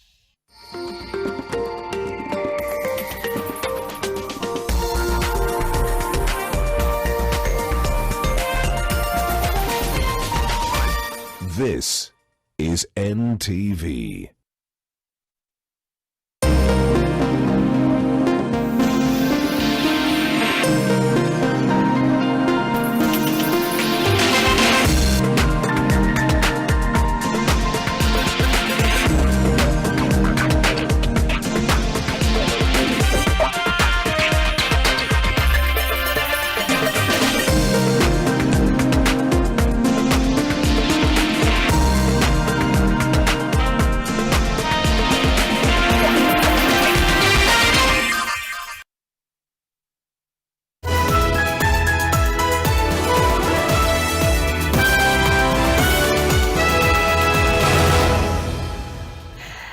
A very good evening. Glad you could join us on NTV Weekend Edition. And as is our custom, we begin with the news highlights. Kuna pesa ambazo ziko kwa mfuko yake, hakuna kitu aliibiwa, kwa hivyo ilikuwa kama makusudi tu. Another woman murdered. Body dumped in coffee plantation in Kirinyaga. Government still mum on femicide crisis. Also tonight, jua lilikuwa letu mchana mzima. Baridi ya baharini ilikuwa yetu. Kiu, njaa. Tupata samaki ambaye anaitwa bona, tukamtoa ngozi, maana samaki huyo haliki paka umtoe ile ngozi. Tukamtoa ngozi samaki, tukampasua vizuri, tukamtia kwenye hilo boti hapo ndani, tukaokota kinyama kimoja kimoja tukimla mbichi. Miracle at sea. The unbelievable story of two fishermen who survived at sea for over 3 weeks. Just how did they make it? Plus, unfortunately, one member of the public alipigwa risasi ya mguu kwa thigh, ikatokea the other side of the other leg, akakimbizwa hospitali, lakini out of bleeding ameaga hospitali baada ya kufikishwa Marigat. No let up in bandit attacks. One person shot dead in Ngaratuko, Baringo North, less than 2 weeks after 6 people were killed in the same village.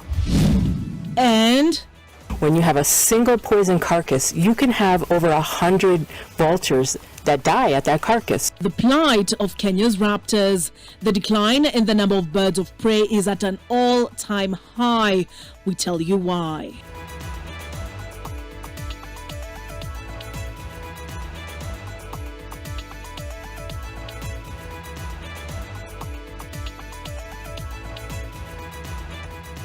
Live from Nation Center, this is Weekend Edition with Olive Burrows. Our sign language interpreter tonight is David Agondwa, and we begin on yet another troubling note where women are concerned. A 60-year-old granny has been murdered in Kirinyaga. Esther Wamboi's body was discovered in a coffee plantation less than a kilometer from her home. 1,500 shillings was found in her pocket, and vegetables she had bought at the local shopping center were strewn by her side, ruling out robbery. Gabriel Kudaka reports on the latest incident in which a woman has lost her life a day after women held nationwide protests against femicide. Ndia village is in mourning following the discovery of 60-year-old Esther Wamboi's body in this coffee plantation a few hours after leaving Kahiro Trading Center in Kirinyaga. Jana alikuwa mzima na alikuwa anafanya kazi yake, lakini kuamkia asubuhi ya leo ndio amepatikana akiwa ameuawa akiwa kwa shamba. According to the deceased's sister Mary Wamuirua, the body was discovered by a neighbor who had gone to fetch firewood. Niliambiwa na simu, nikapigiwa, nikaambiwa sister yangu ameuawa. Nikakunja nikakuta ameuawa kwa kahawa hapo Kaharo. Mboga zimewekwa hapo na kuni zile alikuwa anaenda kupika. The motive of the killing is still a puzzle for many, since 1,500 shillings was found in her pocket. The vegetables she had bought scattered at the scene. Inadaiwa aliuawa jana usiku akielekea nyumbani, na pale ameuawa ni kama mita 500 kwenda kwake nyumbani. Kuna pesa ambazo ziko kwa mfuko yake, hakuna kitu aliibiwa, kwa hivyo ilikuwa kama makusudi tu. Tuseme hakuna kitu ama mambo ya shinda ya shamba ama ni nini, mwenye amemuua kwa makusudi. Angry residents want the police to speed up investigations and bring the suspects to book. Last year, a police officer who hails from the same village is said to have been murdered in a similar manner.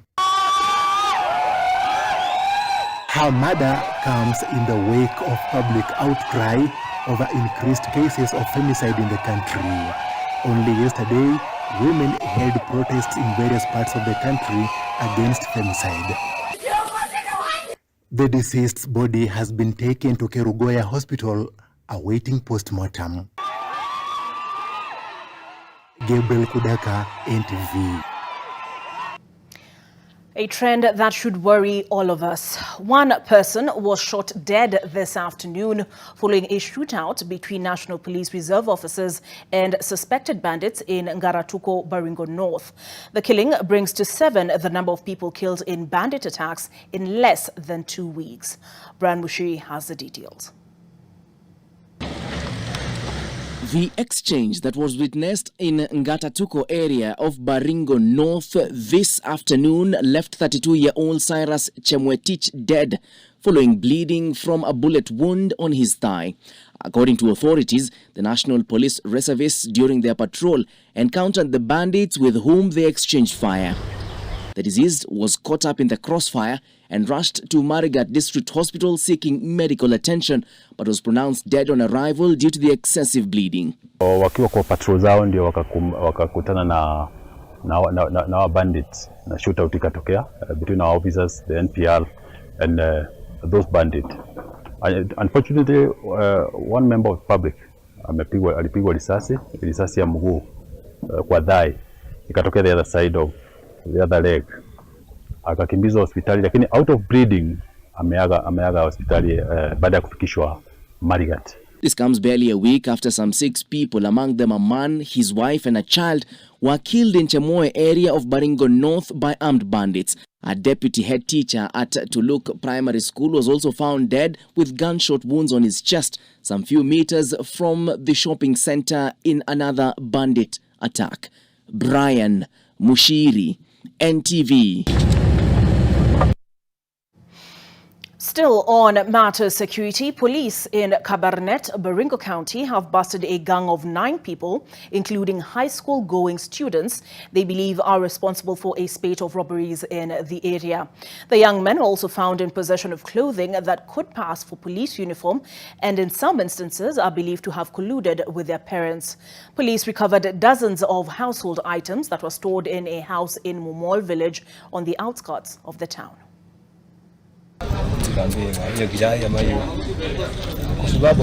You'd be forgiven for thinking this was a market day and the items up for sale. Everything from electronics to household utensils on display. The location, however, gives it away. The Kabarnet police station. And those sorting through the items are not so much customers as victims of a gang of fresh-faced but fully formed thieves, or so the police believe. Kumekuwa na wizi ya ufunjaji wa manyumba katika hii town yetu. Watu wanafunja manyumba especially wakati hakuna watu kwa boma, wakati wakiwa wameenda kazi. Sunday jioni kurudi, nyumba sio yangu. I thought nilikosea nyumba ama ni yangu. Kuangalia bana hakuna chochote. Nikulala nienda lala lodging. Natafuta vitu yangu ndio hizi imepatikana. Siko hapa.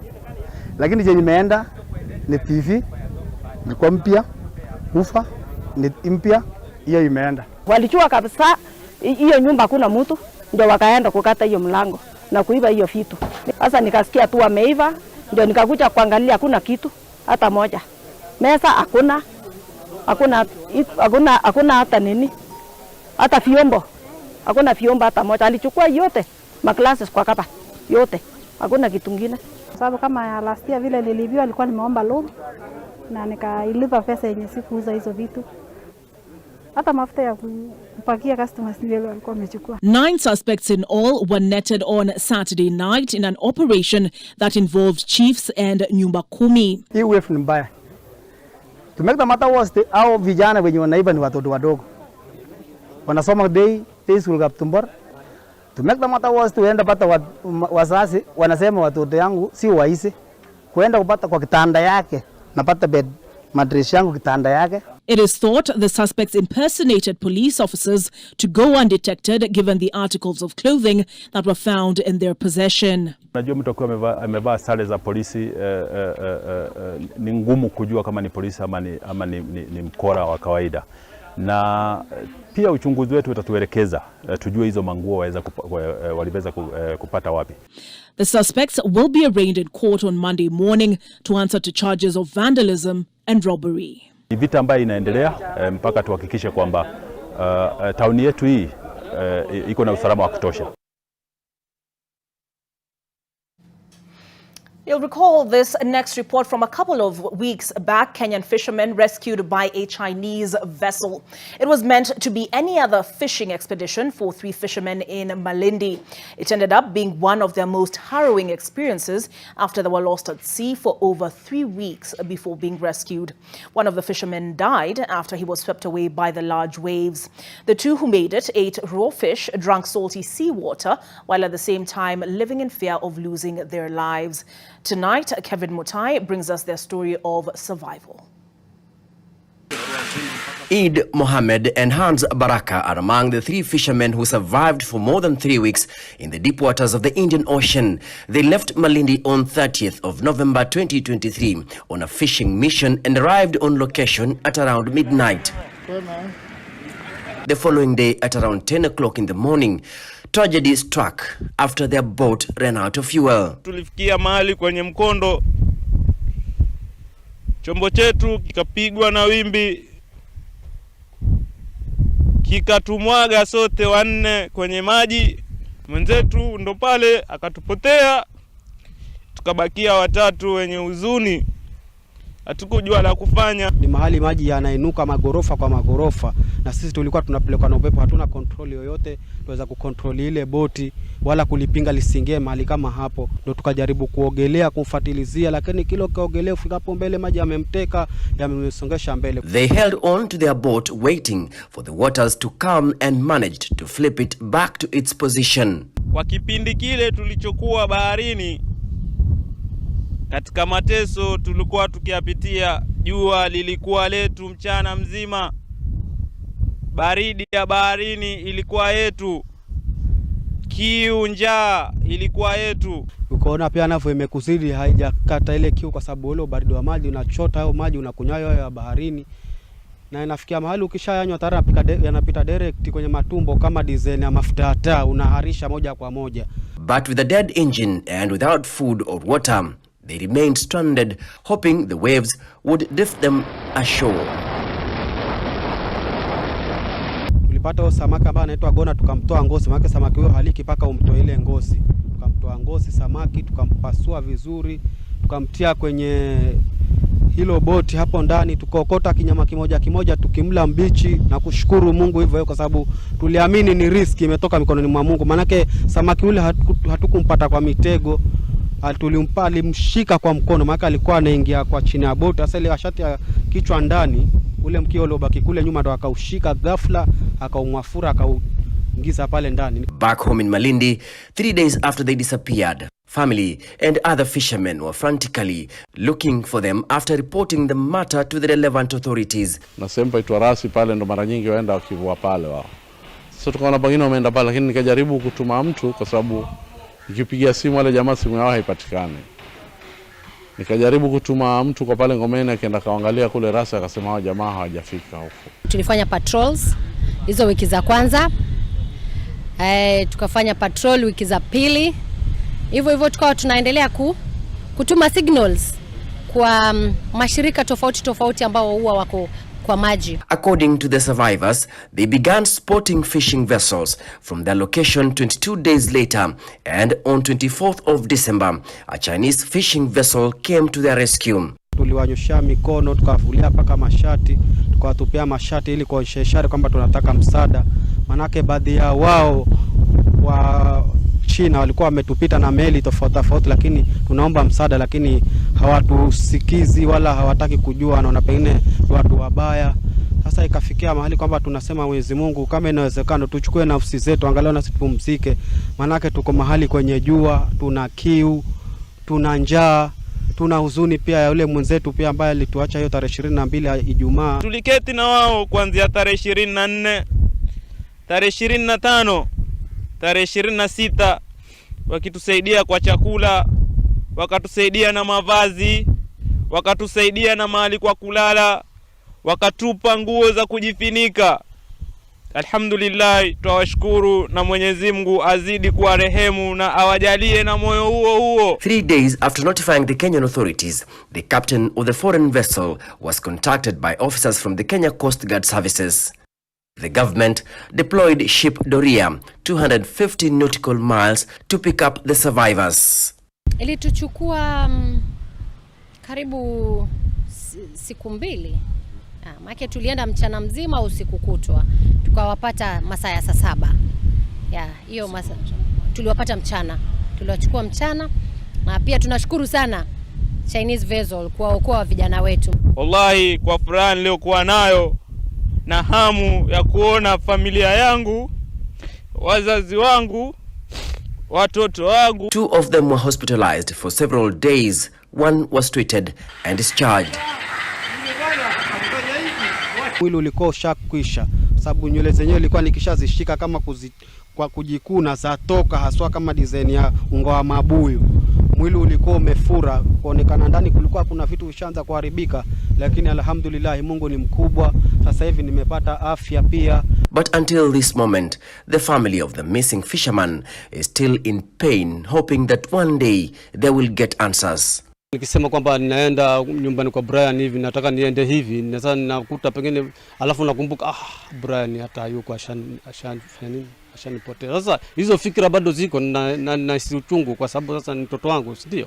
Serikali yetu ya Kenya isiregeze mkono kumtafuta yule ndugu, hata kama ni nchi za nje, wao wakipata habari za huko pengine anaweza kutoka nchi nyingine tofauti kule ule mwili wake. The ordeal is still fresh in the minds of fisherfolk, with the government agencies urging them to heed to storm warnings before venturing into the sea. Kevin Mutai, NTV, in Mombasa. I'm still curious how you survive on salty water. Doesn't it just make you thirstier? All right, as is, again, our custom, we take a look at what is on the front page of your copy of the Daily Nation tomorrow. Remember, it is epaper.nation.africa, literally in your hands. There we go. Matters education, bursary scandal, and they provide a little bit more detail under that. MPs have received 10 billion shillings CDF money amid questions about the criteria for allocating education bursaries, with many poor students who posted impressive scores in the Kenya Certificate of Primary Education exams unable to join Form 1 after missing out on scholarships. A couple of faces there, stories contained therein as well. Counties queried over suspect 3 billion shilling salary payments.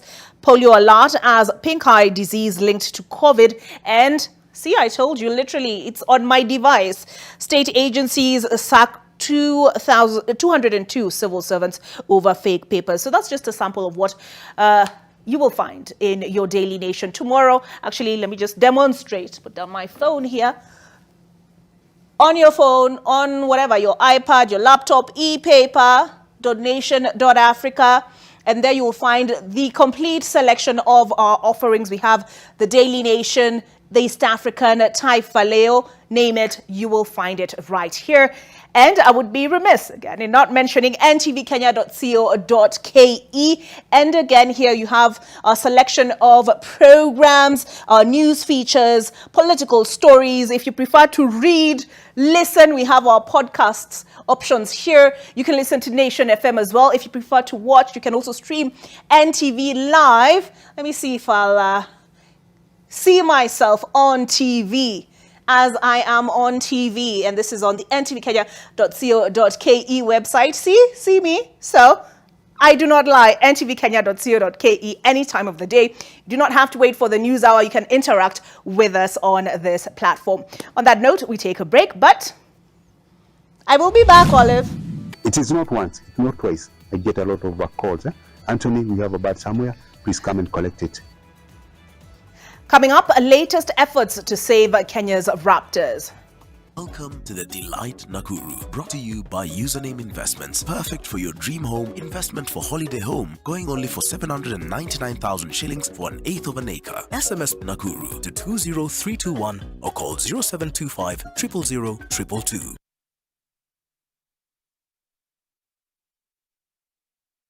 Panda tukupandishe on your entertainment this new year on GoTV bila kulipia extra. Kama uko on GoTV Lite, lipia GoTV Value. Utapata kufurahia GoTV Plus. Tayari on GoTV Value, then lipia GoTV Plus uenjoy GoTV Max. Kama wewe ni wa GoTV Plus, lipia GoTV Max ujinice na shows noma kabisa on GoTV Super. Furahia the best sports, international shows na local shows on a like free. Download GoTV Stream. GoTV. Love it.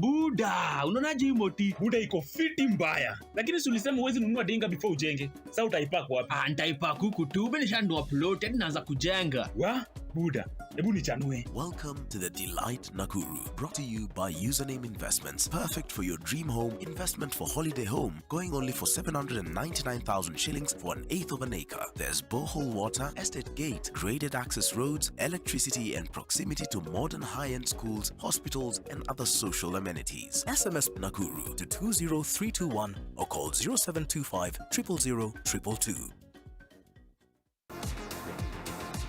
The pressure and expectation on Bayern Munich to win never eases.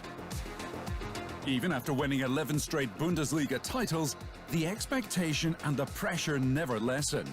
They only go even higher. But as Bayern Munich strive to make it an even dozen titles this season, perhaps the pressure and expectation have become too much.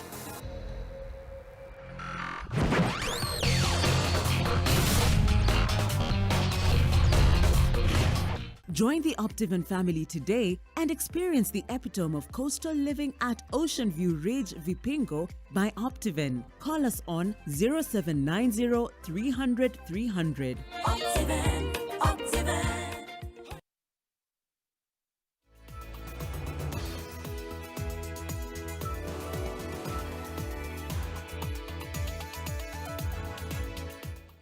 Thank you for staying with us on NTV Weekend Edition. 3 people were killed and 1 person was seriously injured in a road accident involving 2 long-distance trucks at Mabanga on the Webuye-Malaba Highway at dawn. 2 of those who died were drivers of the 2 trucks that collided, and the other is said to be a tanboy. According to those at the scene, the trailers were moving in opposite directions when the driver of the truck carrying maize appeared to lose control of his vehicle before colliding with the other transporting cement. Area residents are calling on the Kenya National Highways Authority to erect bumps on the busy road to prevent loss of life.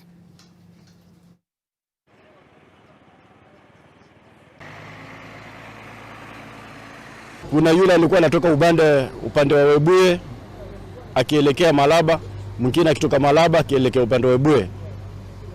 Ndio hizo makari kweli sikagana ana kwa ana. Mwendo wa saa 9 hapo. Trera moja ilikuwa inatoka huko chini, ingine huko juu. Sasa vile zilifika hapa zikagongana. Wapunguze mwendo kasi kwa sababu hiyo ndio inafanya inapatikana na ajali. Juu driver akiendesha na haraka na mwingine pia akikuja na ile haraka, wakikutana lazima ajali ipatikane. Tumekuwa tunalia sana mambo ya pumps kwa hizi mabarabara. Have you ever wondered the importance of birds of prey to biodiversity and what would happen to the ecosystem if these predatory birds became extinct? Well, experts are raising an alarm over the continued decrease of raptor population across the country due to electrocution, human persecution and poisoning, habitat destruction, among others. The Naivasha Raptor Center, a bird sanctuary in Nakuru County, is conserving endangered species by rescuing injured and poisoned birds for treatment, as NTV's Ruth Sarmoe tells us. Predatory birds play a crucial role in biodiversity by helping maintain ecological balance, by controlling the population of small mammals and birds, thus preventing overpopulation. This could, however, change if the Marshall eagle, Africa's largest eagle, will continue facing extinction.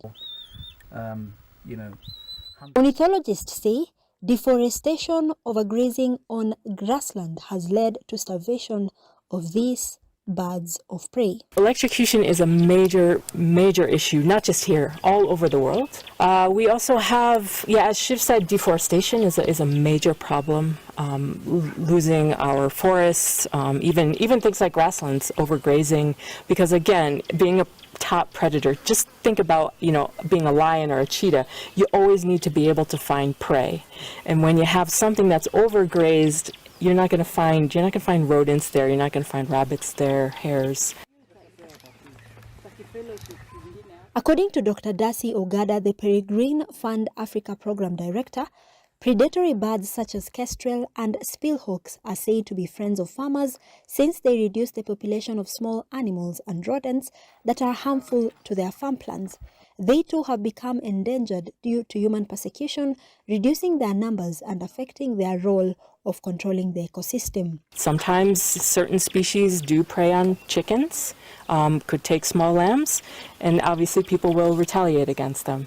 So persecution is a really big issue for our birds of prey. And part of it's our job here to educate people.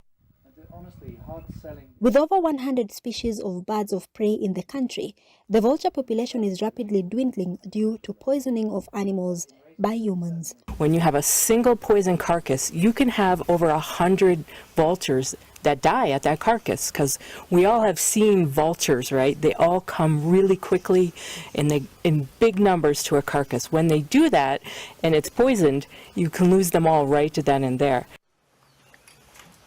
The Naivasha Raptor Center has been acting as a rescue center where different species of these birds have been rescued and attended to before being released. If, say, for example, there's a poisoning event in the Mara where there's 30 or so birds that have been poisoned, we have a network of volunteer pilots who will come and pick us up with the medication that we need, and we get to Namara from here in about 45 minutes and respond.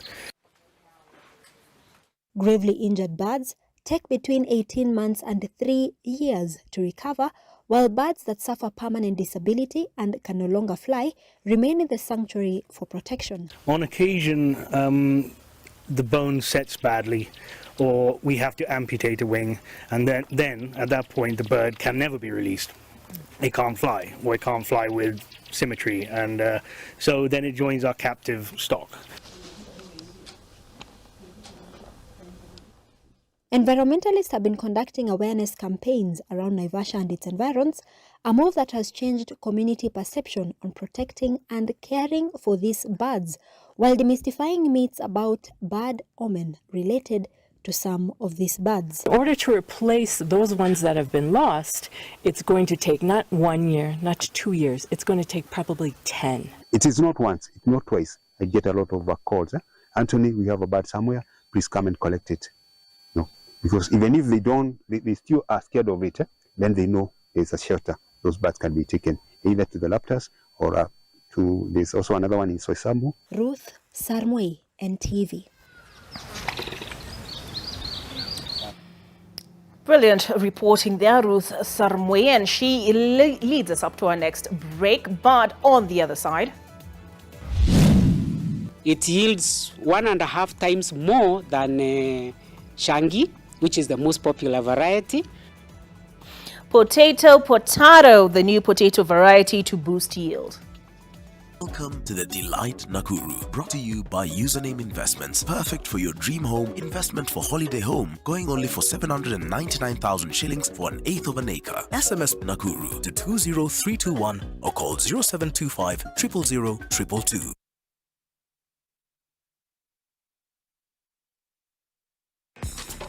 It's time to get stepping. Step up to your most loved content and enjoy the next level upgrade for free. Respect that. Upgrade now and step up to even more action. Step up to more football. Step up to more local drama. Step up to more fun and get more than you pay for. Upgrade now and get boosted to the next package for free. Dial *423# or call 0711 066 000 and upgrade to the next level for free.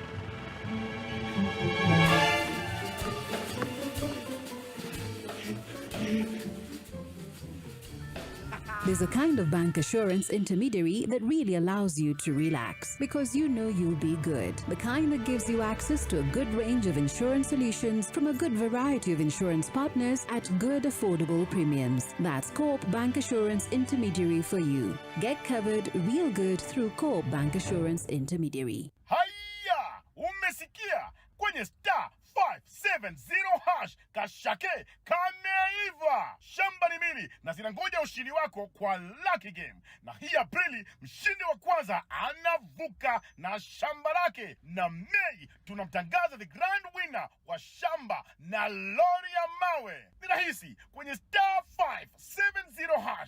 Kila shilingi 100 unaocheza nayo inakupa 1 entry point ya draw zote za shamba pekee na shamba na mawe. Vuka na shake, anza ujenzi kwenye *570#.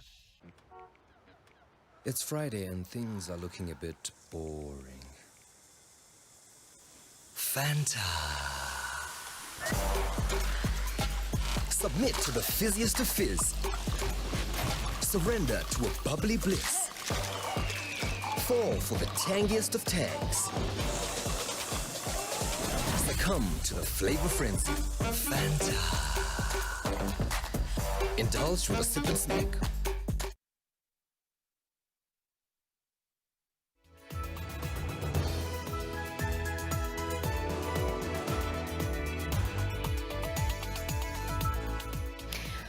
Climate change, poor quality seeds coupled with crop diseases have been a nightmare for many potato farmers in the country, affecting their yield and profit margin. But in a bid to address the challenges, scientists from the University of Eldoret have developed 3 potato varieties that are able to withstand pests, diseases and erratic weather patterns. Our reporter Gabriel Kudaka tells us more. Helen Kirui has been practicing potato farming on her 1-acre parcel of land in Cheptagat village in Mount Elgon sub-county for the last 3 years now. Besides the promising returns, Helen says pests and diseases such as potato blight have been eating into her profits. Unapanda hiyo mbegu sasa vile utapanda mara ya kwanza kwa shamba. Wakati inaanza kumea tu kukuja hivi unapalilia kwanza. Unaona sasa mbegu yote inaanza kufa kwa shamba. But the 3 potato varieties developed by scientists from the University of Eldoret could be a solution to some of her challenges. These ones are climate smart varieties, and like right now, it is not a growing season in Eldoret, and you can see how beautiful it is. We have no irrigation here. Besides their ability to withstand harsh climatic conditions, Professor Kinyua says their yield is higher. We've tested that it yields 1.5 times more than Shangi, which is the most popular variety. You spray less, and therefore you save on the pesticides. Researchers used a mutation technique whose gamma rays were used to alter the character of the potatoes to tolerate adverse weather conditions, pests, and diseases. The experts, however, assured farmers of the variety's safety. The Nuclear Regulatory Board made us put on sensors for a whole year so that we can be seen whether there is any danger of nuclear energy going through you, and it was proved that it is even safer than the environment. There are some environments where you find that there is some radiation. April last year, the Ministry of Agriculture gazetted the 3 varieties for release and commercialization in the market. This was after they successfully underwent national performance trials to determine their suitability in different ecological zones. We planted in Nyandarua, in the lower Nyandarua. We planted in upper Nakuru, that is towards Molo, that is in Elbagon.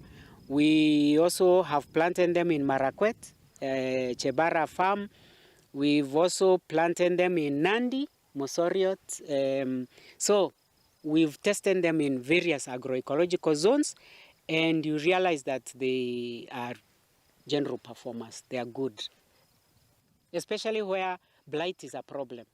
Different varieties are suitable for different consumption preferences. Eldoamani is a good one for chips, and it doesn't take in a lot of oil. In 2014, the country witnessed the worst outbreak of the late blight in various potato growing zones. Gabriel Kudaka, NTV. Gabriel, you need to do more research on that one for chips that doesn't take in a lot of oil. In the vast landscape of Kajiado County, where the beauty of nature clashes with the harsh realities of climate change, a group of resilient Maasai women, pastoralists, face a daunting challenge. Prolonged drought threatens not only their traditional way of life, but also the survival of their families and livestock. But the women are now embracing a new strategy that is revolutionizing their lives.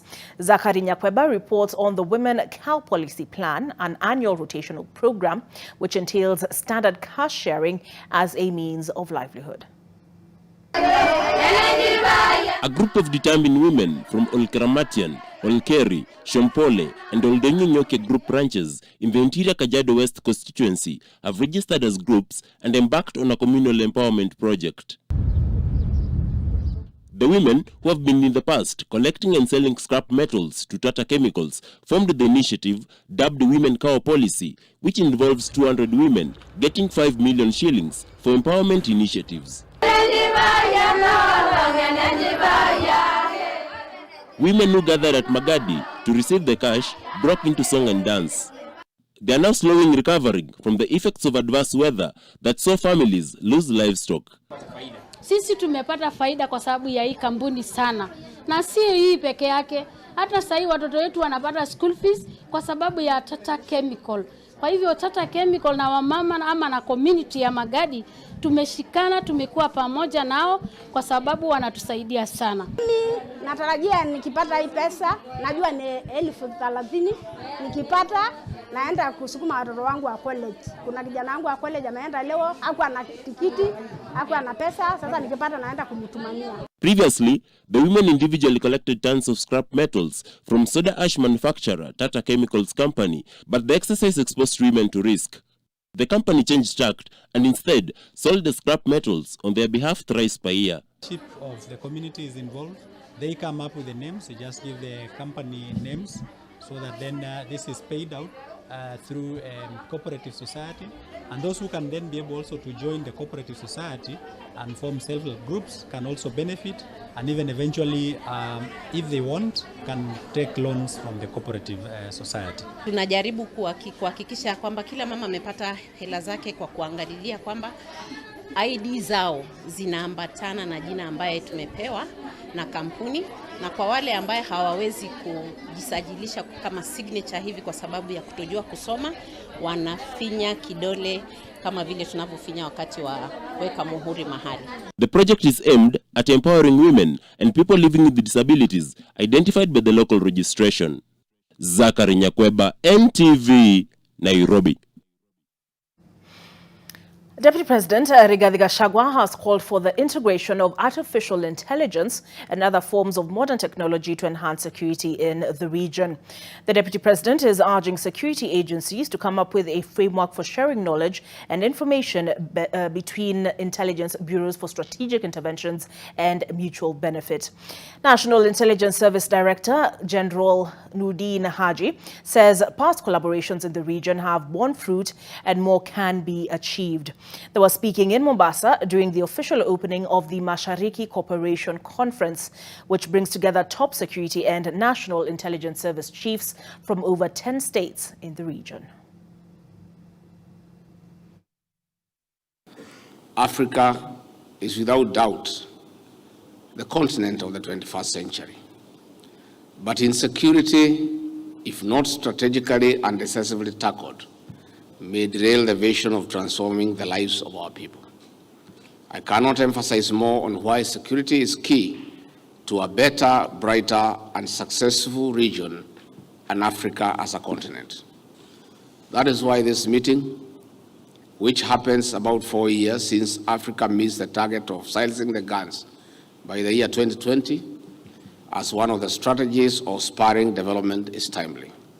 The interconnected nature of our security and stability can therefore not be overstated. The fate of one country is intricately linked to the security of another, as our collective security is only as strong as the weakest link in our region, in our regional chain. Hence, the challenges we face demand a collective response from us, a response that can only be effective if we stand together. Doctors in Homa Bay County have vowed to continue with their ongoing strike until such a time that the county government, led by Governor Gladys Wanga, heeds their call and addresses the emotive issue of career stagnation. According to KMPDU Nyanza Branch Chair, Dr. Onyango Ndonga, even though the striking medics have had discussions with the county leadership over the stalemate, they are concerned on stagnation in low job groups without a clear plan for reprieve or reparations has not been satisfactorily addressed. What we think is happening is that the county government of Homa Bay is leaving her people to suffer just because we cannot amicably come and sit and agree on HR issues that has bedeviled this county for more than 10 years. We are here today as doctors of Homa Bay County to tell the country that the doctor strike in Homa Bay is on. Yes. Over the past few days, out of our humanity, we had allowed a few emergency services to continue, but we want to say that all doctor-provided services in Homa Bay are going to come to a grinding halt. One suspect is nursing a gunshot wound at the Lodwar Referral Hospital following a shootout between the police and suspected criminals escaping a police dragnet at Kawalase village in Lodwar, Turkana. According to the Turkana Central DCC, Siele Kipngeno, police ambushed a hideout at Kawalase after a tip-off from members of the public that 7 gangsters have been spotted around that village carrying an AK-47 rifle. One of the thugs who had an AK-47 rifle engaged police officers in a shootout, sustaining a gunshot injury, and that is according to police reports. 3 suspects surrendered to the authorities. 3 others took off on foot but were later arrested and detained. Police recovered an AK-47 rifle, a magazine, 5 rounds of ammunition and 2 police belts. From November last year to date, 5 AK-47 rifles and 2 pistols have been recovered. Inauzwa hapa town, so officers walichukua hiyo hatua mara moja. Kufika huko, wajamaa karibu 7 hivi ambao walikuwa na hiyo kifaa walianza kupambana na hao sasa wa serikali ya polisi ambao walienda kuwakamata pale. Kulitokea shootout kiasi. Officers walipigwa risasi pia hao na wakaijibu. Wakati hao wakora ambao walikuwa na hii silaha waliposhindwa, kuna mmoja wao pia alijaribu kupiga askari akitoroka, ndio alipata pia askari pia waliwapata yeye. Bahati nzuri akapata yeye mguu. Hivi tunavyoongea anatibiwa kwa hospitali, amalize dawa, akuje hapa station, apelekwe kotini Jumatatu. The government has flagged off the first consignment of 400,000 metric tons of assorted fertilizer to be distributed across the country. The fertilizer under the subsidy program is meant for distribution to facilitate the planting season during the expected long rains. According to the Principal Secretary for State Department of Agriculture, Kiprono Rono, the government is yet to procure 7.5 million more bags of the commodity. Rono maintains that farmers will be able to access the fertilizer at 2,500 shillings per 50 kilogram bag. The fertilizer will be distributed across the National Cereals and Produce Board warehouses for easy access to farmers.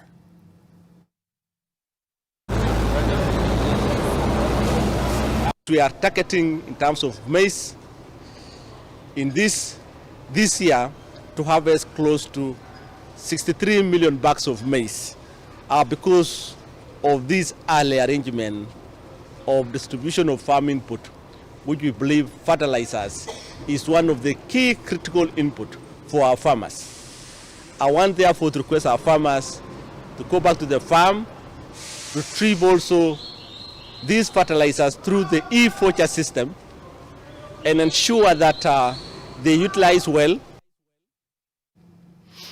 Coming up in the sports news.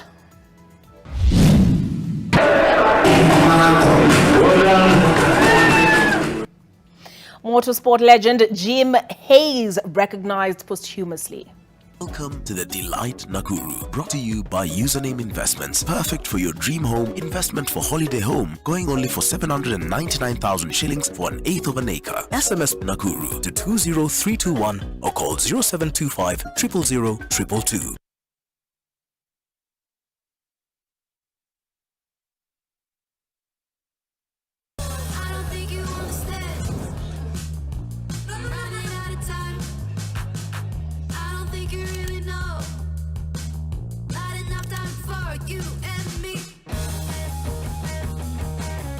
Nivea Lunas visibly reduces dark spots. Does it really work? Trust me. For post-acne marks too? Of course. World's #1 anti-spot expert serum, now for post-acne dark marks and age spots. Visible results in just 2 weeks. That means also for my age spots. Already worked for over 1 million women. Nivea Lunas 630. It works. Stay 5 degrees cooler. Body odor is caused by germs, and on active days, the sweating and odor are more. That's why you need the new improved Dettol Cool with up to 5 degrees instant cooling sensation and odor protection. Be Dettol sure.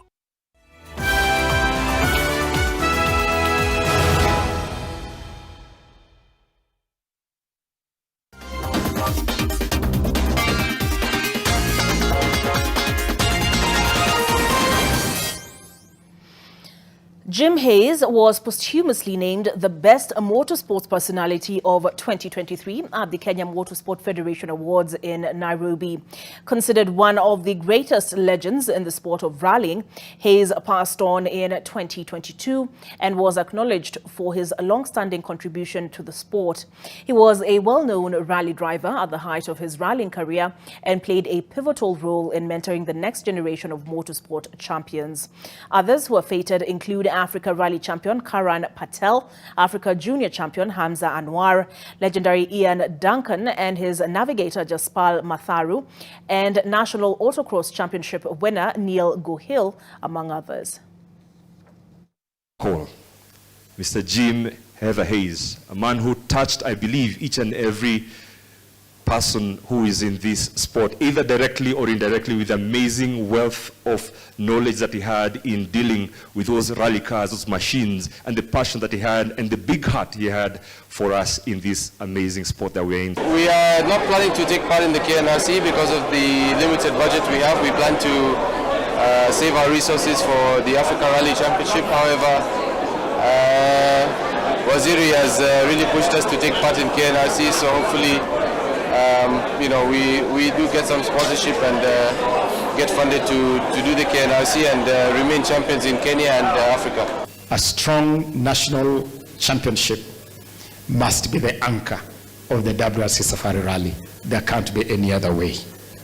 On that note, I wish to call on sponsors and well-wishers to partner with us in ensuring that we regain the long-standing glory that motorsport has presented for many years. To simply put it, we need our local rally championship back, and back big time. Eddie Kimani, who you saw in that report, was once my desk mate. World Road Running Championships half marathon bronze medalist Catherine Relin and upstart Cornelius Kimboy dominated the 33rd edition of the Discovery Kenya Cross Country that was held in Eldoret, Uasin Gishu County. Relin, who trains in Kapsait in Elgeyo Marakwet, managed to outpace a strong field in the women's 8-kilometer race in the last stages of the race to cut the tape in 26 minutes and 31 seconds. Former world 5,000-meter silver medalist Margaret Chelimo Kipchomo came in second in 26 minutes and 47 seconds as Glorious Chepkurui sealed the podium places. In the men's 8-kilometer finals, Cornelius Kemboye emerged as the winner in a time of 29 minutes and 24 seconds. Kelvin Kibiwot was second at 29 minutes and 41 seconds, and Gideon Kiprotich came in third. The top athletes who competed in the event said they were using the race as a preparation for global championships this year. Lakini nashukuru Mungu kwa ya leo. Nilianza mzuri na nikamaliza mzuri, niko na furaha. Actually my plan for this season is actually to remain Olympic, and that is why I'm still preparing for mileage. I'm planning for all cross country. Hapo tena katika kuna indoor, all indoor pia. Naona kama ndajaribu hiyo. Mbio ya leo imekuwa successful. Tumekuwa na wakimbiaji zaidi ya 2,700 in total. Mvita youngsters are the winners of the Kenya Youth Against Neglected Tropical Diseases tournament after seeing off Vexzula FC of Likoni 6-5 on post-match penalties after playing to a 1-1 draw in regular time at the Tononoka Stadium in Mombasa. Al Azizia has qualified for the round of 32 of the FKF Mozart Bet Cup after beating Luanda Villa 4-3 through penalties at Kinuru Stadium in Meru County. The match ended in a 1-1 draw in regular time. Timothy Ndayala put Luanda Villa in the lead in the first half before Said Rama equalized for Azizia in the second half. Moses Mugambi scored the winning penalty for Al Aziza. Meanwhile, FC Talanta knocked out Marafiki by winning 3-1 through penalties. Mvita youngsters, Vexzula FC, the Department of Health, also known as Bora Afya FC, and Ziwani FC. And so we just wanted to talk to our fellow youth and sensitize them and tell them that they are the generation that can help us eliminate, eradicate, or control some of the priority neglected tropical diseases in the country. So we want to see the elimination in our lifetime so that our children, our children's children will only be hearing about these diseases in our books of history. All right, Al Azizia has qualified for the round of 32 of the FKF Mozart Bet Cup after beating Luanda Villa 4-3 through penalties at Kinuru Stadium in Meru County. I had mentioned that. The match ended in a 1-1 draw in regular time. Timothy Ndayala put Luanda Villa in the lead in the first half before Said Rama equalized for Azizia in the second half. Moses Mugambi scored the winning penalty for Al Aziza. Meanwhile, FC Talanta knocked out Marafiki by winning 3-1 through penalties after a barren draw in regulation. Mombasa Stars beat El Doro 2-0 and Bandari was knocked out by Bungoma Stars when they lost 2-1.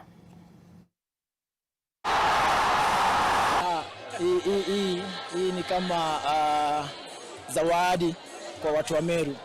Tulikuwa tumewaahidi kwamba tutawainua juu, na walikuwa wanategemea sana mechi huu kwa sababu mpira wa Meru kidogo umelala, na talanta ambayo iko hapa kwa kweli ukiangalia vile wanacheza hapa kuna talanta kubwa.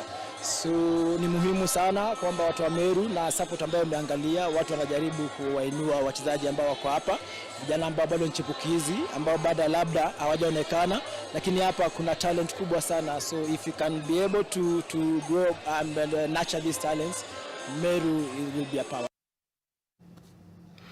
Egypt and the Democratic Republic of Congo will be looking to join Nigeria and Angola in the quarterfinals of the Africa Cup of Nations when the two sides face off at 11 p.m. tonight. Both teams played out 3 draws during the group stage, although the Egyptians have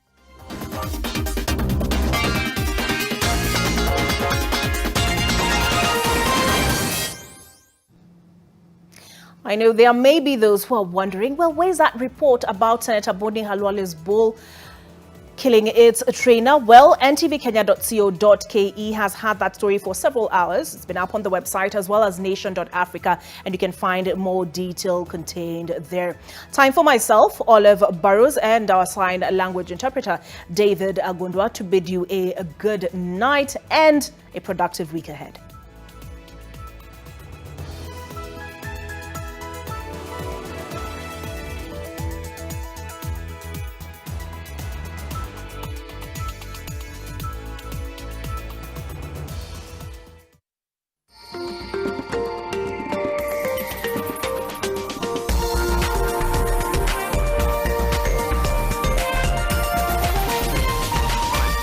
This is NTV.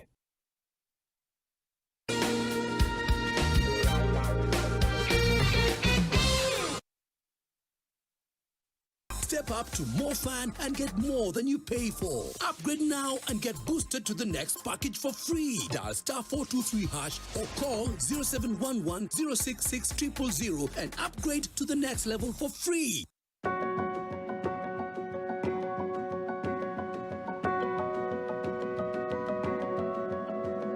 There's a kind of bank assurance intermediary that really allows you to relax because you know you'll be good. That's Coop Bank Assurance Intermediary for you. Get covered real good through Coop Bank Assurance Intermediary.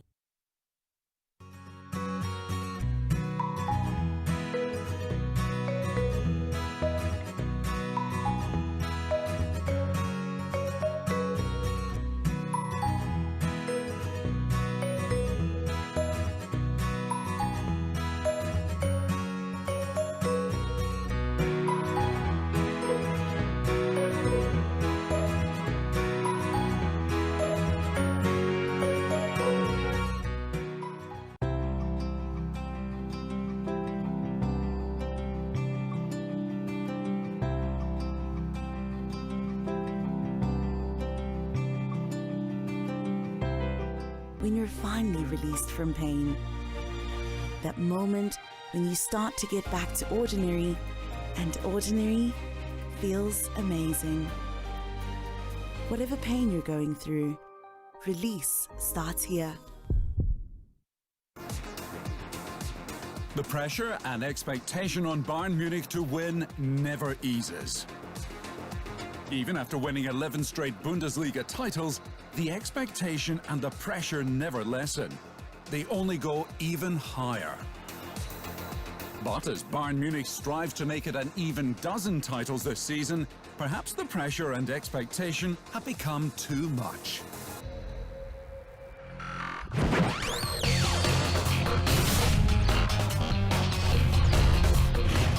Join the Optivan family today and experience the epitome of coastal living at Ocean View Ridge, Vipingo by Optivan. Call us on 0790 300 300. Optivan, Optivan.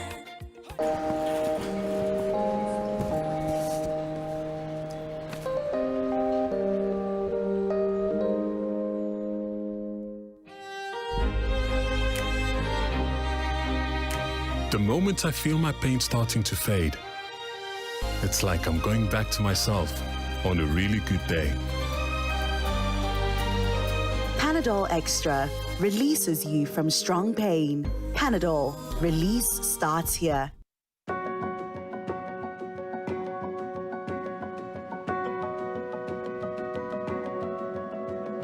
There's a kind of bank assurance intermediary that really allows you to relax because you know you'll be good. That's Coop Bank Assurance Intermediary for you. Get covered real good through Coop Bank Assurance Intermediary. People fear that artificial intelligence is here to take their job. How true is that? AI is something that will not take your job, but a person using AI will. Even when we use AI to generate content, if this is generated by human beings, there's a little bit more authenticity and also relatability.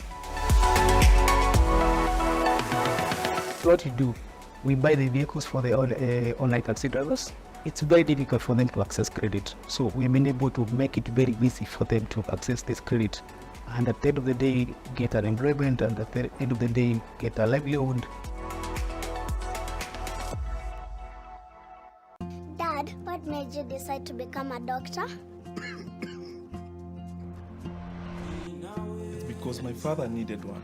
And you, what do you want to be when you grow up? I want to be happy like you. Life insured is love assured. Enter a world where knowledge is put into practice and the heart of African agriculture beats loudly and energetically. Welcome to Kikao, a revolutionary talk show that is changing how people think and look at agriculture in Africa.